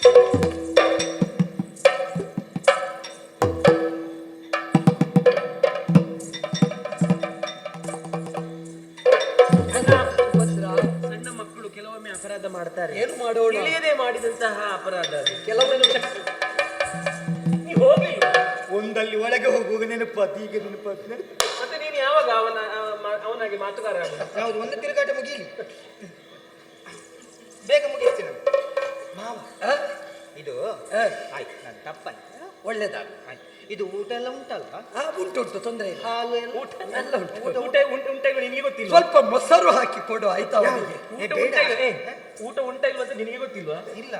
ಊಟ ಇವತ್ತು ನೀನೇ ಹೇಳ್ಬೇಕು. ಉಂಟ ಅಲ್ಲ, ಊಟ ಉಂಟು, ಆದ್ರೆ ನನ್ಗಾಗ್ತದ ಆಗುವಂಥದ್ದು ಉಂಟೋ ಇಲ್ವೋ ಅಂತ. ಇದು ಅಮ್ಮ ಏನು? ಅಮ್ಮನಿಗೆ ಕೇಳಿ. ಮಾವ, ಹಾ, ನೀನು ಯುದ್ಧಕ್ಕೆ ಹೋಗುದಲ್ಲ? ಹಾ, ಯಾವ ದಾರಿಯಿಂದ ಹೋಗುದು? ಇದೇ ದಾರಿಯಿಂದ. ಓ, ಅಲ್ಲಿ ಹಾ, ಇಲ್ಲಿ ಪ್ರತಿಯೊಂದು ದಾರಿಯ ಪರಿಚಯ ನನಗುಂಟು. ಹೌದಾ?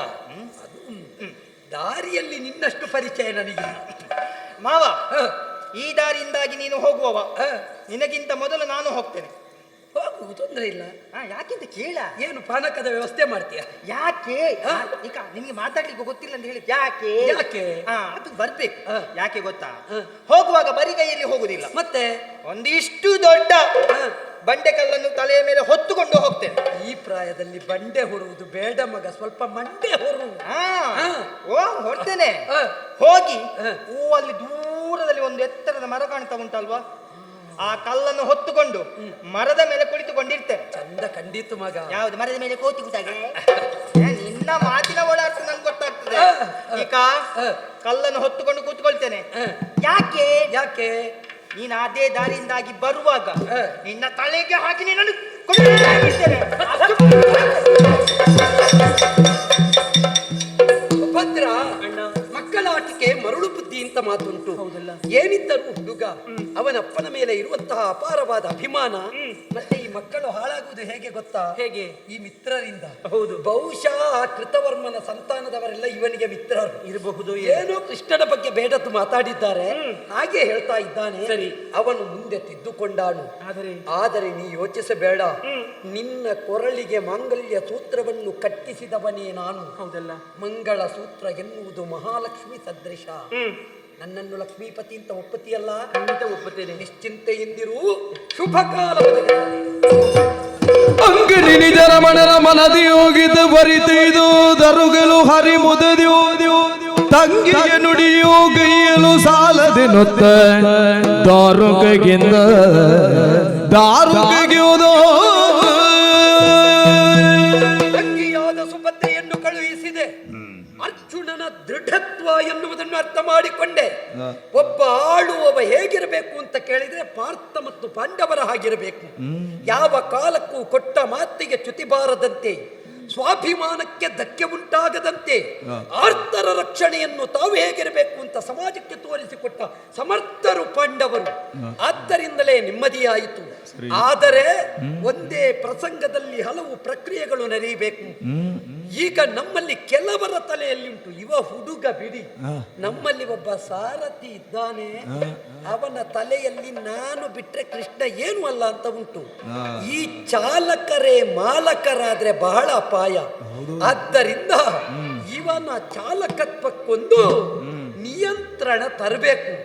ಯಾರಲ್ಲಿ ಯಾರು ಕಣ್ಣನ್ನು ಬರಲಿಕ್ಕೆ ಹೇಳಿ.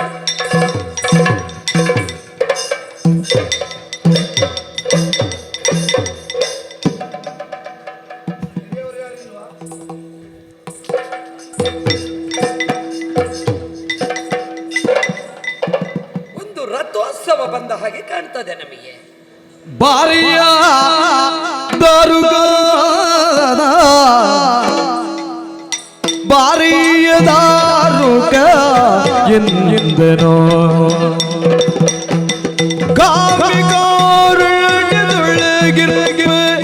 ವೀರ ಪಾಂಡವರ ಕಂಡು ಕಂಡು ಬಾರಿಯ ವೀರ ಪಾಂಡವರ ಕಂಡು ಬಾರಿಯ ದಾರುಗ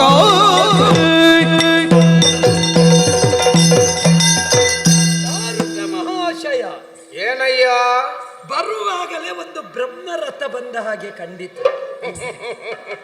ಅಂದ್ರೆ ನಿನ್ನ ಆಗಮನ ನನ್ನನ್ನು ಬ್ರಹ್ಮರಥಕ್ಕೆ ಹೋಲಿಕೆ ಅಲ್ಲ, ಅಂದ್ರೆ ಶ್ರೇಷ್ಠ ರಥ. ಏನು ಮಾಡುವ ಹೇಳು. ನೀವೆಲ್ಲ SSLC ಆಗುವಲ್ಲಿವರೆಗೆ ನಾವೆಷ್ಟು ಪ್ರಯತ್ನ ಪಟ್ಟಿದ್ದೇವೆ ಗೊತ್ತುಂಟ? ಯಶಸ್ವಿಯಾಗುವಲ್ಲಿವರೆಗೆ ಆಗುವಲ್ಲಿವರೆಗೆ ನಾವೆಲ್ಲ ಎಷ್ಟು ಹೊಣೆಗಾರಿಕೆ ವಹಿಸಿಕೊಂಡಿದ್ದೇವೆ ಗೊತ್ತುಂಟಾ? ಏನು ಏನು ಹೊಣೆ? ಮತ್ತೆ ನೀವು ಇಷ್ಟು ದೊಡ್ಡ ಜನ ಆದದ್ದು ಯಾರಿಂದ? ಯಾರಿಂದ ಯಾರಿಂದ? ಯಾರಿಂದ? ನನ್ನಿಂದ. ಹೇಗೆ? ಮತ್ತೆ ಗಾಡಿ ಓಡಿಸಿದ್ದು ಯಾರು? ಓಹೋ, ಈ ದೊಡ್ಡವರ ಗಾಡಿ ಓಡಿಸುವವರೆಲ್ಲ ಹಾಗೆ, ಮುಂದೆ ಅವರು ಹಿಂದೆ ನಾವು ಅಲ್ಲ. ಗಾಡಿ ಅಲ್ಲ, ರಥ. ಅದೇ ರಥ ಓಡಿಸ. ನೀನು ಯಾರು? ಯಾರು? ಕೃಷ್ಣನ ಸಾರಥಿ. ಮತ್ತೆ ಕೃಷ್ಣ ಸಾರಥಿ, ಕೃಷ್ಣ ಸಾರಥಿ, ದಾರುಕೇಶ ಮಹಾಶಯರು. ಈ ದ್ವಾರಕೆಗೆ ನನ್ನಿಂದಲೇ ಹೆಸರು ಬಂದ. ಅದೇ ದ್ವಾರಕ್ಕೆ ನೀವೇ. ಮತ್ತೆ ದ್ವಾರಕ್ಕೆ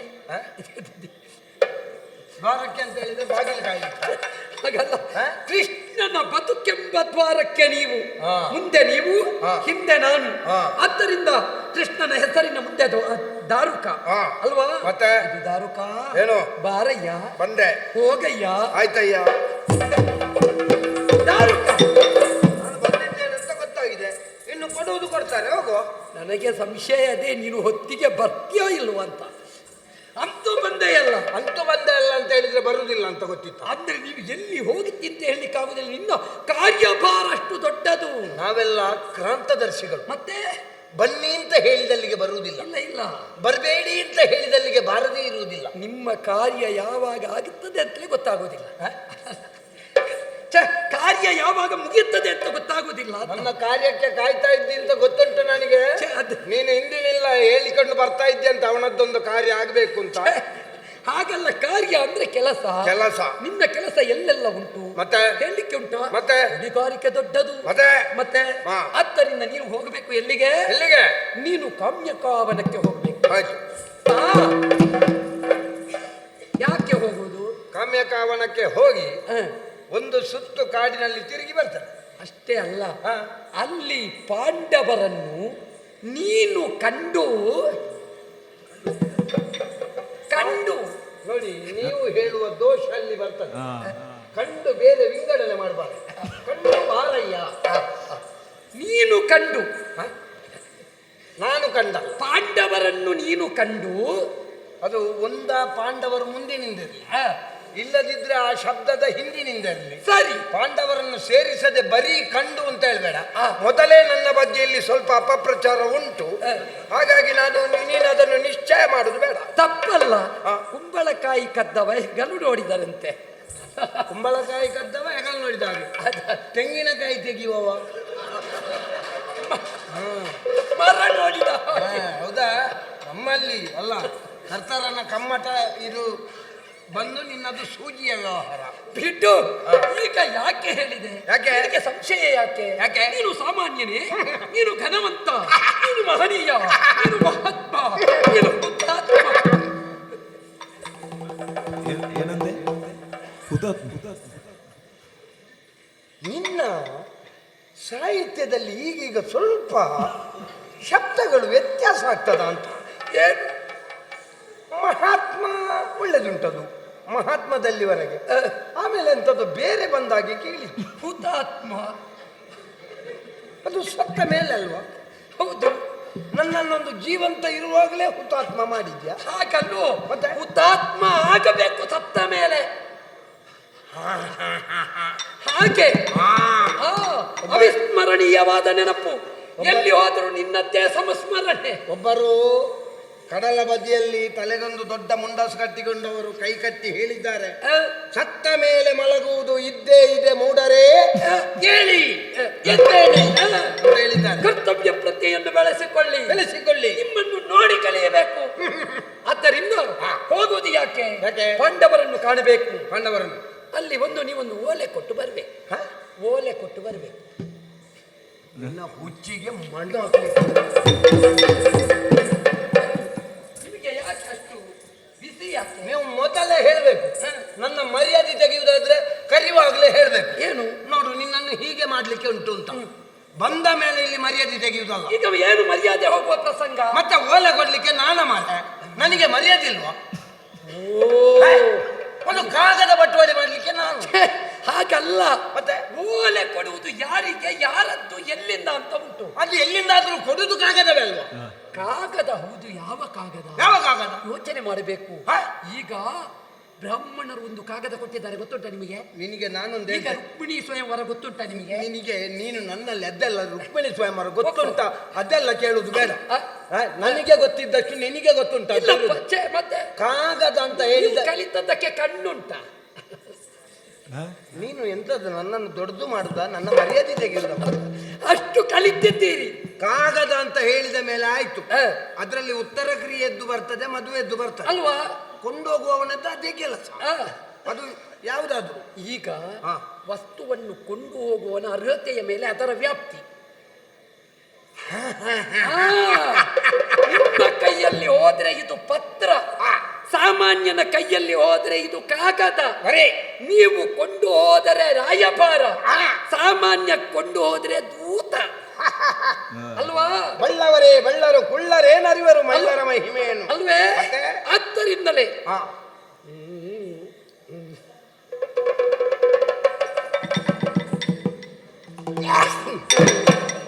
ನನ್ನ ಹೆಂಡತಿ ನನ್ನ ಆಲೋಚನೆ ಮಾಡ್ತಾ ಇದ್ದಾಳೆ. ಎಲ್ಲಿದ್ದಾಳೆ? ಬಹುಶಃ ಇಲ್ಲಿ ಇಲ್ಲಿಲ್ಲ, ಮನೆಯಲ್ಲಿ.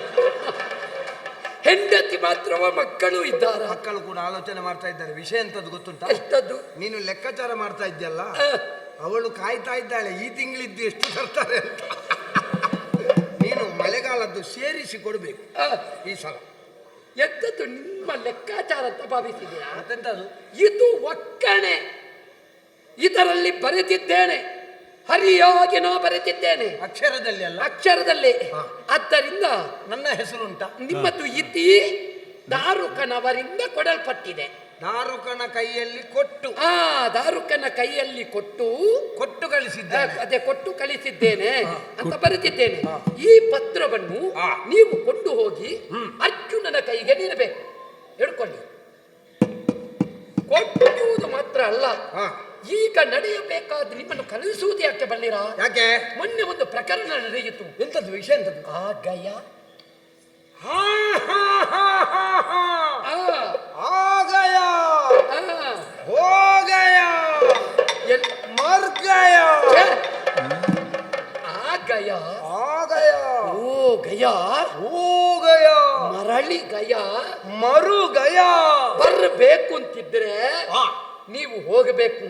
ಮೊದಲು ಸಾಮ, ಮತ್ತೆ ದಾನ, ದಾನ, ಕೊಡದೆ ಇದ್ರೆ ಭೇದ, ಭೇದ, ಇಲ್ಲದೆ ಇದ್ರೆ ದಂಡ. ನಾವೊಂದು ಕೆಲಸ ಮಾಡಿ ಆ? ಸುಮ್ಮನೆ ಇಲ್ಲದೆ 4-5 ಪ್ರಯೋಗ ಮಾಡಿಕೊಂಡು ಕಾಲಮಿತಿಯಲ್ಲಿ ಮುಗಿಸ್ಬೇಕಲ್ಲ. ಪ್ರಥಮವಾಗಿ ದಂಡ ಪ್ರಯೋಗ ಮಾಡಿದ್ರಿ. ಸಾಲದು. ನಿಮ್ಮ ಯೋಗ್ಯತೆಗೆ ತಕ್ಕುವುದೇ. ನಮ್ಮ ಆಗ ನೀವು ದಾನಿ ಪ್ರಯೋಗ ಮತ್ತೆ ಬೇಕಿಸಿ ಕೊನೆಗೆ ಆಗದಿದ್ರೆ ಒಂದು 4 ಕೊಡುವುದಕ್ಕೂ 24 ತಿನ್ನುವುದಕ್ಕೂ ನಿಮ್ಮಲ್ಲೇ ಇರುವುದು ಯೋಗ್ಯತೆ. ಕೊಡುವುದನ್ನು ಮಾತ್ರ ಹೇಳಿ, ತಿನ್ನುವುದನ್ನು ಹೇಳಬೇಕು ಅಂತ ಇಲ್ಲ. ನನಗೆ ಗೊತ್ತುಂಟಲ್ಲ, ಸರಿ, ನನಗೆ ಅರ್ಹತೆ ಉಂಟು ಅಂತ ಗೊತ್ತುಂಟು. ತಿನ್ಲಿಕ್ಕಿಲ್ಲ ಅಂತ ನೀನು ಅದನ್ನು ಹೇಳುವಷ್ಟು ಜೋರು ಹೇಳಿ ಆಯ್ತು ಮುನ್ನ. ಆಯ್ತಾ ಮತ್ತೆ ಅದು 24 ಕೊಡುವುದಕ್ಕೂ 4 ತಕ್ಕೊಳ್ಳುವುದಕ್ಕೂ 4 ತಗೊಳ್ಳುದ ನೀವೇ ಸಮರ್ಥ. 4 ದೊಡ್ಡ ವಿಷಯ ಅಲ್ಲ ಅಲ್ವಾ? ನಾವು ಮೊದಲು ತಗೊಳ್ತಾ ಇದ್ದದ್ದು ಎಷ್ಟು. ಅದನ್ನು ನಾನು ವಿಸ್ತರಿಸುವುದಿಲ್ಲ. ಬೇಡ ಬೇಡ, ಆದ್ದದು ಈಗ ಮರ್ತೋಗಿದೆ ಅದು. ಅಲ್ವಾ? ಆದರೆ ಈಗ ಹೋಗಿ ಸಂತಾನ ಪ್ರಕ್ರಿಯೆಯನ್ನು ಮುಗಿಸಿ. ಸಂತಾನ ಅಲ್ಲ, ಅಯ್ಯೋ, ನನಗೆ ಆಗಿದೆ 2 ಮಾತ್ರ ಗಂಡೆ. ಅದು ಮತ್ತೆ ಕೊನೆಯದ್ದು ಹೆಣ್ಣಾಗಬೇಕು ಅಂತ ಇತ್ತು ನನಗೆ. ಹಾಗೆ ಹೇಗೆ ಗಂಡ ಆಯ್ತು ಅಂತ ಗೊತ್ತೇ ಇಲ್ಲ. ತಾಯಿ ಭಗವತಿ ದುರ್ಗಾ ಪರಮೇಶ್ವರಿ ಅನುಗ್ರಹದಿಂದ ಇನ್ನೊಂದು ಹೆಣ್ಣು ಮಗುವೇ ಆಗಲಿ. ಯಾರಿಗೆ? ನನ್ನ ಹೆಂಡತಿ ಹೇರುವುದಿಲ್ಲ. ಯೋಗ ಬಂದ್ರೆ ಬರಲಿ. ಆಯ್ತು. ಆದ್ದರಿಂದ ನೀವು ಹೋಗಿ ಸಂಧಾನವನ್ನು ಮಾಡಿ ಗಯನನ್ನು ಬಿಡಿಸಿಕೊಂಡು ಬರಬೇಕು. ಕಾಣುವವರ ಕಣ್ಣಿಗೆ ಸಂಧಾನ, ವಿರಚಿಸಬೇಕಾದದ್ದು ಸಂಗ್ರಾಮ. ಅವರು ಒಂದು ಮಾತಾಡಿದರೆ ನೀವು ನಾನು 101 ಮಾತಾಡ್ತೇನೆ. 101 ನಿಲ್ಲಿಸಿ 108 ಬೇಡ. ಮಾತಾಡುವುದು ನಿನ್ನ ಜೊತೆಯಲ್ಲಿ ಇದ್ದ ಮೇಲೆ 108 ಬಂದರೂ ನಾನು ಮಾತಾಡಲೇಬೇಕಾಗ್ತದೆ. ಆದ್ದರಿಂದ ಆಡುವುದನ್ನಾಡಿ ಬಿಡಿಸಿಕೊಂಡು ಬರುವ ವ್ಯವಸ್ಥೆ ಮಾಡಿ. ಇದು ನಿಮ್ಮಿಂದ ಆಗುವ ಉಪಕಾರ. ಆಯ್ತು, ನೀನೇನು ಗಡಿಬಿಡಿ ಮಾಡಬೇಡ. ತುಂಬಾ ದಿವಸ ಆಯ್ತಲ್ಲ ನಿದ್ದೆ ಎಲ್ಲ ಮಾಡದೆ. ಹೌದಪ್ಪ, ಇನ್ನ 6 ಕಳೆಯಿತು. ಚಿಂತೆ ಮಾಡಬೇಡ. ನಿಮಗೆಲ್ಲ ಅದೇ ನೀವು ಮಾಡಿಕೊಳ್ಳುವ ದೊಡ್ಡ ದೊಡ್ಡ ಸಮಸ್ಯೆಗೆ ಮೊದಲೇ ನಮ್ಮನ್ನು ಕರೀತಿದ್ರೆ ಇಷ್ಟೆಲ್ಲ ಆಗ್ತಿತ್ತ? ಹೇಳಿದ್ರೆ ಅರ್ಥ ಆಗುದಿಲ್ಲ. ಯಾರನ್ನು ಯಾವ ಪ್ರಸಂಗಕ್ಕೆ ಉಪಯೋಗಿಸಬೇಕು ಅಂತ ಗೊತ್ತಿಲ್ಲ ನಿಮಗೆ. ಆಯ್ತು, ಇವತ್ತಾದರೂ ನಿಮ್ಮದು ಗೊತ್ತಾಯ್ತಲ್ಲ. ಸರಿ, ಹೋಗಿ ಹೋಗು, ಮಲಗು. ಬರೋಣದ ನಿರೀಕ್ಷೆಯಲ್ಲಿರುತ್ತೇನೆ. ನೀನು ಎಣ್ಣೆ ಹಾಕಿ ಮಲಗು. ತಲೆಗೆ ಎಣ್ಣೆಯನ್ನು ಹಚ್ಚಿ ಮಲಗು. ಇದು ನೀವು ಬಿಟ್ಟಿದ್ದೀರಾ? ಪ್ರಕರಣ ಸುಖ. ತಲೆಗೆ ಎಣ್ಣೆ ಹಾಕುವುದು ಬಿಟ್ಟಿದ್ದೀರಾ? ನಾನು ಹಾಕ್ತೇನೆ, ನೀನು ಕೂಡ ಹಾಕು ಅಂತೇನೆ. ಸರಿ ಸರಿ ಸರಿ. ಇವರಿಗೆಲ್ಲ ನಮ್ಮ ಯೋಗ್ಯತೆ ಗೊತ್ತಾಗುವುದು ಪ್ರಸಂಗ ಮುಗಿಲಿಕ್ಕೆ ಈಗ ಮತ್ತೆ ಮೊದಲೇ ಹೇಳ್ತಿದ್ರೆ ಇಷ್ಟೆಲ್ಲ ಗಡಿಬಿಡಿತ್ತ. ಮತ್ತೆ ತೊಂದರೆ ಇಲ್ಲ. ಈಗಲಾದ್ರೂ ಕೊಟ್ಟಿದ್ದಾನಲ್ಲ ಇವ ನೇಮ. ನಾನು ಹೇಗೆ ಹೋಗುತ್ತೇನೆ, ನಾನು ಹೇಗೆ ಮಾತಾಡ್ತೇನೆ, ನನ್ನ ಸಂಧಾನ ಹೇಗೆ, ಅದರ ಪರಿಣಾಮ ಹೇಗೆ ನಿರೀಕ್ಷಿಸಿ.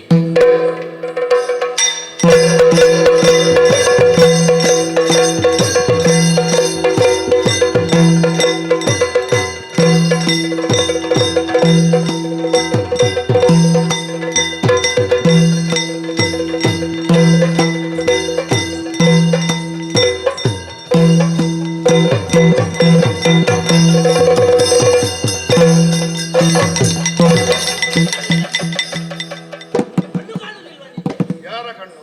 ನಿನ್ನ ಕಣ್ಣು. ನನ್ನ ಕಣ್ಣು ನನಗೆ ಕಾಣುವುದಿಲ್ಲ. ಅದು ನನ್ನ ಕಣ್ಣು ನನಗೆ ಕಾಣುವುದಿಲ್ಲ. ಮತ್ತೆ ಯಾವುದು ಕೇಳಿದ್ರು? ನಿನಗೆ ದೃಷ್ಟಿ ಇಲ್ವಾ ಕಣ್ಣಿನಲ್ಲಿ? ಹಾಗೆ ಸರಿ ಕೇಳು. ಮತ್ತೆ ನಿನಗೆ ಅರ್ಥ ಮಾಡಿಕೊಳ್ಳಲಿಕ್ಕೆ ಆಗುದಿಲ್ವಾ? ಅರ್ಥ ಮಾತಾಡುವ ಅಂತ ಹೇಳ್ತಿ.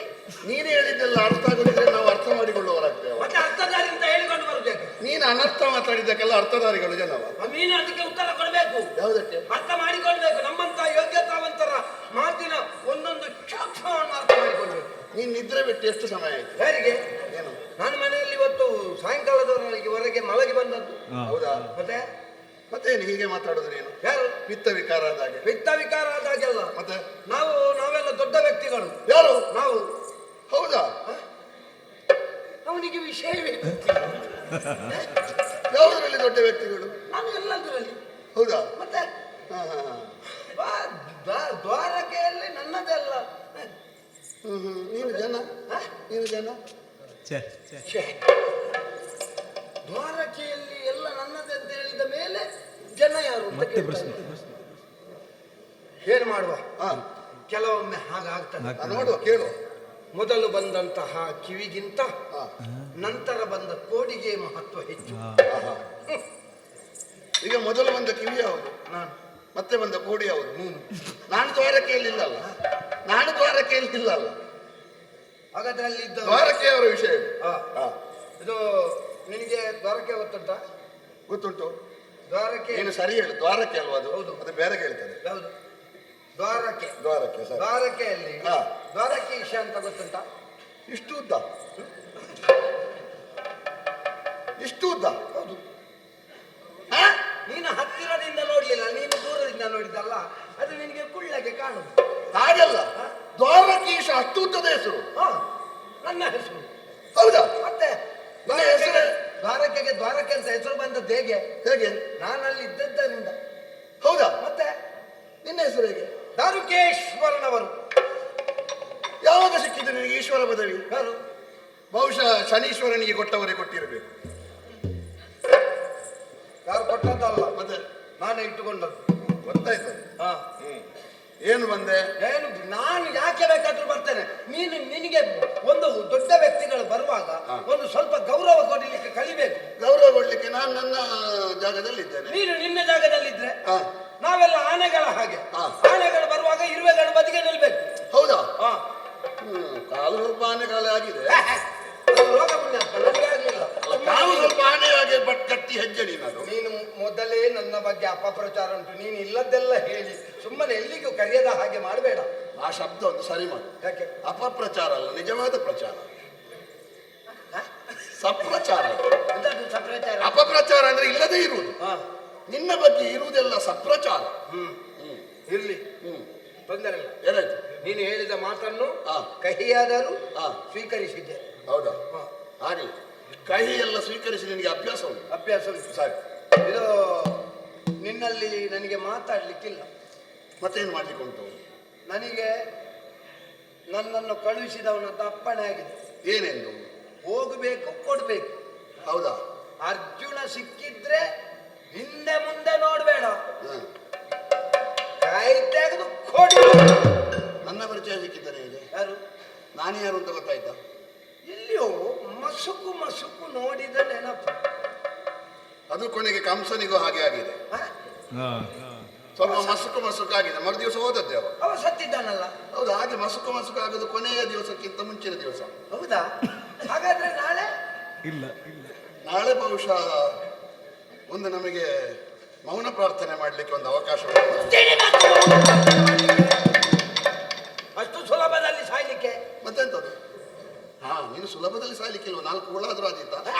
ಹಾಗಲ್ಲ, ಮತ್ತೆ ನಾನು ಹಾಗೆಲ್ಲ ಸಾಯುವವಲ್ಲ. ನಾನು ಹೇಳಿದ್ದೇನು ಏನು ಅರ್ಥ ಮಾಡಿಕೊಳ್ಬೇಕು ನೀನು. ಸರಿ. ನೀನು ಅರ್ಜುನ ಹೌದಾ? ಹೌದು. ಹೌದಲ್ಲ? ಹೌದು. ನನಗೆ ಗೊತ್ತುಂಟು ನೀನು ಅರ್ಜುನ ಅಂತ. ನನಗೆ ಬಂದಾಗ್ಲೇ ಗೊತ್ತಾಗಿದೆ. ಮತ್ತೆ ನೀನೇ ಹೇಳಿದ್ದು? ನಿನಗೆ ಗೊತ್ತುಂಟ ಇಲ್ವಾ ನೋಡುವ ಅಂತ. ಕೆಲವೊಮ್ಮೆ ಹಾಗೆ ಆಗ್ತದೆ. ವಿಷಯ ಹೇಳಿದವ ತೆಗ್ದಾಕಿದವಾದ್ರೆ ವಿಷಯ ಒಳ್ಳೇದು. ಮತ್ತೆ ವಿಷಯ ಹೇಳಿದವ ತೆಗ್ದಾಕಿದವಾದ್ರೆ ವಿಷಯ ಒಳ್ಳೇದು.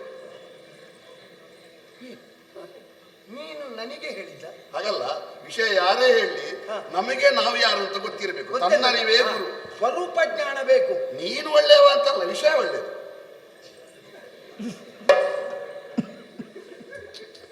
ನನಗೆ ಎಲ್ಲಿಂದ ಬರ್ತಾ ಉಂಟು ಅಂತ ಹೇಳಲಿಕ್ಕೆ ಆಗುದಿಲ್ಲ. ಎಂತದ್ದು? ಸಿಟ್ಟು. ಯಾಕೆ?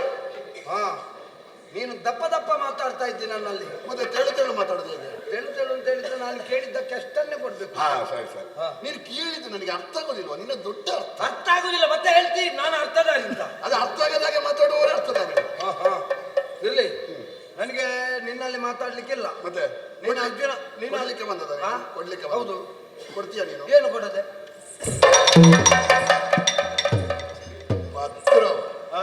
ನೀನು ಕೈಯೆಲ್ಲ ಮೇಲೆ ಮಾಡುವಾಗ ನಾನು ಎಂತದಂತ ಭಾವಿಸಿ ಅಷ್ಟೆಲ್ಲ ಕೊಡ್ತಿದ್ರೆ ನಾನು ಇದಕ್ಕಿಂತ ಮೊದಲು ಮೇಲೆ ಹೋಗ್ತಿದ್ದೆ. ಅಲ್ಲ, ನೀನು ಕೊಡುವುದಕ್ಕಿಂತ ನಿನ್ನ ಪುಣ್ಯ ನಿನಗೆ ಯಾರು ಕೊಡ್ಲಿಲ್ಲ ಅಲ್ಲ. ಇದೆಂತದ್ದು? ಇದು ಯಾರು ಕಳಿಸಿದ್ದು? ಕೃಷ್ಣ ಕಳುಹಿದ ಪತ್ರ. ಓದು, ಉತ್ತರ ಜರೂರು. ಹರಿಕಳುಗಿಸಿದ ಪತ್ರಿಕೆಯೋ ಶಿರದಲ್ಲಿ ಧರಿಸುತ್ತ, ಹರಿಕಳುಗಿಸಿದ ಪತ್ರಿಕೆಯೋ ಶಿರದಲ್ಲಿ ಧರಿಸುತ್ತ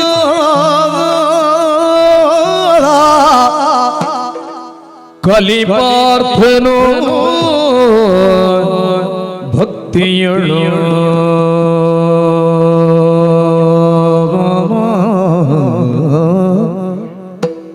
ಹರಿಪದ ಯುಗಮೋ ನೆನೆಬುದ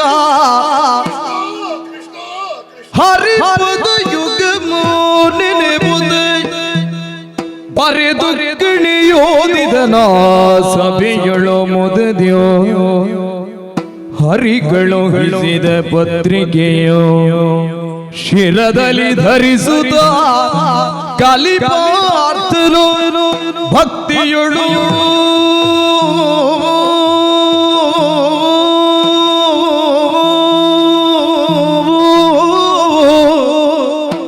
ಕಲಿಪಾರ್ಥ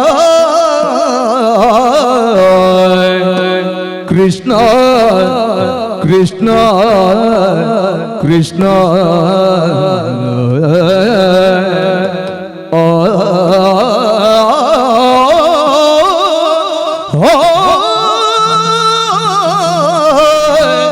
ಕೃಷ್ಣ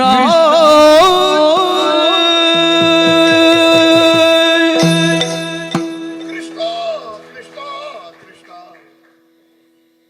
ಈ ಪ್ರಕರಣದಲ್ಲಿ ಹರಿಚಿತ್ತ ಏನು ತಿಳಿಯದೆ ಗೊಂದಲದ ಗೂಡಾಗಿತ್ತು ಮನಸ್ಸು.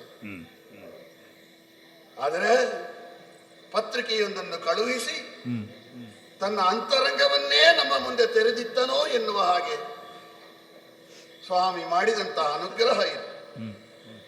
ಹರಿ ಕೊಟ್ಟದ್ದು ಯಾವುದೇ ಆಗಲಿ ನಮಗೆ ಪ್ರಸಾದ. ಹಾಗಾಗಿ ಭಕ್ತಿಯಲ್ಲಿ ಶಿರದಲ್ಲಿ ಧರಿಸಿದ್ದೇನೆ, ಕಣ್ಣಿಗೆ ಒತ್ತಿಕೊಂಡಿದ್ದೇನೆ, ಹರಿಪದ ಯುಗವನ್ನೇ ಧ್ಯಾನಿಸಿದ್ದೇನೆ. ಕೃಷ್ಣಸ್ವಾಮಿ ವೇದ ವೇದಾದಿಗಳಿಗೆ ಸಿಗದಂತ ಭವ್ಯ ಮೂರ್ತಿ ನೀನು, ದಿವ್ಯ ಮೂರ್ತಿ ನೀನು. ಅಕ್ಷರ ಅಂತ ಹೇಳಿದ್ರೆ ಅವನೇ, ಕ್ಷರ ಇಲ್ಲದೆ ಇರುವುದು. ಅವ ಬರೆದ ಅಕ್ಷರ ನಮಗೆ ಅರ್ಥ ಆಗಬೇಕು ಅಂತಾದ್ರೆ ಕಲಿತ ವಿದ್ಯೆ ಸಾಲದು, ಅವನ ಅನುಗ್ರಹ ಬೇಕು. ಅವ ಹೇಳಿದ್ದೇನು ಅಂತ ಅರ್ಥ ಆಗುವ ಹಾಗೆ ಅವನೇ ಅನುಗ್ರಹ ಮಾಡಬೇಕು. ವಿಶೇಷವಾದಂತಹ ಪತ್ರಿಕೆ ನಾನೊಬ್ಬನೇ ಓದಿ ಮುಗಿಸುವುದಲ್ಲ. ಆಸ್ತಿಕ ಬಾಂಧವರಿರುವಂತಹ ಈ ಕಾಮ್ಯಕಾವನದ ಸಭೆ ದೌಮ್ಯಾದಿ ಋಷಿಗಳಿದ್ದಾರೆ. ಎಲ್ಲರಿಗೂ ಕೇಳಿಸುವ ಹಾಗೆ ಎತ್ತರದ ಕೋಡುಗಲ್ಲನ್ನೇರಿ ಓದ್ತೇನೆ.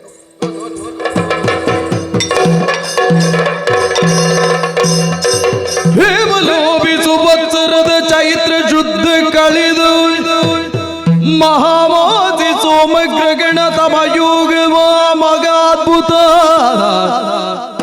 ವಿಷದಲ್ಲಮೃತ ಒಳಿದ ಕೃಷ್ಣ ಬರೆಸಿ ಕಳುಗಿದ ಲಿಖಿತದ ನೇಮವನ್ನು ನಿರ್ಬಿಳಿದು ಚಿತ್ತವಿಸು ಪಾರ್ಥ ಸುಪ್ರೇಮ ದೇವದ ಸಕಲ ಜಗವು ನಿರ್ಮಿಸಿ ಸಲಗುವ ಮಹಾಪುರುಷ ಮಹಾಪುರುಷ ಪರಮಾತ್ಮ ಸ್ವರೂಪನ್ಯೋದ ಪರೋಕ್ಷ ದ್ಯೋದರಿವುದು ಅರಿವುದು. ಪತ್ರಿಕೆಯನ್ನು ಬಿಡಿಸಿದೆ, ಬರೆದ ದಿನಾಂಕವೇ ಸರಿ ಗೊತ್ತಾಗುವುದಿಲ್ಲ ನಮಗೆ. ಏನು ಹೇಮಲಂಬಿ ಈ ಸಂವತ್ಸರದ ಚೈತ್ರ ಶುದ್ಧ ಕಳೆದ ಅಮಾವಾಸ್ಯೆ ಸೋಮಗ್ರಹಣ. ನಾನು ಹುಟ್ಟಿ ಇಷ್ಟು ದೊಡ್ಡವನಾಗಿದ್ದೇನೆ, ಅಮಾವಾಸ್ಯೆಯಲ್ಲಿ ಒಂದು ಚಂದ್ರಗ್ರಹಣ ಆಗುವುದು ಗೊತ್ತಿಲ್ಲ ನನಗೆ. ಹೀಗಿರ್ಬೋದು. ಅಮಾವಾಸ್ಯೆ ಕಳೆದ ಚೈತ್ರ ಶುದ್ಧದ ಹುಣ್ಣಿಮೆಯಲ್ಲಿ ಆದ ಸೋಮಗ್ರಹಣ. ಆ ತಮಯೋಗ ಮಹಾದ್ಭುತ ವಿಷದಲ್ಲಿ ಅಮೃತ ಅಳಿದ. ಬಹುಶಃ ಹೀಗಿರಬೇಕು. ನಮಗೆ ಅರ್ಥ ಆದದ್ದೇನು ಅಂತ ಕೇಳಿದ್ರೆ, ನಾವು ಒಮ್ಮೆ ಅರಗಿಲಾಲಯದ ಅಮಾವಾಸ್ಯೆಯಲ್ಲಿದ್ದೆವು. ಮತ್ತೆ ಇಂದ್ರಪ್ರಸ್ಥದ ಚಂದ್ರವಂಶದ ಅಧೀನಕ್ಕೆ ಬಂದೆವು. ಮತ್ತೆ ಸೋಮಗ್ರಹಣ ದ್ಯೂತದ ಮೂಲಕ ಆಯಿತು. ಆಮೇಲೆ ಸೋಲಿನ ಮೂಲಕ ತಮಯೋಗ ಸಂಭವಿಸಿತು. ಮಡದಿಯ ಮಾನ ಹೋಗುವಂತಹ ವಿಷಗಳಿಗೆ ಸಂಭವಿಸುವ ವೇಳೆಯಲ್ಲಿ ಬಹುಶಃ ವಿಷದಲ್ಲಿ ಅಮೃತ ಅಳಿದ ಎನ್ನುವುದಕ್ಕಿಂತಲೂ ವಿಷದಲ್ಲಿ ಅಮೃತ ಇಳಿದ ಇರಬೇಕು.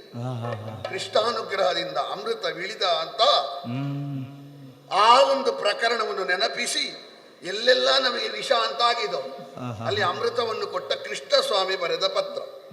ನೇಮವನ್ನು ನೆರವೇರಿದು ಚಿತ್ತವಿಸು ಪಾರ್ಥ, ಸುಪ್ರೇಮದಿಂ ಸಕಲ ಜಗವ ನಿರ್ಮಿಸಿ ಸಲಹುವ ಮಹಾಪುರುಷ ಪರಮಾತ್ಮ ಸ್ವರೂಪನೆಂದು ಅಪರೋಕ್ಷದಿಂದ ಅರಿಯುವುದು. ನೇಮ ಅಂತ ಹೇಳಿದ್ರೆ ನಿಯಮ ಅಂತ ಉಂಟು, ಆಜ್ಞೆ ಅಂತ ಉಂಟು. ಚಿತ್ತವಿಸು ಪಾರ್ಥ ಸುಪ್ರೇಮದಿಂ, ಈ ಪ್ರಕರಣದಲ್ಲಿ ನಮ್ಮ ಮೇಲೆ ಕೋಪ ಇಲ್ಲ ಅಂತ ಒಂದು ಸಮಾಧಾನ. ಸುಪ್ರೇಮದಿಂ ಸಕಲ ಜಗವ ನಿರ್ಮಿಸಿ ಸಲಹುವ ಪರಮಾತ್ಮ ಸ್ವರೂಪನೆಂದು ಅಪರೋಕ್ಷದಿಂದ ಅರಿಯುವುದು. ಮುಂದೇನಂತೆ? ಸಾರಿ ಪೀಳಿದಿ ನಿಮಗೆ ತನ್ನೊಡನೆ ಪೌರುಷವ ತೋರುವುದು ತರವಲ್ಲ. ಮಾಡಬೇಕು. ಗಯನ ಬಿಟ್ಟಿಂದೆಮ್ಮ ದಾರುಕನ ವಶ ಕಿತ್ತು ಕಳುಗಿದರಿ ನಿಮಗೆಲ್ಲ ಭೂರಿ ಸುಖೇಮ ಬಗುದು.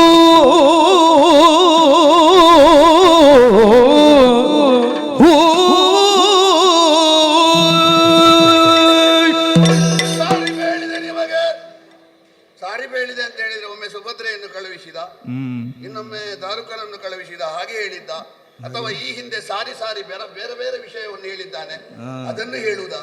ಪೂರ್ತಿ ಅರ್ಥ ಆಗುದಿಲ್ಲ. ಸಾರಿ ಬೇಳಿದೆ ನಿಮಗೆ ಎಮ್ಮೊಡನೆ ಪೌರುಷವ ತೋರುವುದು ತರವಲ್ಲ, ಗಯನ ಬಿಟ್ಟೆಮ್ಮ ದಾರುಕನ ವಶಕ್ಕಿತ್ತು ಕಳುಹಿದರೆ ಸುಕ್ಷೇಮಕರವಪ್ಪುದು. ಇಲ್ಲದೇ ಇದ್ರೆ ಮೂರು ಲೋಕದ ಗಂಡಲೆ ಅಹಂಕಾರ ತೋರಿದರೆ ಕೋಟಿ ರುದ್ರನ ಕೊಲುವ ಕೊಲೆಯನ್ನು ತೋರಿಸುವೆ. ಇಂತೆಂದು ಹರಿಬರೆದ ಪತ್ರಿಕೆಯೇ ಭಾವವರಿದನು ಪಾರ್ಥ.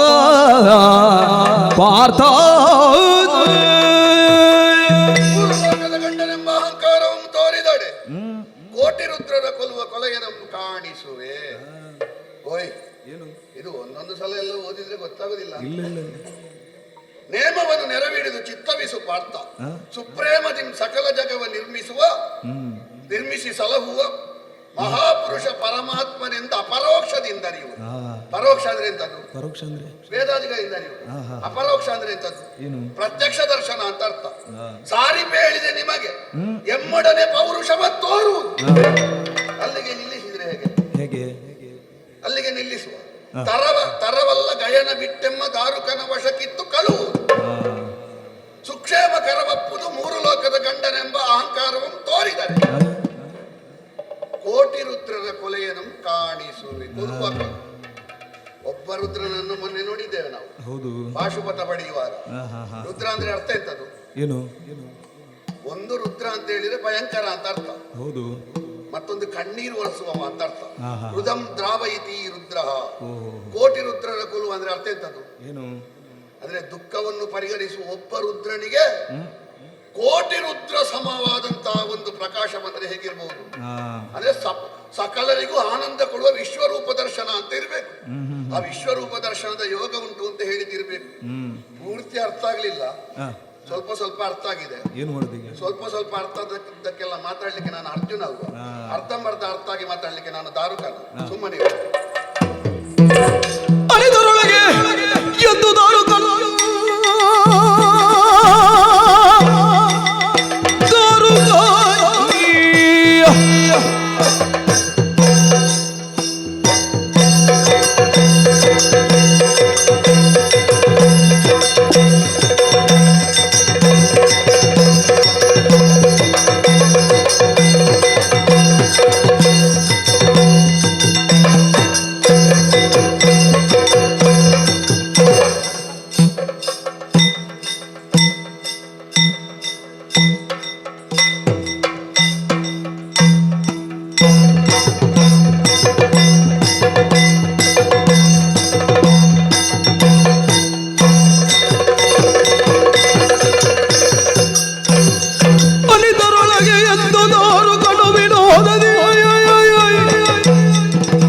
ಜನಪದರಾಯ ಗೆದ್ದ ಘನ ಬಿಡುವುದದಿ ಇದ್ದದಿಂದ ಬೇಗ ಗಯನ ಬಿಟ್ಟು ಕೊಡುವೆಯ. ರಕ್ತನಾಗಿ ಹರಿಯಾಗಿಯ ಕಟ್ಟಿ ಕೊಂಬೆಯ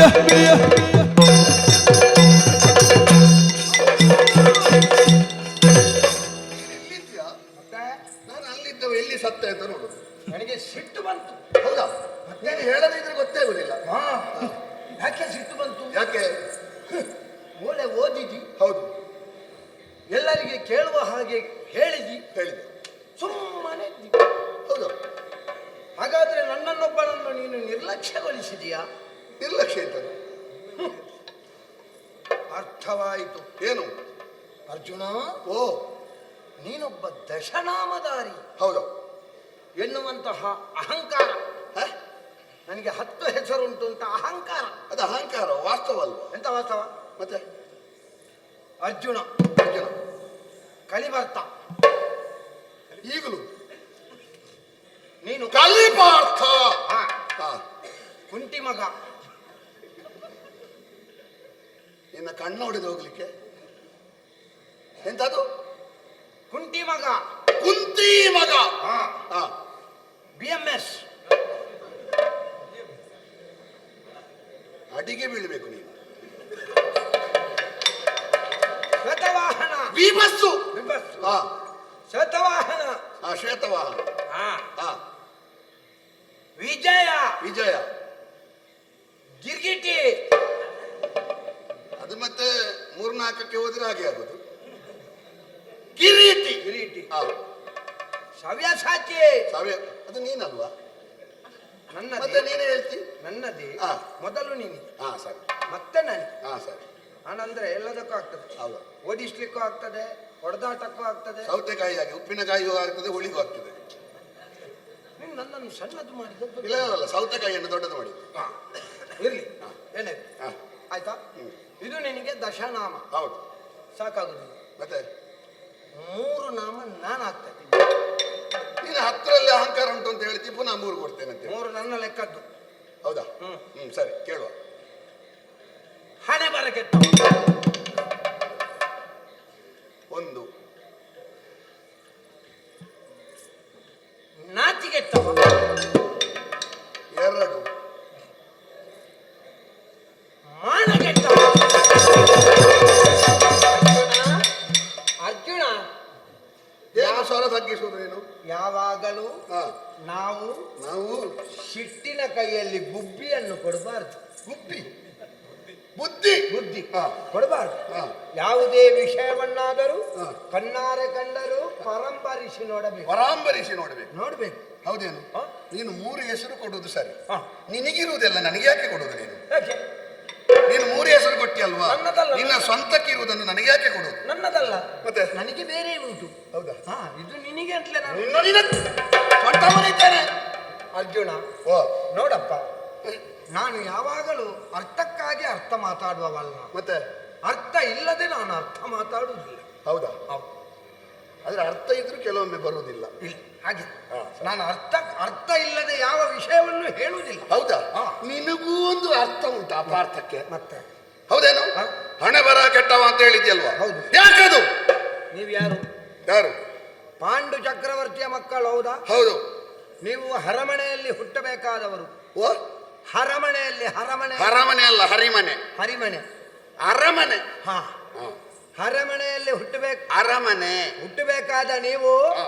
ಅಲ್ಲಿ ಹುಟ್ಟಿದ್ರ? ಇಲ್ಲ. ನೀವೆಲ್ಲಿ ಹುಟ್ಟಿದ್ರಿ? ಎಲ್ಲಿ ಹುಟ್ಟಿದೆವು? ಶತಶೃಂಗ ಪರ್ವತದಲ್ಲಿ. ಹೌದು. ಯಾಕೆ? ಯಾಕೆ? ಕಿಂಡು ಮಹರ್ಷಿಗಳ ಶಾಪ. ಅವರು ಸತ್ತದ್ರಲ್ಲಿ ಆಯ್ತು, ಇಲ್ಲದ್ರೆ ನಿನಗೂ ಕೊಡ್ತಿದ್ರು. ಹಾ? ಕಿಂದಮ ಮಹರ್ಷಿಗಳು ಶಾಪ. ಹಾ. ಹೌದಾ? ಹೌದು. ಏನು ಅಲ್ಲಿ ಹುಟ್ಟಿದ್ರಿ? ಹಾ. ಹುಟ್ಟಿದ್ರ? ಹುಟ್ಟಿದೆವು. ಅಪ್ಪನನ್ನು ಕಳ್ಕೊಂಡ್ರಿ. ಹೌದು. ಕಡೆಗೆ ಏನು ಹಾ. ನಿಮ್ಮ ಅಜ್ಜಿ ಪುಣ್ಯದಲ್ಲಿ. ಯಾವ ಪುಣ್ಯ? ಅಜ್ಜಿ ಪುಣ್ಯ. ಹಾ. ಸ್ವಲ್ಪ ದಿವಸ ಹಾ. ಅರಮನೆಗೆ ಬಂದ್ರಿ. ಹಾ. ಅಲ್ಲಿಯೂ ಶಾಶ್ವತವ? ಇಲ್ವಾ? ಪುನಃ ಕಾಡಿಗೆ ಹೋದ್ರಿ. ಹೋದೆವು. ಈಗ ನೋಡುವಾಗಲೂ ಕಾಡಿನಲ್ಲೇ ಇದ್ದೀರಿ. ಹಾ. ಹಾಗಾದ್ರೆ ಹಾ. ಅರಗುವರರಾಗಿ ಹುಟ್ಟಬೇಕಾದಂತಹ ನೀವು ನಾವು ಜೀವನದ ಮುಕ್ಕಾಲು ಭಾಗ ಅವಧಿಯನ್ನು ಕಾಡಿನಲ್ಲೇ ಕಳೆದಿದ್ದೀರಿ ಅಂತಾದ್ರೆ ಹಾ. ನಿಮ್ಮ ಹಣೆ ಬರ ಉಂಟಾ? ಸರಿ ನೋಡು, ನನ್ನ ಮಾತು ಎಷ್ಟು ಸ್ಫುಟವಾಗಿದೆ. ನಾನು ಹಣೆ ಬರ ಕೆಟ್ಟವರ ಯಾದಿಯಲ್ಲಿ ಹಾ. ತುಂಬ ಹಿಂದೆ ಇದ್ದೇನೆ. ಹಾ. ಮೊದಲ ಸ್ಥಾನ ಯಾರಿಗೆ ಗೊತ್ತುಂಟ? ಯಾರು? ನನ್ನ ದೇವರು ನಿನ್ನ ದೇವರು ಆದ ಕೃಷ್ಣನಿಗೆ. ಹಾ. ಸೆರೆಮನೆಯಲ್ಲಿ ಹುಟ್ಟಿದ್ದಾನೆ. ಹೌದು. ಮತ್ತಿನ ಸ್ಥಾನ ಯಾರಿಗೆ ಗೊತ್ತುಂಟ? ಯಾರು? 14 ವರ್ಷ ವನವಾಸ ಮಾಡಿದ ರಾಮನಿಗೆ. ಸರಿ. ಮತ್ತಿನ ಸ್ಥಾನ ಯಾರಿಗೆ ಗೊತ್ತುಂಟ? ಯಾರು? ಮಸಣಕಾದ ಹರಿಶ್ಚಂದ್ರನಿಗೆ. ಸರಿ. ಅವರೆಲ್ಲ ಹಣೆ ಬರ ಕೆಟ್ಟವರಾದ್ರೆ ಹಾ. ನಾವು ಹಣೆ ಬರ ಕೆಟ್ಟವರೇ. ನಿನ್ನನ್ನು ದೊಡ್ಡದು ಮಾಡಿಕೊಳ್ಳಿಕ್ಕೆ ಎಷ್ಟು ಜನರ ಹೆಸರು ಹೇಳ್ತಿ ಮಾರ. ಹೌದು. ಬಿಡ. ಹಾ. ನಾಚಿಗೆಟ್ಟವ. ಯಾವಾಗಲೂ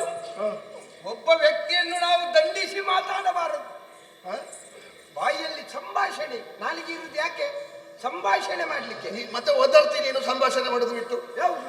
ನೀನು ಎಂತದ್ದು ಹೇಳಿದ್ದು ನಾಚಿಕೆ ಕೆಟ್ಟವಳೆ ಅಂತ? ನಾನು ಅರ್ಥ ಇಲ್ಲದೆ ಅರ್ಥ ಹೇಳುವವಲ್ಲ. ಏನು ಅರ್ಥ ಅದಕ್ಕೆ? ನಾಚಿಗೆಟ್ಟವ ಅಂತ ಹೇಳಿದ್ ಯಾಕೆ? ಯಾಕೆ? ಅಂದು ಯಾವತ್ತು? ಎಂದು ಎಂದು ಒಂದು ಅದು ಪ್ರಾಸ ಮಾತಾಡುವವರು ಮಾತಾಡಿದ್ರೆ ಸಾಕು. ಮಂಡೂಕ ಹಾರ್ತದೆ ಅಂತ ಮತ್ತೊಂದು ಹಾರ್ಲಿಕ್ಕೆ ಹೋದ್ರೆ ಕಷ್ಟ ಆಗ್ತದೆ. ಸರಿ, ನಿನ್ನದೇ ಮಾತಾಡು. ಹಾಗೆ ಎಂದು ಆಯ್ತು. ಅಂದು ಅಂದು ಅಂದು ಅಂದು ಅಂದ್ರೆ ಯಾವಾಗ? ಅಂದು ಅಂದ್ರೆ ಅಂದು ಅವತ್ತು. ಆವತ್ತು ಯಾವಾಗ? ರಾಜಸೂಯಾದ್ವರದ ಸಭೆಯಲ್ಲಿ ಹಾ, ಏನಾಯ್ತು? ಏನಾಯ್ತು? ಸುಯೋಧನ ಹಾ, ನೀರಿದ್ದಲ್ಲಿ ನೀರಿಲ್ಲದ ಹಾಗೆ, ಹಾ, ನೀರಿಲ್ಲದಲ್ಲಿ ನೀರುಂಟು ಅಂತ ಭ್ರಮಿಸಿ ಬಿದ್ದಾಗ ಬಿದ್ದಾಗ ಹರಿಯದೆ ಬಿದ್ದೀರೇ ಬಾವಾ, ಹಾ. ನೀವು ಕುರುಡರೇ ಕುರಿಕುಳ ದೇವ. ಹೇ, ಅರಿಯದೆ ಬಿದ್ದಿರೆ ಭಾವ, ಹಾ. ನೀವು ಕುರುಡರೇ ಕುರುಕುಲ ದೇವ. ಹೌದಾ? ಹಾ, ನಿಮ್ಮ ಐವರ ಮಡದಿ ಹೇಳಿದ್ದು. ಹೇಳಿ. ಅದಕ್ಕೇನು ಮಾಡಿದ? ಏನ್ ಮಾಡಿದ? ಪ್ರತಿಕಾರವನ್ನು ಮಾಡುವುದಕ್ಕೆ ಹಾ. ತುಂಬಿದ ಸಭೆಯಲ್ಲಿ ಹಾ, ಅವನ ಆ ಕೌರವನ ತಮ್ಮನಾಗಿ ಕೊಂಡಿರತಕ್ಕಂತ ಯಾವ ದುಶ್ವಾನರ ನೀನು ಆ ಕಡೆ ಹೋಗಿ ಬಂದಿದ್ಯಾ? ಪರ್ವತದ ಘಟ್ಟದ ಮೇಲೆ ಮತ್ತೇನು ತಕ್ಕಂತ ತಕ್ಕಂತ ಅಂತ ಬರೋದು ನಿನಗೆ? ತಕ್ಕಂತ ದುಶ್ವಾನರ ದುಶ್ಯಾಸನ. ದುಶ್ಯಾಸನ.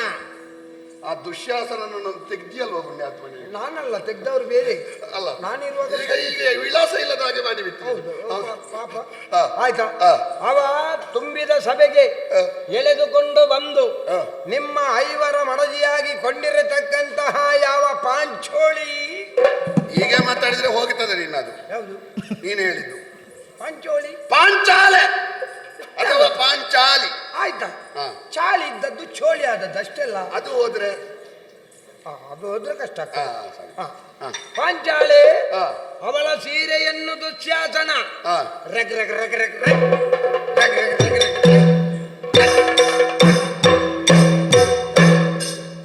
ನೀನೇನು ಅಭಿನವ ದುಶ್ಯಾಸನ ಆಗೋದು?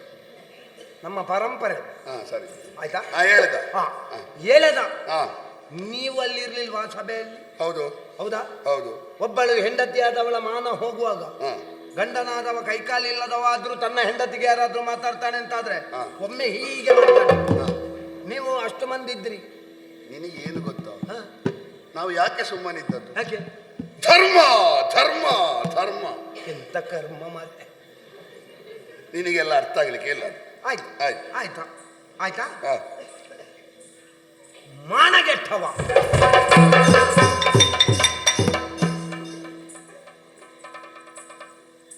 ದೇವರು ನಮಗೆ ಹಾ. ದೇಹದಲ್ಲಿ ಎಲ್ಲ ಅಂಗವನ್ನು ಕೊಟ್ಟ. ಒಂದನ್ನು ನಿನ್ನದು ತೆಗಿಬೇಕು, ನಾಲಿಗೆಯನ್ನು, ಇಲ್ಲದ್ರೆ ಸರಿಯಾಗುತ್ತೆ. ಬಾಯೊಳಗೆ ಒಂದು ನಾಲಿಗೆಯನ್ನಿಟ್ಟ. ಹಾ. ಯಾಕೆ? ಯಾಕೆ? ಮಾತುಕತೆಯಲ್ಲಿ ಸರಿಪಡಿಸಿಕೊಳ್ಳಿ ಎನ್ನುವ ಕಾರಣ. ಹಾಗೆ ನೀನೆಲ್ಲಿ ಅದು ಸುಳ್ಳು ಹೇಳುದಕ್ಕೆ ಅಂತ ಹೇಳ್ತೀವ ಅಥವಾ ಭಾವಿಸಿದ ಅಲ್ಲಲ್ಲ. ಹಾ.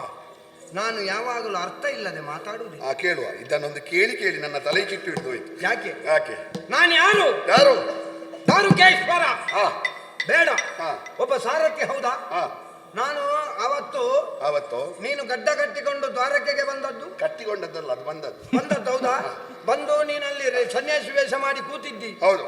ಆಗ ನಿನಗೂ ಸುಭದ್ರೆಗೆ ಒಂದು ಒಳಗಿಂದ ಒಳಗೆ ಒಂದು ಇದಾಯ್ತು. ಅದನ್ನ ಹಾಗೆಲ್ಲ ಅಷ್ಟು ಹಾಳು ಮಾಡಬೇಡ. ಹಾ? ಪ್ರೇಮ ಆದದ್ದು. ಪ್ರೇಮ ಆಯ್ತು. ಆಗ ಕಡೆಗೆ ಅದು ಬಲಭದ್ರ ಸ್ವಾಮಿಗೆ ಗೊತ್ತಾಗಿ ಒಟ್ಟಾರೆ ಎಣಕ್ಕೇನೋ ಆಯ್ತು. ಎಣಕ್ಕೇನೋ ಆಗುವಾಗ ಈಗ ನೀನು ವಿಷಯ ಉದ್ದ ಆಗ್ತದೆ ಅಂತ ಮಾತಾಡದಿರೋದು ಗೊತ್ತಿಲ್ಲದೆ ಏನಕ್ಕೇನು ಅಂತ ಹೇಳುದು. ಅಲ್ಲಲ್ಲ, ಅಂದ್ರೆ ಅದು ಸರಿ ಸರಿ. ಆಯ್ತಾ? ಆಗುವಾಗ ಕೃಷ್ಣ ನನಗೆ ಸೂಚನೆ ಕೊಟ್ಟ. ದಾರುಕರ್ ಅವರೇ, ಈಗ ಒಟ್ಟಾರೆ ಇದು ಕತೆ ಎಲ್ಲ ಅವರೇ ನಿನಗೆ ನನ್ನನ್ನು ಯಾವಾಗ್ಲೂ ಹಾಗೆ ಕಟ್ಟಿ. ನಾನು ದೊಡ್ಡ ಜನ ಅಲ್ಲ. ಒಬ್ಬನನ್ನು ಬಹುವಚನಲ್ಲಿ ಕರೆದ್ರು ಹೋದ ಅಂತ ಅರ್ಥ. ಹಾಗೆ ನನ್ನಲ್ಲಿ ಬಂದು ಹೇಳಿದ, ಇದು ನನ್ನ ತಂಗಿಯ ಒಂದು ಮದುವೆಯ ವಿಷಯ, ಈಗ ಒಟ್ಟಾರೆ ಏನಕ್ಕೇನು ಆಗ್ತದೆ ದಾರುಕಣ್ಣವರೇ, ಮರ್ಯಾದೆ ಹೋಗುವ ವಿಷಯ, ನೀವೊಂದು ಏನಾದ್ರೂ ಮನಸ್ಸು ಮಾಡಿ ಅಂತ ಹೇಳಿದ್ರು. ಏನು ಮಾಡಿದೆ? ಅಷ್ಟೊತ್ತಿಗೆ ನಾನು ಮಾಡಿದ ಅಷ್ಟು ತುಂಬಿದ ಸಭೆಯಲ್ಲಿ ನಿಮ್ಮ ಇಬ್ಬರನ್ನು ನನ್ನ ರಥದಲ್ಲಿ ಕುಳ್ಳಿರಿಸಿ. ನಿನ್ನ ಅಪ್ಪ ಸತ್ತನ? ಯಾಕೆ? ಮತ್ತೆ ನೀನು ಶ್ರದ್ಧಾಂಜಲಿ ಭಾಷಣ ಮಾಡಿದ ಹಾಗೆ ಮಾತಾಡ್ತೀನಿ. ನಾನು ಗದ್ಗದ ಆಗುದು. ಹೌದಾ? ಗದ್ಗದ. ಹೌದಾ? ರಥದಲ್ಲಿ ಕುಳ್ಳಿರಿಸಿ ಕೇವಲ ಕ್ಷಣ ಮಾತ್ರದಲ್ಲಿ ನಿಮ್ಮನ್ನು ಹಾರಿಸ್ಲಿಲ್ವಾ? ಅದು ನೀನೇ ಆಗಬೇಕು. ಯಾಕೆ? ಸರಿ ಇದ್ದವರೆಲ್ಲ ಕಳ್ಳ ಸಾಗಾಣಿಕೆ ಮಾಡ್ಲಿಕ್ಕೆ ಆಗುದಿಲ್ಲ, ನೀನೇ ಆಗಬೇಕು. ಆಯ್ತು, ನಾನು ಮಾಡಿದೆ. ಮಾಡಿ ಕಳ್ಳ ಸಾಗಾಣಿಕೆ ಆದ್ರೂ ಹೋದದ್ದು ನೀವೇ ಅಲ್ವಾ? ಹೌದಾ? ನಿಮ್ಮನ್ನು ಕಳ್ಳ ಸಾಗಾಣಿಕೆ ಮಾಡಿದ್ದಕ್ಕೆ ನಾನೊಂದು ಇಲ್ಲಿಗೆ ಬಂದೆ. ಹೌದು. ಬಂದ ಕೂಡ್ಲೆ ಹಾ. ಬಂದಿರೇ ದಾರುಕೇಶ್ವನ ಅರಮರಿ. ಹಾ. ಪ್ರಯಾಣ ಸುಖವೇ? ಎಂತದ್ದು? ಪ್ರಯಾಣ ಸುಖವೇ? ಸುಖವೇ. ಸುಖವೇ. ಸುಖ ಇಲ್ಲದ್ರೆ ಇಲ್ಲಿವರೆಗೆ ತಲುಪ್ತಿ, ಅರ್ಧದಲ್ಲೇ ಹೋಗುದಿಲ್ವ ನೀನು? ಹಾಗೆ ಒಂದು ಕೇಳುವ ಕ್ರಮ. ಸರಿ. ಬೇಡ, ಬಾಯಾರಿಕೆಗೆ ಏನಾದ್ರೂ ತಗೊಳ್ತೀರಾ? ನಿನ್ನಲ್ಲಿ ಎಲ್ಲಿಯಾದ್ರೂ ಬಾಯಾರಿಕೆಗೆ ತಗೊಳ್ತೀರಾ ಅಂತ ಕೇಳಿದ ಅವ ಕಾರ್ಯಕ್ರಮ ಅರ್ಧದಲ್ಲಿ ನಿಲ್ಲಿಸಬೇಕು. ಇಲ್ಲ ಮಾರ್ರೆ, ಯಾರು ಕೊಡುವುದಿಲ್ಲ ಬಾಯಾರಿಕೆ. ಸರಿ. ಬೇಡ ಬೇಡ. ನನ್ನ ಮುಸುಡಿಗೆ ಒಂದು ಮಣೆ ಬಿಸಾಡಿದ್ಯಾ? ಮಣೆ ಬಿಸಾಡದೆ ಹಾಗೆ ಆಗಿದೆ ಮುಸುಡು. ಮಣೆ ಬಿಸಾಡದೆ ಅಷ್ಟು ವಿಕಾರ ಆಗಿದೆ ನಿನ್ನ ಮುಸುಡು. ಎಂತದ್ದು ವಿಕಾರ ಆದದ್ದು? ಮತ್ತೆ ಎಂತದ್ದು? ಮಣೆ ಯಾಕೆ ಬಿಸಾಡುದು? ನೀನು ಮರ್ಯಾದೆ ಕೊಟ್ಟರೆ ಎಷ್ಟು, ಕೊಡದಿದ್ರೆ ಮತ್ತೆ ಯಾರು ಕೊಡ್ಬೇಕು? ಮತ್ತೆ ಯಾರು? ನೀನೀಗ ಎಂತದ್ದು ಓಲೆಗೆ ಎಂತದ್ದು? ವಾ. ಓಲೆ ಓದಿ ಸುಮ್ಮನೆ ಗೊತ್ತಿಲ್ಲ. ಎಂತದ್ದು ಅಂತ ನೋಡುವ. ಎಂತದ್ದು ಅಂತ ನೋಡುದಂತದ್ದು? ನೋಡುವ ಎಂತ ನೋಡುದಂತದ್ದು. ಮತ್ತೆ? ನಿಮ್ಮಂತ ಮಕ್ಕಳಲ್ಲಿ ಎಲ್ಲ ನಾನು ಮಾತಾಡ್ಲಿಕ್ಕೆ ಬಂದದ್ದಲ್ಲ. ಮತ್ತೆ ಯಾರು? ನನಗೆ ಸಮಾನ ಶೀಲೇಶು ಶಯನೇಶು ಸತ್ಯ.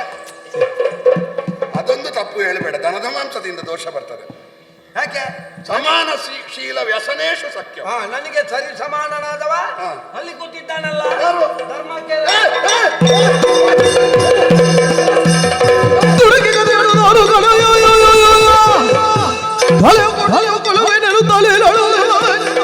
ಒಡವಿ ಬಾಲನ ಸರಗ ಬಿಟ್ಟು ಓಡಿದ ರೀತಿಯಲ್ಲಿ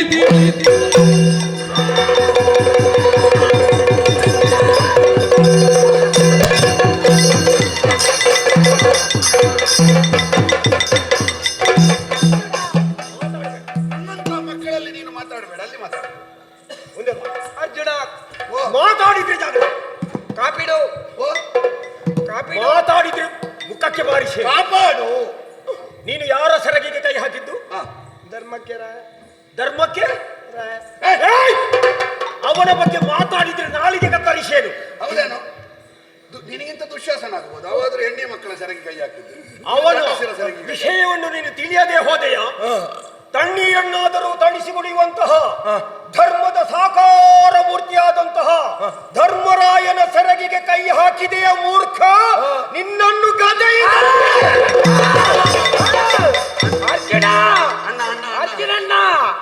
ಅರ್ಜುನಣ್ಣ ಕಾಪಿಡು. ಅವನಿಗೆ ಹೊಡಿಬೇಕು ಅಂತ ಇಲ್ಲ. ಕುಡಿಯುವಾಗ ಯಾಕೆ ತಡೆದೆ? ನನ್ನ ಗದ್ದೆ ಅವ ದೂತನಾಗಿ ಬಂದಿದ್ದಾನೆ. ನೀನು ಹೊಡಿಬೇಕು. ಬೀಸಿದ್ರೆ ಅಲ್ಲೇ ಸತ್ತೋದ. ಅದಕ್ಕೆಲ್ಲ ಎತ್ತಿದ್ದು ಬೀಸಿದ್ದು ಬೇಡ ಬೇಡ ಬೇಡ. ಕೆಳಗೆ ಗದ್ದೆ ಇಳಿಸುವುದಕ್ಕೆ. ಗದ್ದೆ ನಿನ್ನದಲ್ಲ, ಗದೆ. ಇದು ಭೀಮನ ಗದೆ. ಗದೆ ರುದಿರೋದ್ಗಾರಿ. ಕೆಳಗಿಳಿಸ್ಬೇಕಾ? ಕೆಳಗೆ ಅವ ದೊಡ್ಡ ದೊಡ್ಡದು ಮಾತಾಡಿದೆ. ಈಗ ಮಾತಾಡು. ಅಜ್ಜಿನಣ್ಣ ಅಣ್ಣ ನನ್ನನ್ನು ನಾಲ್ಕು ಬೀಳುವಾಗ ಅಣ್ಣ ಅಂತ ಬರ್ತದಲ್ವಾ? ನಿನಗೆ ಏನು ಕೊಡಬೇಕು? ಅವನಿಗೆ ಉತ್ತರ ಬೇಕಂತ. ಬೇಡ ಬೇಡಪ್ಪ, ಈಗ ಸಿಕ್ಕಿದ್ದೆ. ಉತ್ತರ ಬೇಡವಾ? ಉತ್ತರ ಬೇಕು.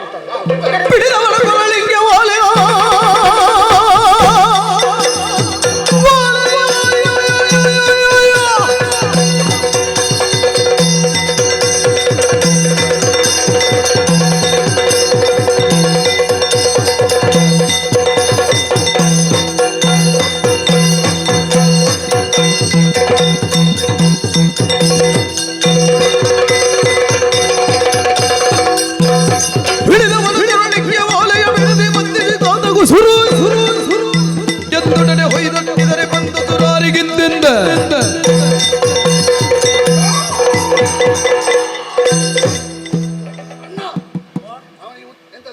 ಬಾಯಿ ಇಷ್ಟು ದೊಡ್ಡದು. ನಿನಗೆ ಯಾಕೆ ತಲೆ ವಿಷಯ? ಅವನ ಬಾಯಿ ಅಲ್ವಾ? ಅವನ ಬಾಯಿ ಅವನಿಗೆ ಗೊತ್ತಾಗುದಿಲ್ಲ, ಬೇರೆಯವರ ಬಾಯಿ ಮಾತ್ರ ದೊಡ್ಡದೊಂದು ಗೊತ್ತಾಗ. ಅವನ ಬಾಯಿಯಲ್ಲಿ ಬೇರೆ ಇರುವುದು. ಅವನು ನಿನ್ನಲ್ಲಿ ಎಷ್ಟು ಮಾತಾಡಿದ ಈ ಬಾಯಿಯಿಂದ? ಮಾತಾಡಿದ. ನಿನ್ನ ಹೆಸರೇನು? ದಾರುಕ. ಎಲ್ಲಿಂದ ಬಂದವ? ದ್ವಾರಕಿ. ಯಾರು ಕಳಿಸಿದ್ದು? ಕೃಷ್ಣ. ಅವನಿಗೊಂದು ಉತ್ತರ ಬೇಕಾ? ಹೌದು. ಅಲ್ಲಿ ಓಲೆ ಒಂದು ಉಂಟು. ಕೃಷ್ಣ ನಿನ್ನನ್ನು ಕಳಿಸಿದ್ದಲ್ವಾ? ಅಣ್ಣ ಒಂದು ಓಲೆ ಉಂಟು, ಅದಕ್ಕೊಂದು ಅದು ಅವನು ಹೇಳಿದ ಹಾಗೆ ಆಗ್ಬೇಕು. ಅವನಿಗೆ ಹಿಂದೆ ಮುಂದೆ ಆದ್ರೆ ಅವನಿಗೆ ಕಷ್ಟ. ಅವನಿಗೆ ಒಂದು ಸನ್ಮಾನ ಮಾಡ್ಲಿಕ್ಕೆ. ಹೌದು, ಉಂಟು ಉಂಟು ಉಂಟು. ಕೃಷ್ಣ ಕಳಿಸಿದ. ಹೌದು. ಸರಿಯಾಗಿ ಕೇಳಿಸು. ಏನು? ನಿನಗೆ ಉತ್ತರ ನಾನು ಕೊಡ್ತೇನೆ. ಆಯ್ತು. ಆ ಕೃಷ್ಣನ ಅಣ್ಣ ಬಲರಾಮ ಅಲ್ಲ. ಬಲರಾಮ ಅಲ್ಲ, ಕೃಷ್ಣನ ಬಲರಾಮ. ನಮ್ಮ ಮಾತಿಗೆ ವಿಡಂಬನೆ ಮಾಡಬೇಡ, ಇನ್ನು ವಿಷಯ ಉಂಟು. ಅಲ್ಲ ಅಂತ ಹೇಳಿದ್ರೆ ಸುಮ್ಮನೆ ಕೂತ್ಕೊಳ್ಬೇಕು. ಅಲ್ಲ ಅಂತ ಹೇಳಿದ್ರೆ ನಾನು ಇಲ್ಲದಿದ್ರು ಸುಮ್ಮನೆ ಅಂತ ಕೂತ್ಕೊಂಡು. ಸರಿ, ಆ ಕೃಷ್ಣ ಬಲರಾಮರ ತಂದೆ ವಸುದೇವ ಅಲ್ಲ. ಇದರಲ್ಲಿ ಮಾತ್ರ ಚರ್ಚೆ ಇಲ್ಲ ಅರ್ಜುನಣ್ಣ, ಇದರಲ್ಲಿ ಚರ್ಚೆ ಇಲ್ಲ. ಅವರಿಬ್ಬರ ಅಪ್ಪ ವಸುದೇವರಾಯರು, ಅದು ನನಗೆ ಗೊತ್ತಿದ್ದ ವಿಷಯ, ಅದರಲ್ಲಿ ಚರ್ಚೆ ಇಲ್ಲ. ವಿಷಯ ಮುಗಿಲಿಲ್ವಾ? ಕೈ ಹಿಂದೆ, ಕೈಯಲ್ಲಿ ಮುಂದೆ ಬರೋದು ನೀನು. ಆಯ್ತು. ಬಾಯಲ್ಲಿ ಮಾತ್ರ ಮಾತಾಡ್ಲಿಕ್ಕೆ. ನಾನು ಹೇಳಿದ ಅರ್ಥ ಆಯ್ತಾ ನಿನಗೆ? ಪೂರ್ತಿ ಆಗ್ಲಿಲ್ಲ ಅದು. ಇಲ್ಲ, ತಂದೆ ಅಲ್ಲ ಅಂದ್ರೆ ಹಾಗೆ ತಂದೆ ಅಲ್ಲ, ಇನ್ನು ಮುಂದೆ ಉಂಟು ಹೇಳಲಿಕ್ಕೆ. ಮುಂದೆ ಉಂಟು. ಆ ಕೃಷ್ಣ ಬಲರಾಮರನ್ನು ಕೃಷ್ಣಗೆ ಹೇಳಿದಂತಹ ಗಯನನ್ನು ಬಿಟ್ಟುಕೊಡುವುದಕ್ಕೆ ನಾವೇನು ಸುಮ್ಮನೆ ಕುಳಿತಿದ್ದೇವ? ಆ ಪರಮೇಶ್ವರನೇ ಒಂದೊಮ್ಮೆ ನನ್ನ ಮುಂದೆ ನಿಂತು ಆ ಗಯನನ್ನು ಬಿಟ್ಟುಕೊಡು ಅಂತ ಹೇಳಿದ್ರೆ ನಾವು ಬಿಟ್ಟುಕೊಡುವುದಿಲ್ಲ. ಆಯ್ತಲ್ಲ, ಕೊಡುವುದಿಲ್ಲ ಅಂತ ಹೇಳಿದ್ರೆ ಮುಗೀತಲ್ಲ. ಅದಕ್ಕೆ ಎಂತದ್ದು ಸುಮ್ಮನೆ ಚರ್ಚಿಗೆ ಹೋಗುದೇ? ಎಲ್ಲಿಗೆ? ಚರ್ಚಿಗೆ ಹೋಗುದೇ? ಹೋಗಿ ಹೋಗಿ ನಿನ್ನ ಚರ್ಚೆ. ಹೌದು, ಅದಕ್ಕೆ ಯಾಕೆ ಹೋಗುದು? ಯಾವುದು ಮುಗಿಯಿತು? ಮುಗಿಲಿಲ್ಲ. ಯಾವುದು ಮುಗಿಯಿತು? ಆಯ್ತಲ್ಲ, ಕೊಡುವುದಿಲ್ಲ. ನೀನು ಅಲ್ಲಿಂದ ಬರುವಾಗ ಹೇಗೆ ಬಂದದ್ದು? ನಾನೊಂದು ಟಿವಿಯಲ್ಲಿ ಬಂದಿದ್ದೆ ಅಲ್ವಾ? ಅದೇ ಟಿವಿ ಬೇಡವಾ? ಬೇಕು, ಅಷ್ಟೇ ಇರುವುದು, ಸ್ವಲ್ಪ ಹೆಚ್ಚಾಗಿ ಬೇಡುವ. ಬೇಡವಾ? ಇಲ್ವಾ? ಹಿಂದೆ ಇದು ಸಭೆ ನಮ್ಮದಾಯ್ತಾ? ಹೀಗೆ ಇದು ಇದೆಲ್ಲ ತೋರಿಸಬೇಡ ನಿನ್ನದು. ಹೀಗೆ ದಾರುಕ, ಇದು ನಿನಗೊಂದು ಸನ್ಮಾನದ ವ್ಯವಸ್ಥೆ ಉಂಟು. ಸನ್ಮಾನ ಏನಾದ್ರು ಮಾತಾಡ್ಲಿಕ್ಕೆ ಅಂದ್ರೆ ಮಾತಾಡ. ಇಲ್ಲ. ಯಾಕೆಂದ್ರೆ ಸನ್ಮಾನ ತೆಗೊಳ್ಳುವ ಅರ್ಹತೆ ಇರುವವರು ನನಗಿಂತ ಪ್ರಾಯದಲ್ಲಿ ಹಿರಿಯರೆಲ್ಲ ಇದ್ದಾರೆ. ಅವರಿಗೆಲ್ಲ ಆಗ್ಲಿ, ಅವರೆಲ್ಲ ಹೋಗ್ಲಿ, ಆಮೇಲೆ ನೋಡುವ. ಒಂದು ವೇಳೆ ನೀವು ನನಗೆ ಸನ್ಮಾನ ಮಾಡುವುದು ಅಂತಲೇ ಇದ್ರೆ ಅದಕ್ಕೆ ಕೊಡುವುದನ್ನು ಹೀಗೆ ಗುಟ್ಟಿನಲ್ಲಿ ಕಿಸೆಗೆ. ಇಲ್ಲ, ನಿನಗಿಂತ ಹೆಚ್ಚು ಪ್ರಾಯದವರು ಇದ್ರು. ನೀನು ಈ ಊರಿನವನಲ್ಲಲ್ಲ, ಬೇರೊಂದು ಊರಿನಿಂದ ಬಂದದ್ದು. ಈಗ ಇಲ್ಲಿ ಅವನು ಅಲ್ವಾ? ಇಲ್ಲಿಯ ಸನ್ಮಾನ ಅಲ್ಲ, ಹೊರದೇಶದ ಸನ್ಮಾನ ನಿನಗೆ ಮಾಡು. ಅಂದ್ರೆ ನಿನಗಿಂತ ಪ್ರಾಯ ಹೆಚ್ಚಿನವರಿದ್ರು, ನಿನ್ನಷ್ಟು ಮಾಡಿದವರು ಸಾಧಾರಣ ಯಾರಿಲ್ಲ. ನಿನಗಿಂತ ಆಗಬೇಕು. ಹಾಗಾಗಿ ಇಲ್ಲಿಯ ಸನ್ಮಾನ ಮಾಡಿದ್ರೆ ಎರಡು ಮಾತು ಹೇಳು. ಇದು ಸನ್ಮಾನದಲ್ಲಿ ಸಿಕ್ಕಿದ ಉಂಗುರ. ಹೌದಾ? ಕಲ್ಲಿಲ್ಲ, ಅದೇ ಸಂತೆಯಲ್ಲಿ ಸಿಕ್ಕಿದ್ದ ಅಂತ ಭಾವಿಸಿದ. ಸನ್ಮಾನದಲ್ಲಿ. ಹೌದಾ? ಅದು ಹಾಗಾದ್ರೆ ನೀನು ತುಂಬ ಕಡೆಯಲ್ಲಿ ಸನ್ಮಾನ ಮಾಡಿದ್ದೀನಿ. ಹೌದೌದು, ಇದು ವಿಶೇಷ. ಇದರಲ್ಲಿ ಕಲ್ಲು ಹೋಗಿದೆ. ಇಲ್ಲಿಯ ಸನ್ಮಾನ ಇವನಿಗೆ ಸ್ಮರಣೀಯ. ಹೌದು, ನೆನಪಿಗೆ ಉಳಿಯುವಂತಹ ಸನ್ಮಾನ.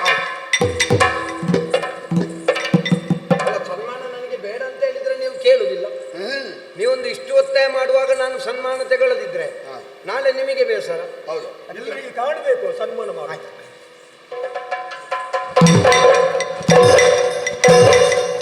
ಶಾಲು ಎಂತದ್ದು ಇದು? ಅದು ಸ್ವಲ್ಪ ಹೊತ್ತಿನ ಮೊದಲು ಶ್ವಾನ ಮಲಗಿತ್ತು, ಇನ್ನು ನಿನಗೆ. ಇದು ನಮ್ಮ ಊರಿದ್ದ, ಹೊರದೇಶದ್ದು. ಹೊರದೇಶದಲ್ಲಿ ಇದರಲ್ಲಿ ನಾಯಿಯೇ ಮಲಗುದ? ಹಿಡ್ಕೋ. ಈಗ ಮೃಗಾಲಯದಲ್ಲಿ ನಿಲ್ಲಿಸಬಹುದು ನಿನ್ನನ್ನು. ಇದು ಎಲ್ಲಿ ಇರ್ಬೋದು? ಅದು ನಿನಗೆ ಗುಚ್ಚ. ಅಬ್ಬಾ, ಗುಚ್ಚ. ಹೌದು, ನೀನೊಬ್ಬ ಹುಚ್ಚ. ಹಾಗಾಗಿ ಇದು ನಿನಗೆ ಕೈಯಲ್ಲಿ ಹಿಡಿಯುವುದಕ್ಕೆ ಗುಚ್ಚ. ಗುಚ್ಚ. ನಿನಗೆ ಹಾರ ಬೇಕಾ? ನನಗೆ ಹಾರಬೇಕು ಅಂತ ಮನಸ್ಸುಂಟು, ತಲೆ ತಿರುಗುತ್ತದೆ. ಹಾರ ಹಾರ ಹಾರ ಹಾರ ಮಲಾರ್ಪಣೆ ಮಾಡಿ ಮಲಾರ್ಪಣೆ ಮಾಡಿ. ನಾವು ಹಾಕಿದ ಹಾರ ಉಂಟಲ್ಲ, ಎಲ್ಲದಕ್ಕೂ ಆಗ್ತದೆ. ಅಣ್ಣ, ಅದೊಂದು ಓಲೆಯು ಅಲ್ಲಿಗೆ ಕಟ್ಟುವುದು ಒಳ್ಳೇದು. ಅಲ್ಲ, ಈ ಹಾರ ಇಲ್ವ? ಹಿಂಗೆ ಪ್ರಾಣ ಬೇಡ ಅಂತ ಹೇಳಿದ್ರೆ ಉಪಯೋಗ ಮಾಡ್ಲಿಕ್ಕೆ ಹೌದೌದು, ಒಂದು ಎಲ್ಲಿಯಾದ್ರೂ ಅವಸರಕ್ಕೆ ಇದನ್ನೇ ಉಪಯೋಗಿಸಿ. ಆಯ್ತಾ?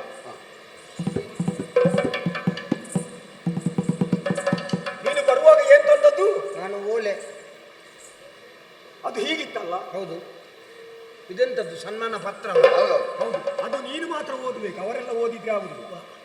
ಮನೆಗೆ ಹೋದ್ಮೇಲೆ ಓದಾಯ್ತಾ? ಆಯ್ತಾಯ್ತು. ತುಂಬ ಬರ್ತಿದ್ದೆ. ಆಯ್ತು, ನಿನಗೆ ಉತ್ತರ ಬೇಕಂತ ಹೇಳಿದಲ್ಲ. ಆಯ್ತು. ನಿಲ್ಲು. ಇದು ಅಣ್ಣ, ಒಂದು ನಾಮ ಬೇಡುವ?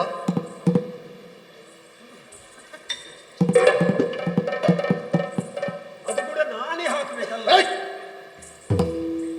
ನಿನಗೆ ಇದುವರೆಗೆ ಅಣ್ಣ, ದೊಡ್ಡ ವಿಷಯ ಇಲ್ಲ, ಇದನ್ನು ತೆಗಿಬಹುದು. ಹೌದಾ? ಹೌದು. ಮೇಲೆ ನೋಡು ಪುಣ್ಯಾತ್ಮ, ಎಲ್ಲರಿಗೂ ಕಾಣಬೇಡ.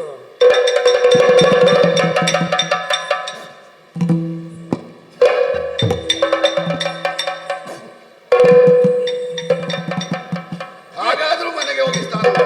ಇದು ಉರಿಯುತ್ತದೆ. ಓ, ಉರಿಯುತ್ತದೆ. ಅದು ಮೊದಲಿಗೆ ಉರಿಯುತ್ತದೆ. ಎಂತದ್ದು? ಸುಣ್ಣವಾ? ಹೌದಾ? ಹೇಗೂ ಸುಣ್ಣ ಕೊಟ್ರಿ? ಒಂದು ವೀಳ್ಯದೆಲೆ, 2 ತುಂಡು ಅಡಿಕೆ, 1 ತುಂಡು ಹೊಗೆ ಸೊಪ್ಪು ಕೊಡ್ಬೋದಿತ್ತಲ್ಲ. ಬೇಡ, ಒಂದು ಕೆಲಸ ಮಾಡಿ, 3 ಮಾರ್ಗ ಸೇರುವಲ್ಲಿ ನಿಲ್ಲು. ಕೆಲವರು ಎಲೆ ಅಡಿಕೆ ಇದ್ದವರು, ಸುಣ್ಣ ಇಲ್ಲದವರು ಬರ್ತಾರೆ, ಅದನ್ನು ತೆಕ್ಕೊಂಡು ನಕ್ಕಿಕೊಂಡು ಹೋಗಿ. ಅದೆಲ್ಲ ಗಟ್ಟಿ ಇಟ್ಟಿದ್ದೇನೆ ಕೊಂಡು ಹೋಗ್ಲಿಕ್ಕೆ. ನಿನಗೆ ಉತ್ತರ ಅಲ್ವಾ? ಸರಿ ನಿಲ್ಲು. ಮೂರ್ಖ, ಇದು ಎಡಕಾಲಿನಿಂದ ಸರಿಯಾಗ್ಲಿಲ್ಲ, ಈ ಕಡೆ ಒಂದು ಬೀಳ್ಬೇಕಂತ. ಅಯ್ಯೋ, ಎಲ್ಲಿಗೆ ಇನ್ನು ಸರಿಯಾಗುದು? ಸಾಕಾಗ್ಲಿಲ್ಲ. ಆಯ್ತು, ಇಲ್ಲಿಗೆ ಬಂದಂತಹ ನಿನಗೆ ಉತ್ತರ ಏನು ಗೊತ್ತೋ? ಇನ್ನು ಮುಂದೆ ಗಯನನಿಯ ಹೋಗು. ದಾರುಕ, ಒಂದು ಭಜನೆ ಹೇಳಿಕೊಂಡು ಹೋಗು. ಭಜನೆ? ಹೌದೌದು. ಯಾವುದು? ಯಾಕೆನ್ನ ರಾಜ್ಯ ಕೆಳತಂದೆ ಹರಿಯೇ, ಅದಾದ್ರೂ ನಿಧಾನ ಹೇಳಿದ್ರು ದೊಡ್ಡ ವಿಷಯ ಅಲ್ಲ, ಒಂದು ಗಟ್ಟಿ ಹೇಳಬೇಕು. ಸಾಕಲಾರದ ಏಕೆಯನ್ನ ಪುಟ್ಟಿಸಿದೆ. ಇನ್ನು ಅಳಲೇನಿದ್ದು ಹೇಳಿದ್ರು. ಸಾಕಲಾರದೆ ಏಕೆನ್ನ ಹುಟ್ಟಿಸಿದೆ ಹರಿಯೇ. ಹರಿಯೇ ಎಂತದು? ಆಯಾಯೇ ಎಂತ ಹೇಳಿದ್ದು? ಹರಿಯೇ. ಹೋಗು, ಬೇಗ ಬರಬಾರ್ದು.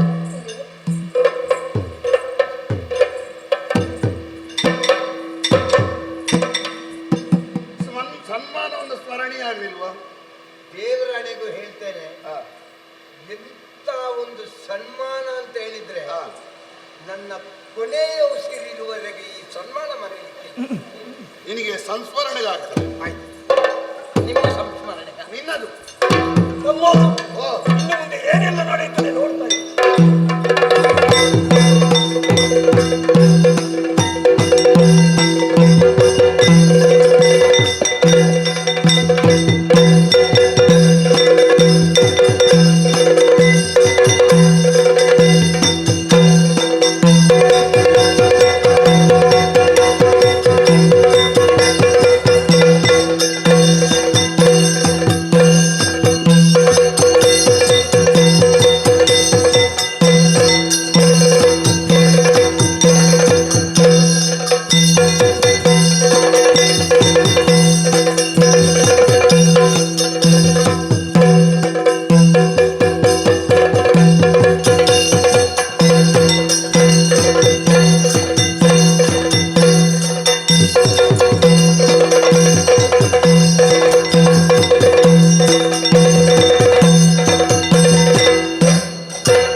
ಸ್ಥಳ ನಾಮಾಂಕಿತ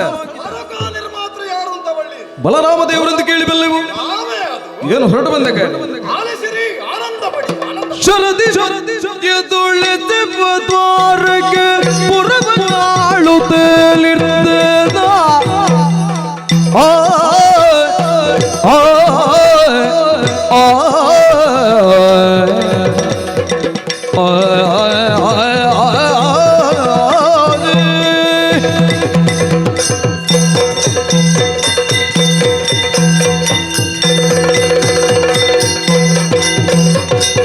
ಶರದಿ ತುಳಿದೆವ ದ್ವಾರಕ್ಕೆ ಪುರಬಾಳುತ್ತಲಿರ್ದ ಹಲದರನು ಓಲಗೆ ಬಿತ್ತು ಕಾಣದೆ ಹರಿಯನರಿದು ಹಲದರನು ಓಲಗೆ ಬಿತ್ತು ಕಾಣದೆ ಹರಿಯನಂದು ಹಲದರ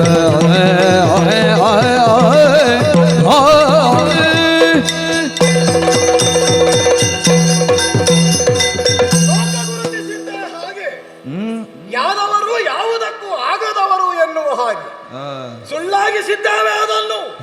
ಯಾದವರು ಸಾಧಕರು ಎನ್ನುವುದನ್ನು ತೋರಿಸಿಕೊಟ್ಟಿದ್ದೇವೆ. ಎಲ್ಲಿಂದ ಎಲ್ಲಿಗೆ ನಾವು ಬೆಳೆದದ್ದು? ಮಥುರಾ ನಗರದಿಂದ ನಂದಗೋಕುಲಕ್ಕೆ ವಿಸ್ತರಿಸಿ ನಂದಗೋಕುಲದಿಂದ ವರ್ತಮಾನದಲ್ಲಿ ಈಗ ದ್ವಾರಕೆಯಲ್ಲಿತ್ತು, ಶರದಿಯ ಆಳದಲ್ಲಿತ್ತು. ಕುಶಸ್ಥಳಿ ಎನ್ನುವಂತಹ ಸ್ಥಳವನ್ನೇ ಪ್ರಸಾದಿಸಿದ ನಮಗೆ.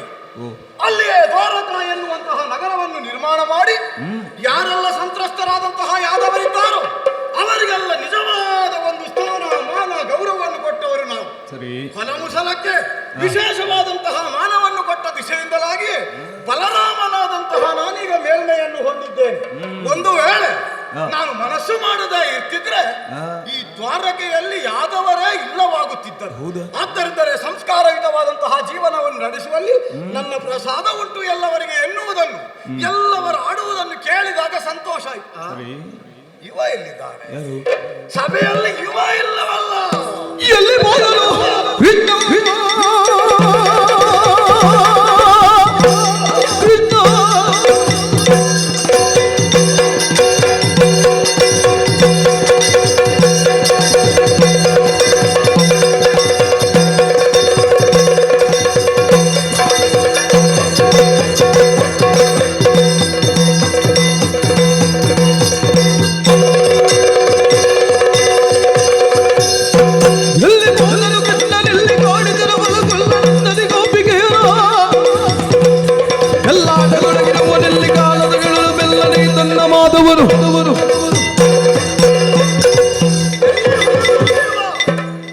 ಸಭೆಯಲ್ಲಿ ಎಲ್ಲರೂ ಇದ್ದಾರೆ.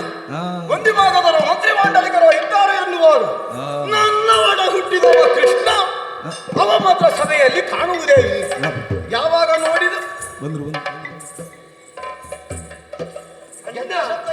ಗೊತ್ತಾಯ್ತು ನೀನೇ ಬಂದದ್ದು. ಅಣ್ಣಲಾಲಿ ಮುದನ್ನ ಭಿನ್ನಪವನ್ನು ಬಣ್ಣಗೊಂಡಿದೆ ಚಿನ್ನದಂತಾದೆ ನಾನು ತರಣಿಗರ್ಗ್ಯವ ನೀವ ತವ ಗತಿ ಕೈಯೊಳು ಸರದಿಯೇ ತುಂಬಿರಲಂಬರದಲ್ಲಿ ತುರಗವ ನೀರಿ ಗಯ ತಿರುಗಲಶ್ವದ ಬೆವರು ಹರಿದು ಬಿದ್ದುದು ಹಸ್ತ ಸರದಿಯೋಳಂದು ಅಣ್ಣಲಾಲಿಸು.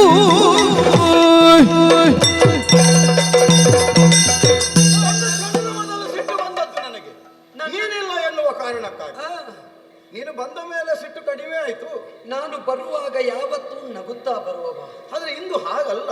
ನೋವಿದೆ. ನಿನ್ನ ನಗುವನ್ನು ನೋಡಿ ನನ್ನ ಸಿಟ್ಟು ಮಾಯವಾಗುವುದು. ನಮ್ಮ ಆದ್ರೆ ನಿನ್ನ ಮುಖ ನೋಡಿದಾಗ ನನ್ನ ಸಿಟ್ಟು ಮಾಯ ಆಯ್ತು. ನಿನ್ನ ಅಂತರಂಗದೊಳಗೆ ಯಾವುದೋ ಬೇಸರ ಉಂಟು ಅಂತ ಗೊತ್ತಾಗಿದೆ. ನಮ್ಮವರೇ ಹೀಗೆ ಮಾಡಿದ್ರಲ್ಲ. ಯಾರು ವಿಷಯ ಬೇರೆ ಏನೂ ಅಲ್ಲ. ಮತ್ತೆ ಇವತ್ತಿನಿಂದ 6 ದಿವಸದ ಹಿಂದೆ ಸೂರ್ಯನಿಗೆ ಅಡ್ಗೆ ಕೊಡುವುದಕ್ಕೆ ಮುಂದಾಗಿದ್ದೆ. ಆ ಕಾಲಕ್ಕೆ ಕುದುರೆಯ ಬೆವರು ಬಿತ್ತು. ಕುದುರೆಯನ್ನು ಏರಿ ಬಂದವ ಗಯ ಕೋಪ ಬಂದು ಹಾಕಿದೆ ಶಪಥ. ಯಾವಾತನು ನನ್ನ ಕರದ ಜಲ ಮಲಿನವಾಗುವುದಕ್ಕೆ ಕಾರಣನಾದನು ಅವನನ್ನು ಇಂದಿನಿಂದ 8 ದಿನದೊಳಗಾಗಿ ಕೊಂದು ಕಳೆಯುತ್ತೇನೆ. ಅಸಾಧ್ಯವಾದ್ರೆ ಅಗ್ನಿ ಪ್ರವೇಶ. 7 ದಿವಸ ಕಳೆಯುತ್ತೆ ಈಗ. ದಿನ 7 ಆಗಿದೆ. ಎಲ್ಲ ಕಡೆ ಸುತ್ತಿದ್ದಾನೆ. ಎಲ್ಲಿದ್ದಾನೆ? ಈಗ ಹೋಗಿ ಅರ್ಜುನನ ಬಳಿಯಲ್ಲಿ ಆಶ್ರಯ ಪಡೆದಿದ್ದಾನೆ.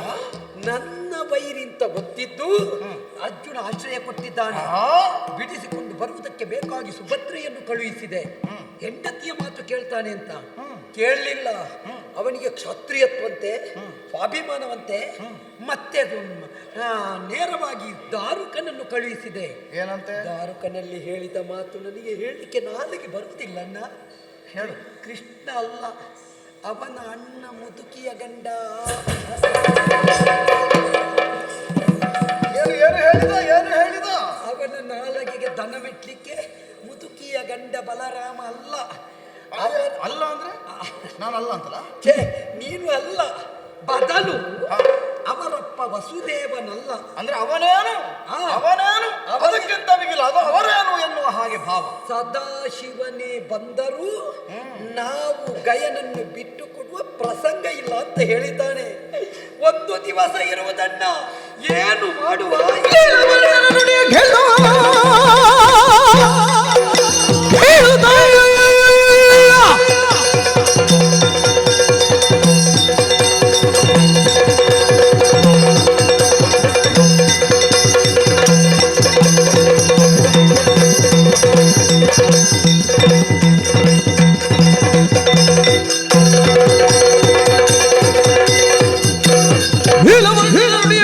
ಕಾಲ ಭೈರವನಂತೆ ಖತೆಯ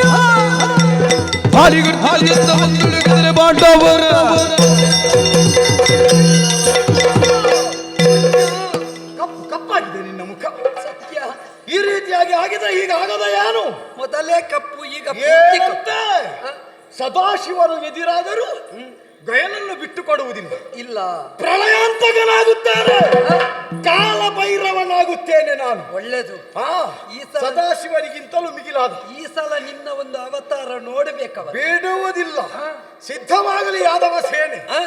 ಈಗಲೇ ಆ ಕಡೆ ಈ ಕಡೆ ನೋಡುವುದು ಬೇಡ, ಹೊರಡುವುದೇ. ಈಗ ತಂಗಿ ಕೇಳಿದ್ರೆ ಎಂತದು ಹೇಳುವುದು? ಸುಭದ್ರೆ, ಅವಳಿಗೆ ವಿಷಯ ಗೊತ್ತಾಗಿದೆ ಅಲ್ವಾ? ಗೊತ್ತಾದ್ರೆ ಅವಳೇ ತಡೆಯುತ್ತಾಳೆ. ಕಾಲಲ್ಲಿ ಹಿಡ್ಕೊಳ್ಳುವುದು. ನೀನು ಕಾಲಿಗೆ ಬೀಳುವುದು ಅಂತ ಹೇಳುವಾಗ ಕಾಳಿಯದ್ದು ನೆನಪಾಯ್ತು ನನಗೆ. ಹೌದೇ? ಹೀಗೆ ಮಾಡೋಣ, ದೂರದ ಕಾಳಿ ಮಂದಿರದಲ್ಲಿ ಮಾರಿ ಪೂಜೆ ಇದೆ ಅಂತ ಹೇಳೋಣ.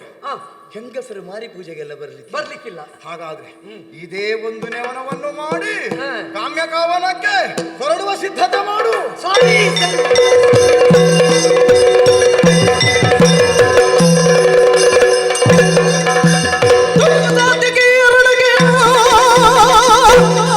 ತೊಡಗು ತೊಡಗು ತೊಡಗು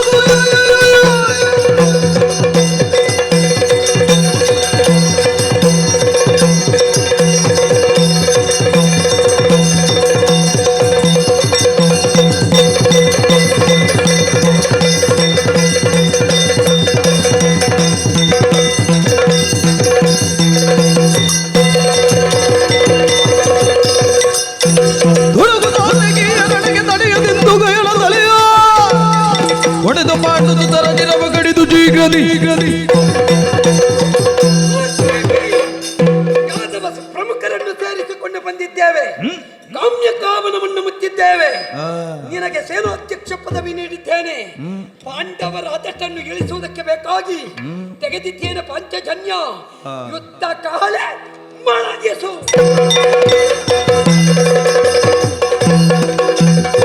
ಅಲ್ಲವರೆಗೆ ಬರಬಟ್ಟನ ಪಾಠ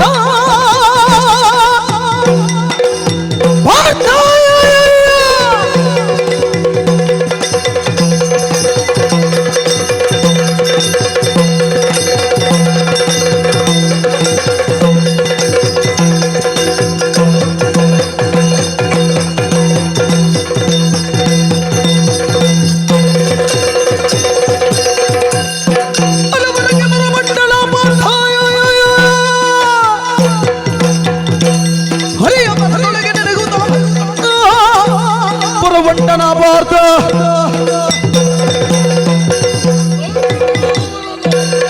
ನಾಲ್ಕು ದಿಕ್ಕಿಗೂ ಯಾದವ ಸೇನೆ ಮುತ್ತಿದೆ. ಅನುವರು ಅಂತ ಹೇಳಿದ್ರೆ ನಾವು ಒಳಗೆ ಕುಳಿತುಕೊಳ್ಳಿಕ್ಕಿಲ್ಲ, ಹೊರ ಹೊಂಟಿದ್ದೇನೆ. ನಮಗೆ ಬೆಂಬಲವಾಗಿ ಭೀಷ್ಮಾದಿ ಹಿರಿಯರು ಬಂದಿದ್ದಾರೆ. ಈಗಲೂ ಆಯುಧ ಹಿಡಿಯುವಾಗ ಕೃಷ್ಣನನ್ನೇ ಮನಸ್ಸಿನಲ್ಲಿ ನೆನೆಸಿಕೊಂಡು ಪಾಶುಪತ ಶರವನ್ನು ಹಿಡಿದು ಹೊರಟುನಿಂತಿದ್ದೇನೆ. ಆದ್ರೆ ಹೊರಡುವ ಮೊದಲೊಂದು ಪೂರ್ವ ಸಿದ್ಧತೆ ಬೇಕು.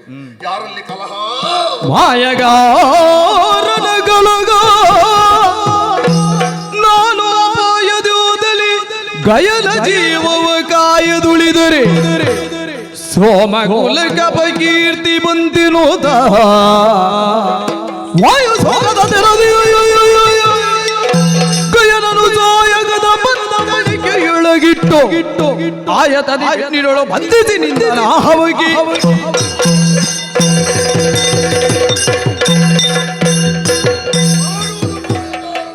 ಕಲಹ. ವಸುದೇವ ದೇವಕಿಯರ ಮಗನಾಗಿ ಪ್ರತಿಜ್ಞೆ ಮಾಡಿದ ಕೃಷ್ಣನ ಮುಂಭಾಗದಲ್ಲಿ ನಾವು ನಾನಾ ಉಪಾಯದಿಂದಲೇ ಗಯನ ಪ್ರಾಣವನ್ನು ಉಳಿಸಬೇಕು. ಉಳಿಸದೇ ಇದ್ರೆ ಅರ್ಜುನನಿಗೆ ಬರುವ ಅಪಕೀರ್ತಿ ಅಲ್ಲ, ಮತ್ತೆ ಸೋಮಕುಲಕ್ಕೆ ಬರುವ ಅಪಕೀರ್ತಿ. ನಳ ನಹುಷ ಭರತಾದಿಗಳು ಹುಟ್ಟಿದ ಸೋಮಕುಲಕ್ಕೆ ಕಪ್ಪು ಚುಕ್ಕೆ ಬರಬಾರದು ಎಂದಾದ್ರೆ ಎಲ್ಲಿಡುವುದು? ನಾನು ಹೇಳಿದ್ದೆ ಹಾಗೆ, ನಿನಗಿಂತ ಮೊದಲು ಹಗೆಯನಿಗೆ ನನ್ನ ತಲೆ ಕೊಡ್ತೇನೆ ಅಂತ. ತೆಗೆಯುವುದಿದ್ರು ಅವನಿಗಿಂತ ಮೊದಲು ನನ್ನ ತಲೆ ಕಾಣಬೇಕು. ಹಾಗಾಗಿಯೇ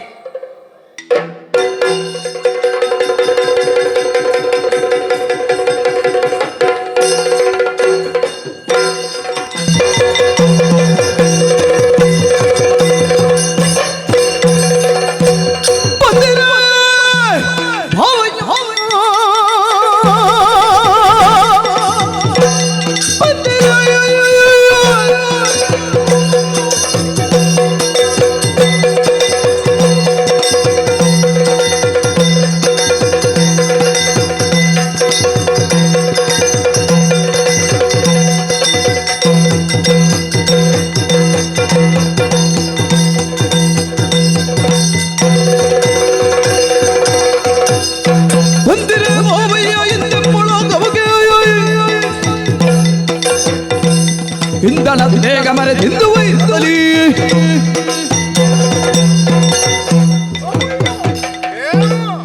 ನಮೋ ನಮಃ. ಒಂದು ಕಡೆಯಿಂದ ನನಗೆ ಗುರುವಾಗಿ ಒದಗಿ ಬಂದವರು, ಮತ್ತೊಂದು ಕಡೆಯಿಂದ ನಮಗೆ ನೀವು ಭಾವನಾಗಿ ಒದಗಿ ಬಂದವರು. ಬಂದಿರೇ ಭಾವಯ್ಯ, ಕಾಣುವುದಿಲ್ವೇನೋ ನಿನಗೆ? ಬಹಳ ಸಂತೋಷವಾಯಿತು. ಈ ರೀತಿ ಬಂದದ್ದು ನಿನಗೆ ಸಂತೋಷ ಆಯ್ತಲ್ಲ? ಹಾಗಲ್ಲ, ಮತ್ತೆ ನೀವು ಬರುವ ರೀತಿಯಿಂದ ಬಂದದ್ದು ಸಂತೋಷ ಅಂತ ಹೇಳಿದಲ್ಲ. ಮತ್ತೆ ಭೀಮನ ಮುಂದೆ ನೀವು ಕಾಣಿಸಿಕೊಂಡಿದ್ದೀರಲ್ಲ, ಅಂದ್ರೆ ನನಗೆ ನಿನ್ನ ಸಂತೋಷ. ಮುಂದೆ ಕಾಣಿಸಿಕೊಳ್ಳುವುದಕ್ಕೆ ಕಷ್ಟ ಉಂಟು ಅಂತ ಹೇಳುವುದು? ಅದಲ್ಲ, ನೀವು ನನಗೆ ಗುರುವಾಗಿ ಬಂದದ್ದು ಭಾವನಾಗಿ ಬಂದದ್ದು ಒಂದು ಅರ್ಥವಾಗುವುದಿಲ್ಲ. ಅಲ್ವೇ ಅಲ್ಲ. ನಮ್ಮ ಸಂಬಂಧ ಉಂಟಲ್ಲ, ಅದು ಯಾವತ್ತಿಗೂ ಅಜರಾಮರವಾಗಿ ಉಳಿಯಬೇಕೆಂಬ ಉದ್ದೇಶದಿಂದಲೇ ಸಂತೋಷದಲ್ಲಿ ಇದ್ದುಕೊಂಡವರು ನಾವು. ಸಂಬಂಧವನ್ನು ಮರೆತು ಕೈಯಲ್ಲಿ ಆಯುಧವನ್ನು ಧರಿಸಿ ಯುದ್ಧಕ್ಕಾಗಿ ಬಂದಿರೇ ಎಂದು ಮರೆಯದ ಭಾವಂತ್ಯರಲ್ಲ.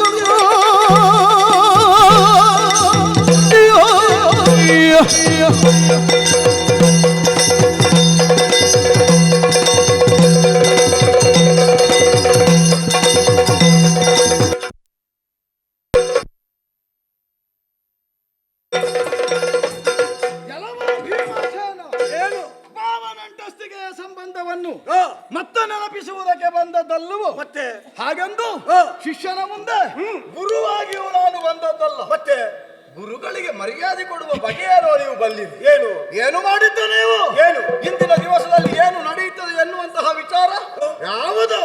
ಗಯನ ಪ್ರಕರಣ, ತಮ್ಮನಿಗಾದಂತಹ ಅವಮಾನ. ಅವಮಾನ ಅಂದ್ರೆ ಸಂಬಂಧಿಕರಾಗಿ ನೀನೇ ನಮ್ಮ ವೈರಿಗಳಿಗೆ ಆಶ್ರಯ ಕೊಟ್ಟಿದ್ದೀರಿಂತಾದ್ರೆ ಇದಕ್ಕಿಂತ ಮಿಗಿಲಾದ ಅವಮಾನ ಬೇರುಂಟ. ಒಂದು ಅವನದಿರ್ಲಿ, ದೇವತಾ ವರ್ಗದಲ್ಲಿದ್ದವ ಬುದ್ಧಿ ಇಲ್ಲದೆ ವ್ಯವಹರಿಸುವವರು. ಸಂಬಂಧದಲ್ಲಿ ಮಾನವ ಮಾತ್ರರಿಗೆ ಬಗೆಯನ್ನು ಗೊತ್ತಿರುವುದು, ಅಂದ್ರೆ ಮಾನವೀಯ ಮೌಲ್ಯವನ್ನು ಅರಿತು ಅದೇ ರೀತಿಯಾಗಿ ಮುಂದುವರಿಸಬೇಕಾದಂತಹ ನೀವು ಮಾಡಿದ್ದೆ ನ್ಯಾಯ ಎನ್ನುವ ಹಾಗೆ ಕೇಳ್ತೀರಾ? ಗಯನನ್ನು ಬಿಟ್ಟು ಕೊಟ್ರೆ ಇಲ್ಲಿಗೆ ಸಂಬಂಧ ಎನ್ನುವುದು ಮುಂದುವರಿಯುತ್ತದೆ. ಮತ್ತೆ ಬಿಸಿಯಾದ್ರೆ ನನಗೆ ಉಂಟಲ್ಲ. ಜರಗುಲದಿ ಕಣ್ಣಿಗೆ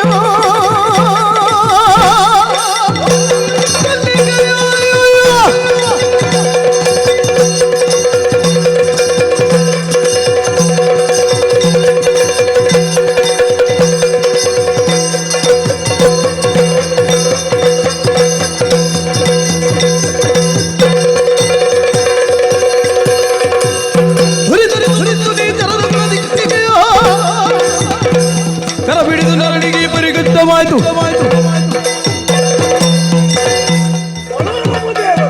ಏನು ಮಾತಾಡುತ್ತಾ ನಿಮ್ಮ ಮಾತು ಮುಂದುವರಿಯಿತು.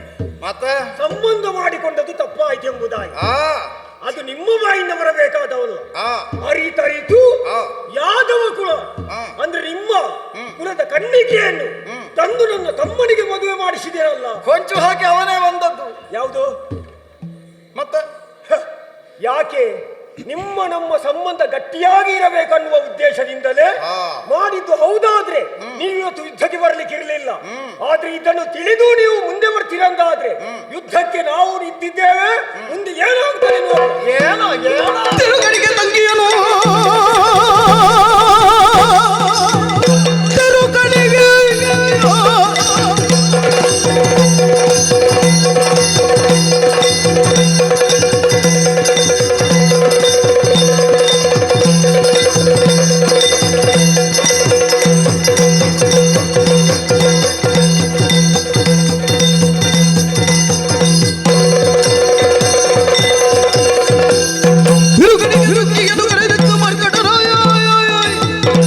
ಕೊರಳಿಗೆ ಭೂತರವು ನಿರುತಿದಂತಾಯ್ತು.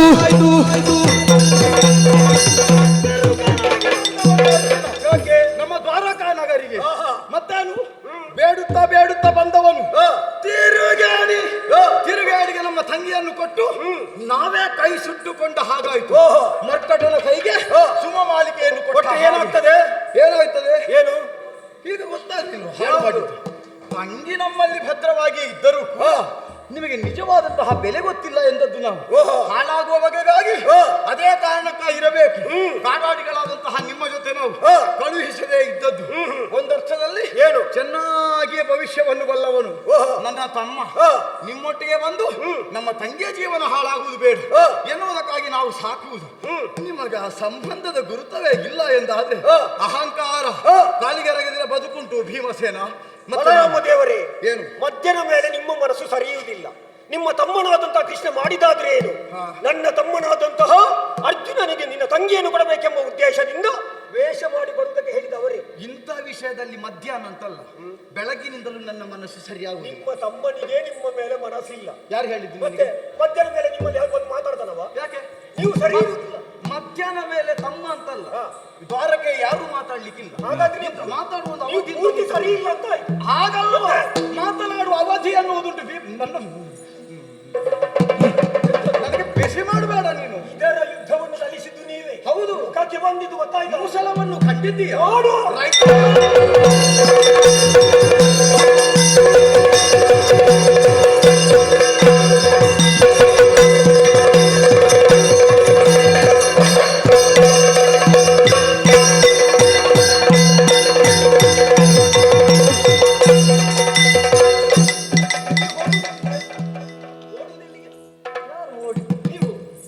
ಮತ್ತೆ ಇದನ್ನು ಹೆಗಲಿ ಇದು ಮುಸಲ. ಇದಕ್ಕೊಂದು ಮಾನ ಒದಗಿಸಿದ ಪ್ರಥಮ ಮಾನವನ. ಹೌದಾ? ಆದ್ದರಿಂದಲೇ ಮುಸಲಮಾನ ಅಂತ. ನೀವು ಮಾತಿನಲ್ಲೇ ಬದುಕಿದ್ದಂತ ಗೊತ್ತಾಗ್ತದೆ. ಬದುಕಬೇಕಾದದ್ದು ಮಾತಿನಲ್ಲಿ. ಯುದ್ಧದಲ್ಲಿ ಮಾತು ಬಲ್ಲವರಿಗೆ ಯುದ್ಧವಿಲ್ಲ. ಯಾಕೆ ನಿಲ್ಲಿಸಿದ್ದು? ಯಾಕೆ ಬೇಡ ಅಂತ. ಯಾಕೆ ಬೇಡ? ನಿನಗೆ ಗೊತ್ತಿಲ್ವಾ? ಏನು? ಯುದ್ಧಾರಂಭದಿಂದಲೇ ಎಲ್ಲವರು ಆಡುವುದು ಕೃಷ್ಣಾರ್ಜುನರಿಗೆ ಕಾಳಗ. ಹೌದು. ಎಲ್ಲಿಯೂ ಭೀಮ ಬಲರಾಮರ ಸುದ್ದಿಯೇ ಇಲ್ಲ.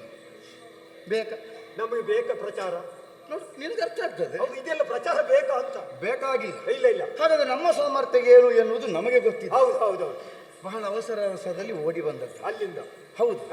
ಮಧ್ಯಾಹ್ನದ ವಿಷಯ ನೀನೇ ನೆನಪು ಮಾಡಿ. ಇಲ್ಲಿಗೆ ಮುಗೀತದ ಓಡಿ ಬಂದದ? ಯಾವುದು? ಇಲ್ಲಿ ಮುಗಿಯುವುದಂತಲ್ಲ. ಅಲ್ಲ, ಯುದ್ಧ ಮುಗೀತದಂತ. ಯಾವುದು? ಇಲ್ಲಿ ನಡಿ. ಯುದ್ಧ ಮುಗಿದಲ್ಲ, ಅವಧಿ ಮುಗಿಯಬಾರದು ಅಂತ. ಹಾಗೆ ಅವಧಿಯೊಳಗೆ ಮುಗಿಸಬೇಕಲ್ಲ, ಅದಕ್ಕೆ ಬಂದದ್ದು. ಹಾಗಾದ್ರೆ ಯಾವುದು? ನಿಮಗಾಗಿ ಮೊದಲೇ ತಂದಿರಿಸಿದ್ದೇನೆ. ಹಾಗಾದ್ರೆ ಗೊತ್ತುಂಟು. ನಾನು ಇಬ್ಬರು ಜೊತೆಯಾಗಿ ಬನ್ನಿ. ಬಾ ಹಂಚಿಕೊಳ್ಳೋಣ.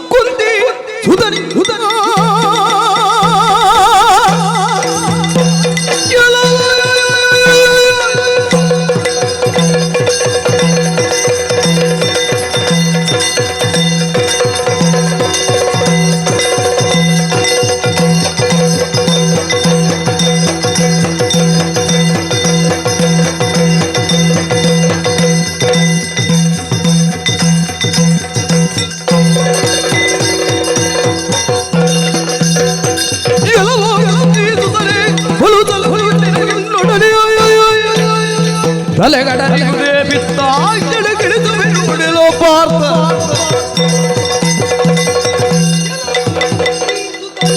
ಕೃಷ್ಣಸ್ವಾಮಿ ವಂದಿಸಿಕೊಂಡಿದ್ದೆ. ಈ ಮೊದಲು ಭಾವ ಎನ್ನುವ ಭಾವ ನನ್ನಲ್ಲಿ ಅಂಕುರಿಸುತ್ತಾ ಇತ್ತು. ಇವತ್ತ್ಯಾಕೋ ಅದು ದೂರವಾಗುತ್ತಾ ಇದೆ.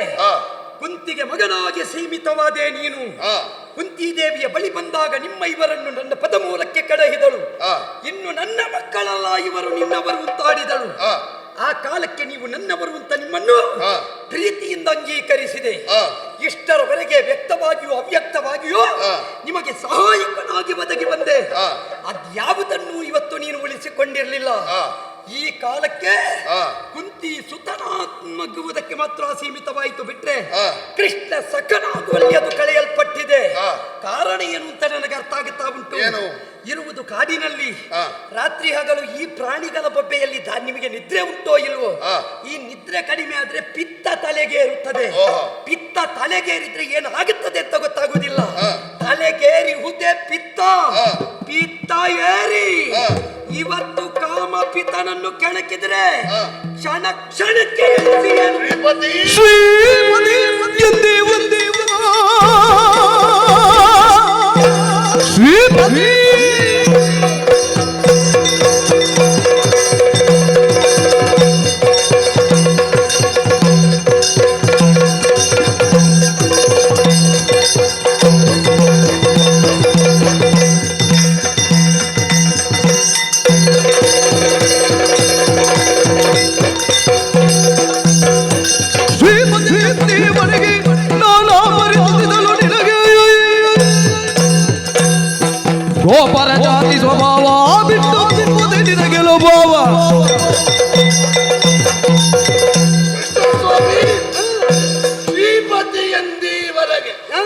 ದೇವರೇ, ಏನು ಯುದ್ಧ ರಂಗದಲ್ಲಿ ನಿನಗೆ ಎದುರಾಗಿ ಬಂದಿರಬಹುದು, ಅದು ಅನಿವಾರ್ಯ.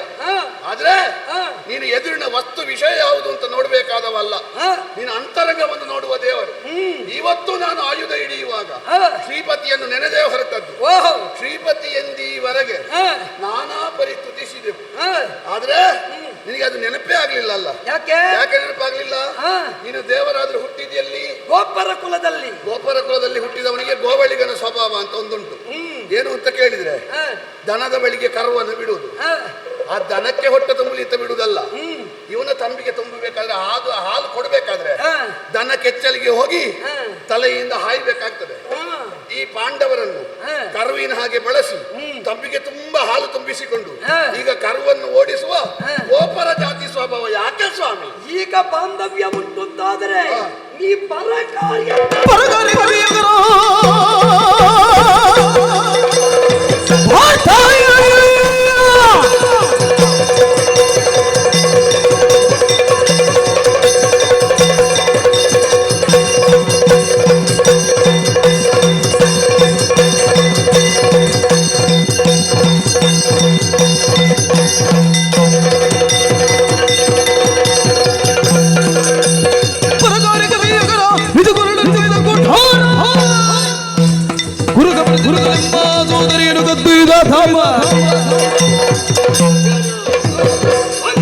ಭಾವ ನಿನಗೆ ಬಿಟ್ಟು ಅಂತಾದರೆ ನೀನು ನನ್ನ ಶತ್ರುವಾದಂತಹ ಗಯನನ್ನು ಬಿಟ್ಟು ಕೊಡುತ್ತಾ ಇದ್ದೆ.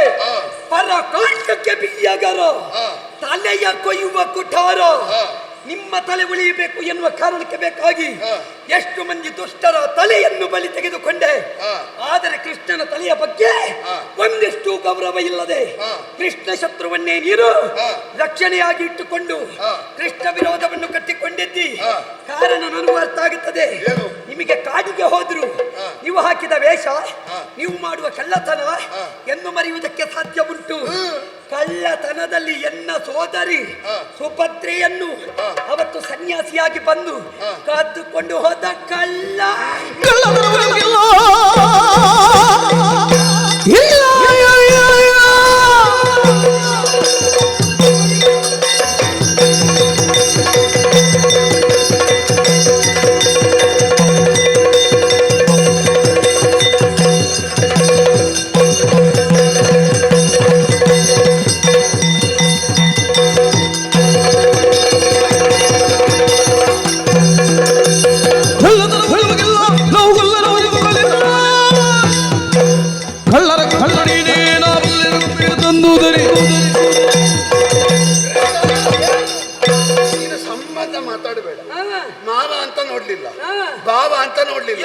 ಅಣ್ಣ ಅಂತ ನೋಡ್ಲಿಲ್ಲ. ಯಾಕೆ ನೋಡ್ಲಿಲ್ಲ? ಕೆಟ್ಟವರು ಎನ್ನುವ ಕಾರಣಕ್ಕೆ. ಅದಕ್ಕಿಂತಲೂ ಹೆಚ್ಚು ಧಾರ್ಮಿಕವಾಗಿ ನಡೆಯುವಾಗ ಸಂಬಂಧ ನೋಡ್ಲಿಕ್ಕಿಲ್ಲ. ನಮಗೆ ಗಯನ ರಕ್ಷಣೆ ಧರ್ಮ, ಹಾಗಾಗಿ ಬೀಗ ಅಂತ ನೋಡ್ಲಿಕ್ಕಿಲ್ಲ. ಮತ್ತೆ ನಾನು ಸುಭದ್ರೆಯನ್ನು ಕದ್ದದ್ದು ಹೌದಾ? ನಾನು ಸುಭದ್ರೆಯನ್ನು ಕದ್ದಲಿಕ್ಕೆ ಗುರು ಯಾರು ಗೊತ್ತುಂಟ? ರುಕ್ಮಿಣಿಯನ್ನು ಕದ್ದ ನೀನು. ನಾನು ಗುರು, ಇವತ್ತು ನಿನ್ನನ್ನು ಲಘು ಮಾಡ್ತೇನೆ. ಹೌದಾ? ನೀನು ಗುರು, ನಾನು ಲಘು ಅಂತ ಭಾವಿಸಿದ್ದು. ನನ್ನ ಮಟ್ಟಕ್ಕೆ ಇಳಿದು ನೀನು ಲಘು ಆದ.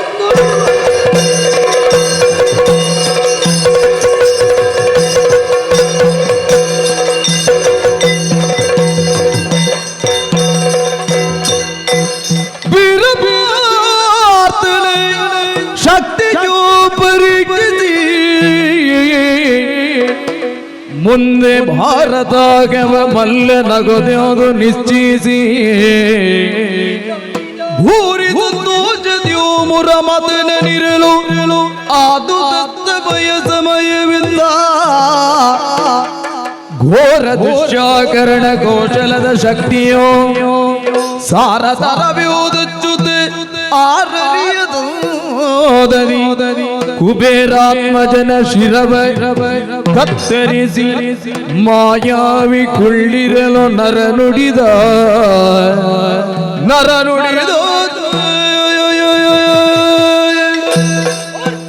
ಸಂಗ್ರಾಮವನ್ನು ಎಸಗಿದ್ದೇನೆ. ಕದನದ ಕಣದಲ್ಲಿ ನಾರಾಯಣನಿಗೆ ಸಮದಂಡಿಯಾಗಿ ಹೋರಾಟವನ್ನು ಕೊಡ್ತಾ ಇದ್ದಾನೆ. ಭವಿಷ್ಯತ್ತಿನಲ್ಲಿ ಇಂತಹವರನ್ನು ಹುಟ್ಟು ಹಾಕಬೇಕು ಎನ್ನುವುದೇ ನಮ್ಮ ಇಚ್ಛೆ, ನಮ್ಮ ಅಪೇಕ್ಷೆ. ಆರ್ಯಾವರ್ತದ ಪ್ರತಿಯೊಬ್ಬರು ಅರ್ಜುನರಾದರೆ ರಾಮರಾದರೆ ಯಾವ ಕಾಲಕ್ಕೂ ಈ ನೆಲದ ಧರ್ಮಕ್ಕೆ ಚ್ಯುತಿ ಬರುವುದಿಲ್ಲ. ಇದನ್ನು ವಿರೋಧಿಸುವ ದುಷ್ಟ ಶಕ್ತಿಗಳು ಎದ್ದು ನಿಲ್ಲುವುದಕ್ಕೆ ಸಾಧ್ಯ ಇಲ್ಲ. ಆದ್ದರಿಂದಲೇ ಈತ ಭಾರತೋಹಮಲ್ಲ ಎನ್ನುವುದನ್ನು ನಿರ್ಣಯ ಮಾಡಿದ ಹಾಗಾಯಿತು. ಆದರೆ ನಾವು ಮುಂದೆ ನೋಡುವುದು ಹೊತ್ತಾಯಿತು ಅಂತ ಕೆಲವು ಸಲ ಹೊತ್ತು ಆದದ್ದೇ ಗೊತ್ತಾಗುವುದು. ಹೌದಪ್ಪ, ಆದ್ದರಿಂದ ಹೊತ್ತು ಮೀರಿದೆ. ಆದರೆ ನಮಗೆ ಸಮಯ ಪ್ರಜ್ಞೆ ಉಂಟಲ್ಲ. ಕಾಲ ಮಿತಿಯಲ್ಲಿ ಕಾಲ ನರಮನೆಗೆ ಸೇರಬೇಕಾದವನನ್ನು ಕಳುಹಿಸುವ ಹೊಣೆ ಉಂಟು. ಎಲ್ಲಿದ್ದಾನೆ ಗಯ ಅಂತ ನೋಡಿದರೆ ಓಹೋ, ನಮ್ಮಲ್ಲಿ ಇವನದು ನಾಟಕ. ವಾಯುಸೋಕದ ತೆರೆದಿಕೆಯನ್ನ ಬತ್ತಳಿಕೆಯಲ್ಲಿರಿಸಿದ್ದಾನೆ. ನಾವು ವಾಯುತತ್ವಕ್ಕಿಂತಲೂ ಮೀರಿದವರು ಅಂತ ಇವನಿಗೆ ಗೊತ್ತಿಲ್ಲ.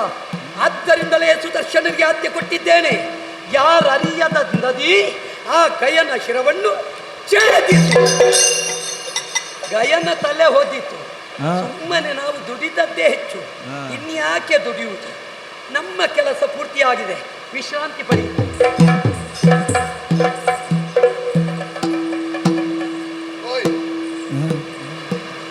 ಇವರಿಗೆ ಮರ್ತದ್ದ ಅಲ್ಲ, ಮರೆತ ಹಾಗೆ ಮಾಡುದ ಎರಡಾದ್ರೂ ನೆನಪಿಸಬೇಕಾದ್ರೆ ನಾವಲ್ವಾ?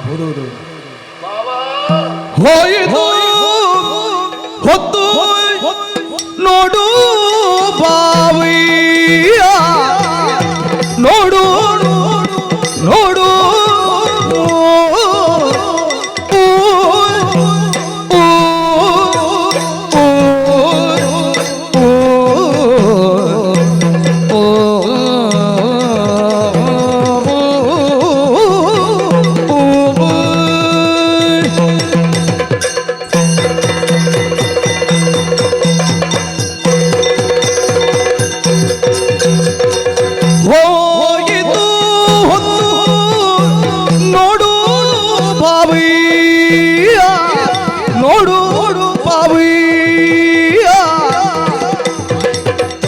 ಆಯಿತೆಂಟನೇ ದಿನದವಧಿ ಇಲ್ಲಿಗೆ ಸಂದು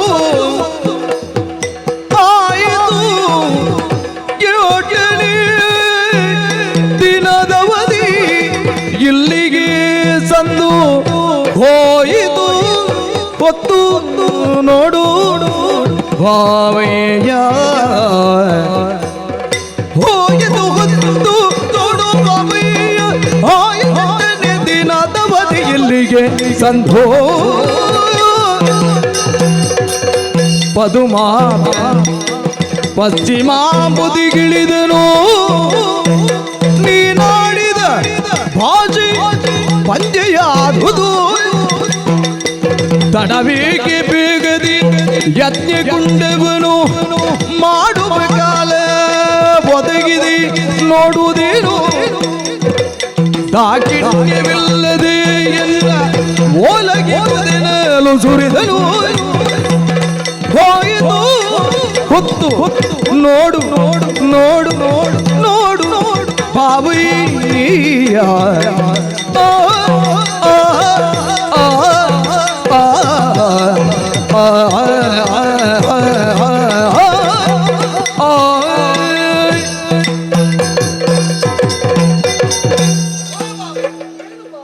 ಹೋಯಿತು ಹೊತ್ತು ಹೋಗಲಿ.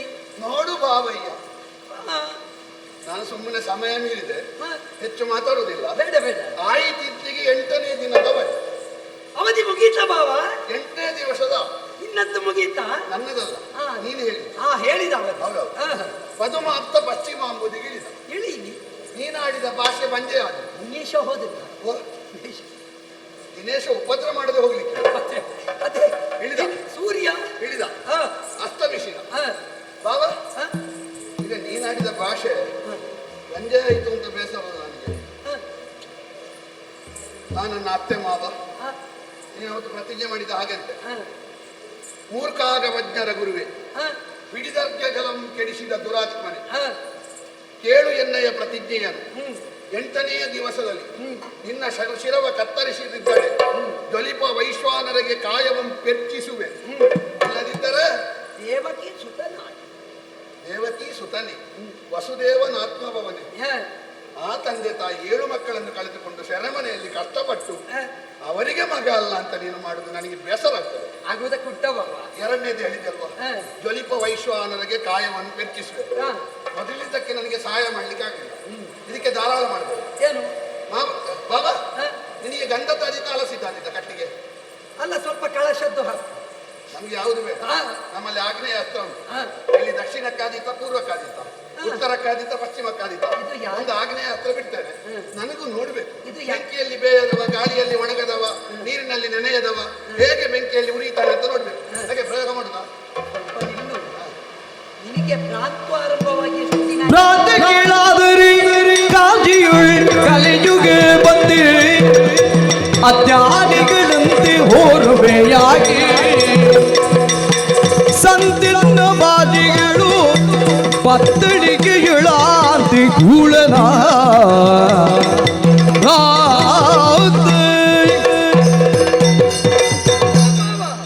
ಇದು ಎಷ್ಟು ದಿವಸ ಆಯ್ತು? 8 ದಿವಸ ಆಯ್ತು. ನಿದ್ದೆ ಬಿಟ್ಟ ಅಲ್ಲ, ಮತ್ತೆ ಇದು ನೀನು ಪ್ರತಿಜ್ಞೆ ಮಾಡಿ. ಎಲ್ಲ ನಾ ಆಗ ಕೇಳಿದ್ದೆ, ಪಿತ್ತವು ತಲೆಗೇರಿಯುವುದು ಅಂತ. ಈಗ ಪಿತ್ತ ಮಾತ್ರ ಅಲ್ಲ, ಭ್ರಾಂತಿಯೂ ಉಂಟಾಗಿದೆ. ಯಾಕೆ? ಈ ಪ್ರಪಂಚದಲ್ಲಿ ಕಾಶಿಗೆ ಕಲಿಪ್ರವೇಶವೇ ಆಗುವುದಿಲ್ಲ. ಅಂತಹ ಕಾಶಿಗೆ ಕಲಿಪ್ರವೇಶವಾಗಿ ಕಲಿಯುಗ ಬಂದರು. ಮೂಡನ ದಿಶೆಯಲ್ಲಿ ಮೂಡುವ ಸೂರ್ಯ ಪಶ್ಚಿಮ ದಿಶೆಯಲ್ಲಿ ಮೂಡಿ ಮೂಡಣದಲ್ಲಿ ಮುಳುಗಿದರು. ಈ ಪ್ರಪಂಚದಲ್ಲಿ ಕೃಷ್ಣನ ಭಾಷೆ ಯಾವತ್ತೂ ಬಂಜೆ ಆಗುವುದಕ್ಕಿಲ್ಲ. ಹಾಗಾದ ಕಾರಣ ಹೇಳ್ತೇನೆ, ನೀವೆಲ್ಲ ಹೇಳ್ತೀರಿ ನಾವು ಕ್ಷತ್ರಿಯರು, ನಡೆದಂತೆ ನಡೆಯುವವರು, ನೀವೆಲ್ಲ ಈಗೀಗ ಹೆಣ ಹೊರುವ ಮಟ್ಟಕ್ಕೆ ಮುಟ್ಟುತ್ತೀರಿ ಅಂತ ಭಾವಿಸಲಿಲ್ಲ ನಾನು. ಬಾವ, ಇದು ನನ್ನ ಹತ್ತಿರ ಬರಬೇಡ, ನಿನಗೆ ಸ್ವಲ್ಪ ಸೂತಕದ ಛಾಯ ಕಾಣ್ತದೆ, ಆದ್ದರಿಂದ ಸೂತಕದವರೆಲ್ಲ ನನಗೆ ದೂರ. ಎಲ್ಲಿಯಾದರೂ ಹೆಣ ಹೊರಲಿಕ್ಕೆ ಹೋಗಿ ನಿಮ್ಮ ಮನೆ ಏನು ಹೇಳುದು, ಪೂರ್ತಿ ಇವನನ್ನು ನಂಬಲಿಕ್ಕೆ ಆಗುದಿಲ್ಲ. ವಿಳಂಬಿಸುವುದು ಯಾಕೆ? ಬತ್ತಳಿಕೆ ಬಿಚ್ಚಿ ನೋಡುವ.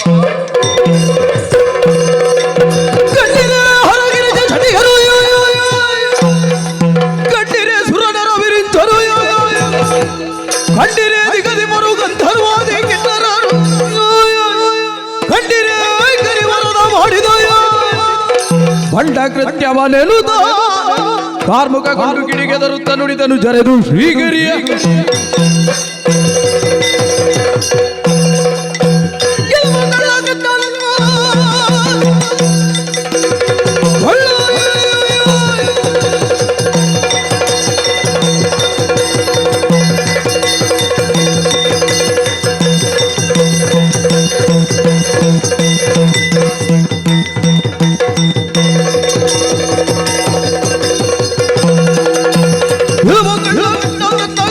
ಸಾಧ್ಯವಾಗಿ ಬರೀ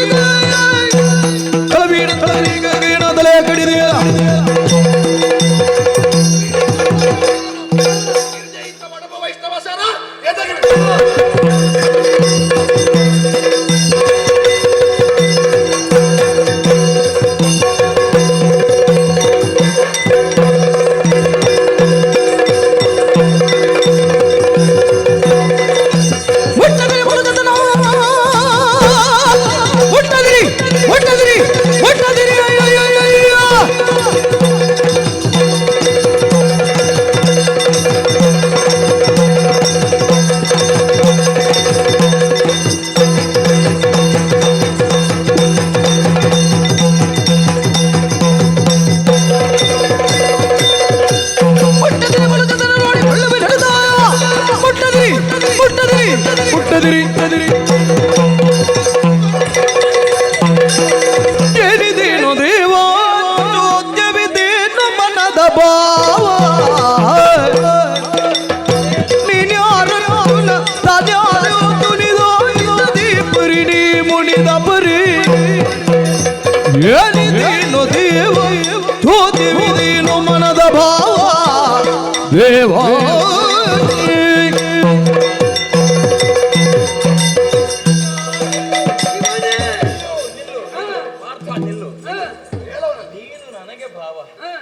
ನೀನು ನನಗೆ ಭಾವ, ನಾನು ನಿನಗೆ ಭಾವ, ನೀನು ಅವನಿಗೆ ಭಾವ. ನಾನು ನಾನೇ, ನೀನು ನೀನೇ, ಅವನು ಅವನೇ.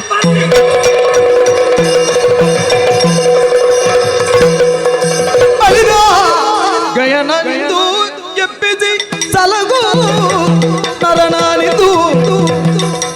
ನಡಿನ ಜಪವರ ಗುಳಿರಿ ಉಳಿದ ಸುದ್ದಿ ಹಲವು ತಿಳಿಯುತ್ತಿದ್ದಲು ಇಂತೆಲ್ಲ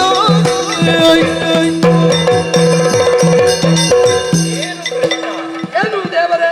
ಏನು ಇದು ಶಂಕರನೇ, ಮಾಧವ, ಹೀಗೆಲ್ಲ ನೀವು ಇದು ಮಾಡಿದ ಸಮರವನ್ನು ಮಾಡಿದರೆ ಈ ಜಗತ್ ಪ್ರಳಯವಾದೀತು. ನಾನು ಹಾಗೆ ಒಬ್ಬೆ ಹೊಡೆದದ್ದು ಯಾಕೆ? ಕಂಡಿದೆ ಹರಗಿರಿಜೇರು ಅಂತ.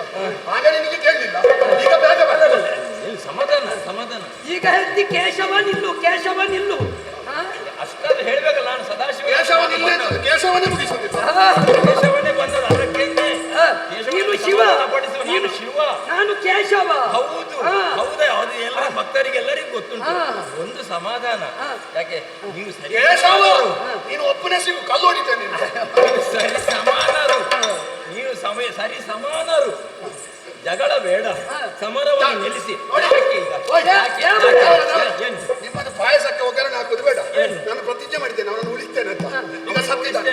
ಹೌದು, ದೇವರೇ, ನನ್ನ ಪ್ರತಿಜ್ಞೆ ಪೂರ್ಣ ಆಗಿದೆ. ಅವ ಸತ್ತಿದ್ದಾನೆ, ಆಯ್ತಲ್ಲ?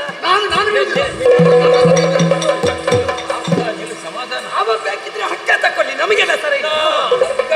ಸುಲಭವಲ್ಲ. ನಿನ್ನ ಈಗ ಪ್ರತಿಜ್ಞೆ ಪೂರೈಸಿದ ಹಗ್ಗ ನಿನಗೆ ನಡೆಯುವುದಿಲ್ಲ. ನಿನ್ನನ್ನು ಹೇಗೆ ಕೊಲ್ಲುವುದು ಗೊತ್ತುಂಟ? ಹಗ್ಗದಿಂದ ಕೊಲ್ಲುವುದಲ್ಲ, ನಿನ್ನನ್ನು ಅವಮಾನ ಮಾಡಿ ಕೊಲ್ಲುವುದು. ಅವಮಾನ ಬೇಡ, ಅವಮಾನ ಅದೆಲ್ಲ ಬೇಡ. ಈಗ ಏನು ಮಾಡಬೇಕು? ಈಗ ನಿನ್ನ ಪ್ರತಿಜ್ಞೆ ಪೂರೈಸಿದೆಯಾ? ಅವನನ್ನು ಮುಗಿಸಿದ್ದೇನೆ. ನಿನಗೆ ಇದೆಲ್ಲ ಲೆಕ್ಕವ? ನನಗೆ ಅವ ಸತ್ರೆ ಆಯ್ತು. ಅಲ್ಲಲ್ಲ, ಅವನು ಸಾಯುದು ಮತ್ತೆ ಮುಖ್ಯವಲ್ಲ. ಬದುಕಬಾರ್ದು ಅಂತ ಇಲ್ಲ. ದೇವರೇ, ಒಂದು ಸಮಸ್ಯೆ ನನಗೆ. ಏನು? ಅವನಿಗೆ ಮಾತ್ರ ಲೆಕ್ಕ ಇಲ್ವೋ, ನನಗೂ ಲೆಕ್ಕ ಇಲ್ವೋ? ನಿನಗೂ ಲೆಕ್ಕ ಇದೆ ಪಾರ್ಥ. ಅಲ್ಲಲ್ಲ, ನಿಮಗೆಲ್ಲ ಲೆಕ್ಕವಂತ ಏನು ಕೊಡದೆ ಕಳಿಸ್ತೀರೇ? ಅಲ್ಲಲ್ಲ, ಹಾಗೆಲ್ಲ ಏನಿಲ್ಲ. ಈಗ ನಿನಗೇನು, ಅವು ಬದುಕಬೇಕು. ಹೌದು, ಅಷ್ಟೇ ಅಲ್ಲ ಕೃಷ್ಣ? ಹೀಗೆಲ್ಲ ಸಮರವನ್ನು ಮುಂದುವರಿಸಿದ ಬೇಡ, ಅದಕ್ಕೆ ಸರಿಯಲ್ಲ. ಅದಕ್ಕೆ ಏನ್ ಮಾಡ್ಬೇಕು? ಅವನನ್ನು ಬದುಕಿಸಿದ್ರೆ ಒಳ್ಳೇದಿತ್ತು. ಅಳಿದ ಗಯನ ನಾನು ಬದುಕಿಸಬೇಕು. ಹೌದು, ನನಗೆ ನನ್ನ ಪ್ರತಿಜ್ಞಾ ಪೂರಣ ಆಗಿದೆ. ಆಗಿದೆ ಅಲ್ಲ? ಮತ್ತೆ ಬದುಕಬಾರದು ಅಂತ ಇಲ್ಲ. ಇಲ್ಲಲ್ಲ, ಶಿವನ ಸೂಚನೆ ಉಂಟು ಅಂತಾದ್ರೆ ಪಾರ್ಥನಿಗೆ ಅವ ಬೇಕು ಅಂತಿದ್ರೆ ಯೋಚಿಸುವುದು ಬೇಡ. ಇದು ಸಂಕಲ್ಪ ಮಾತ್ರದಿಂದ ಅಳಿದ ಗಯನನ್ನು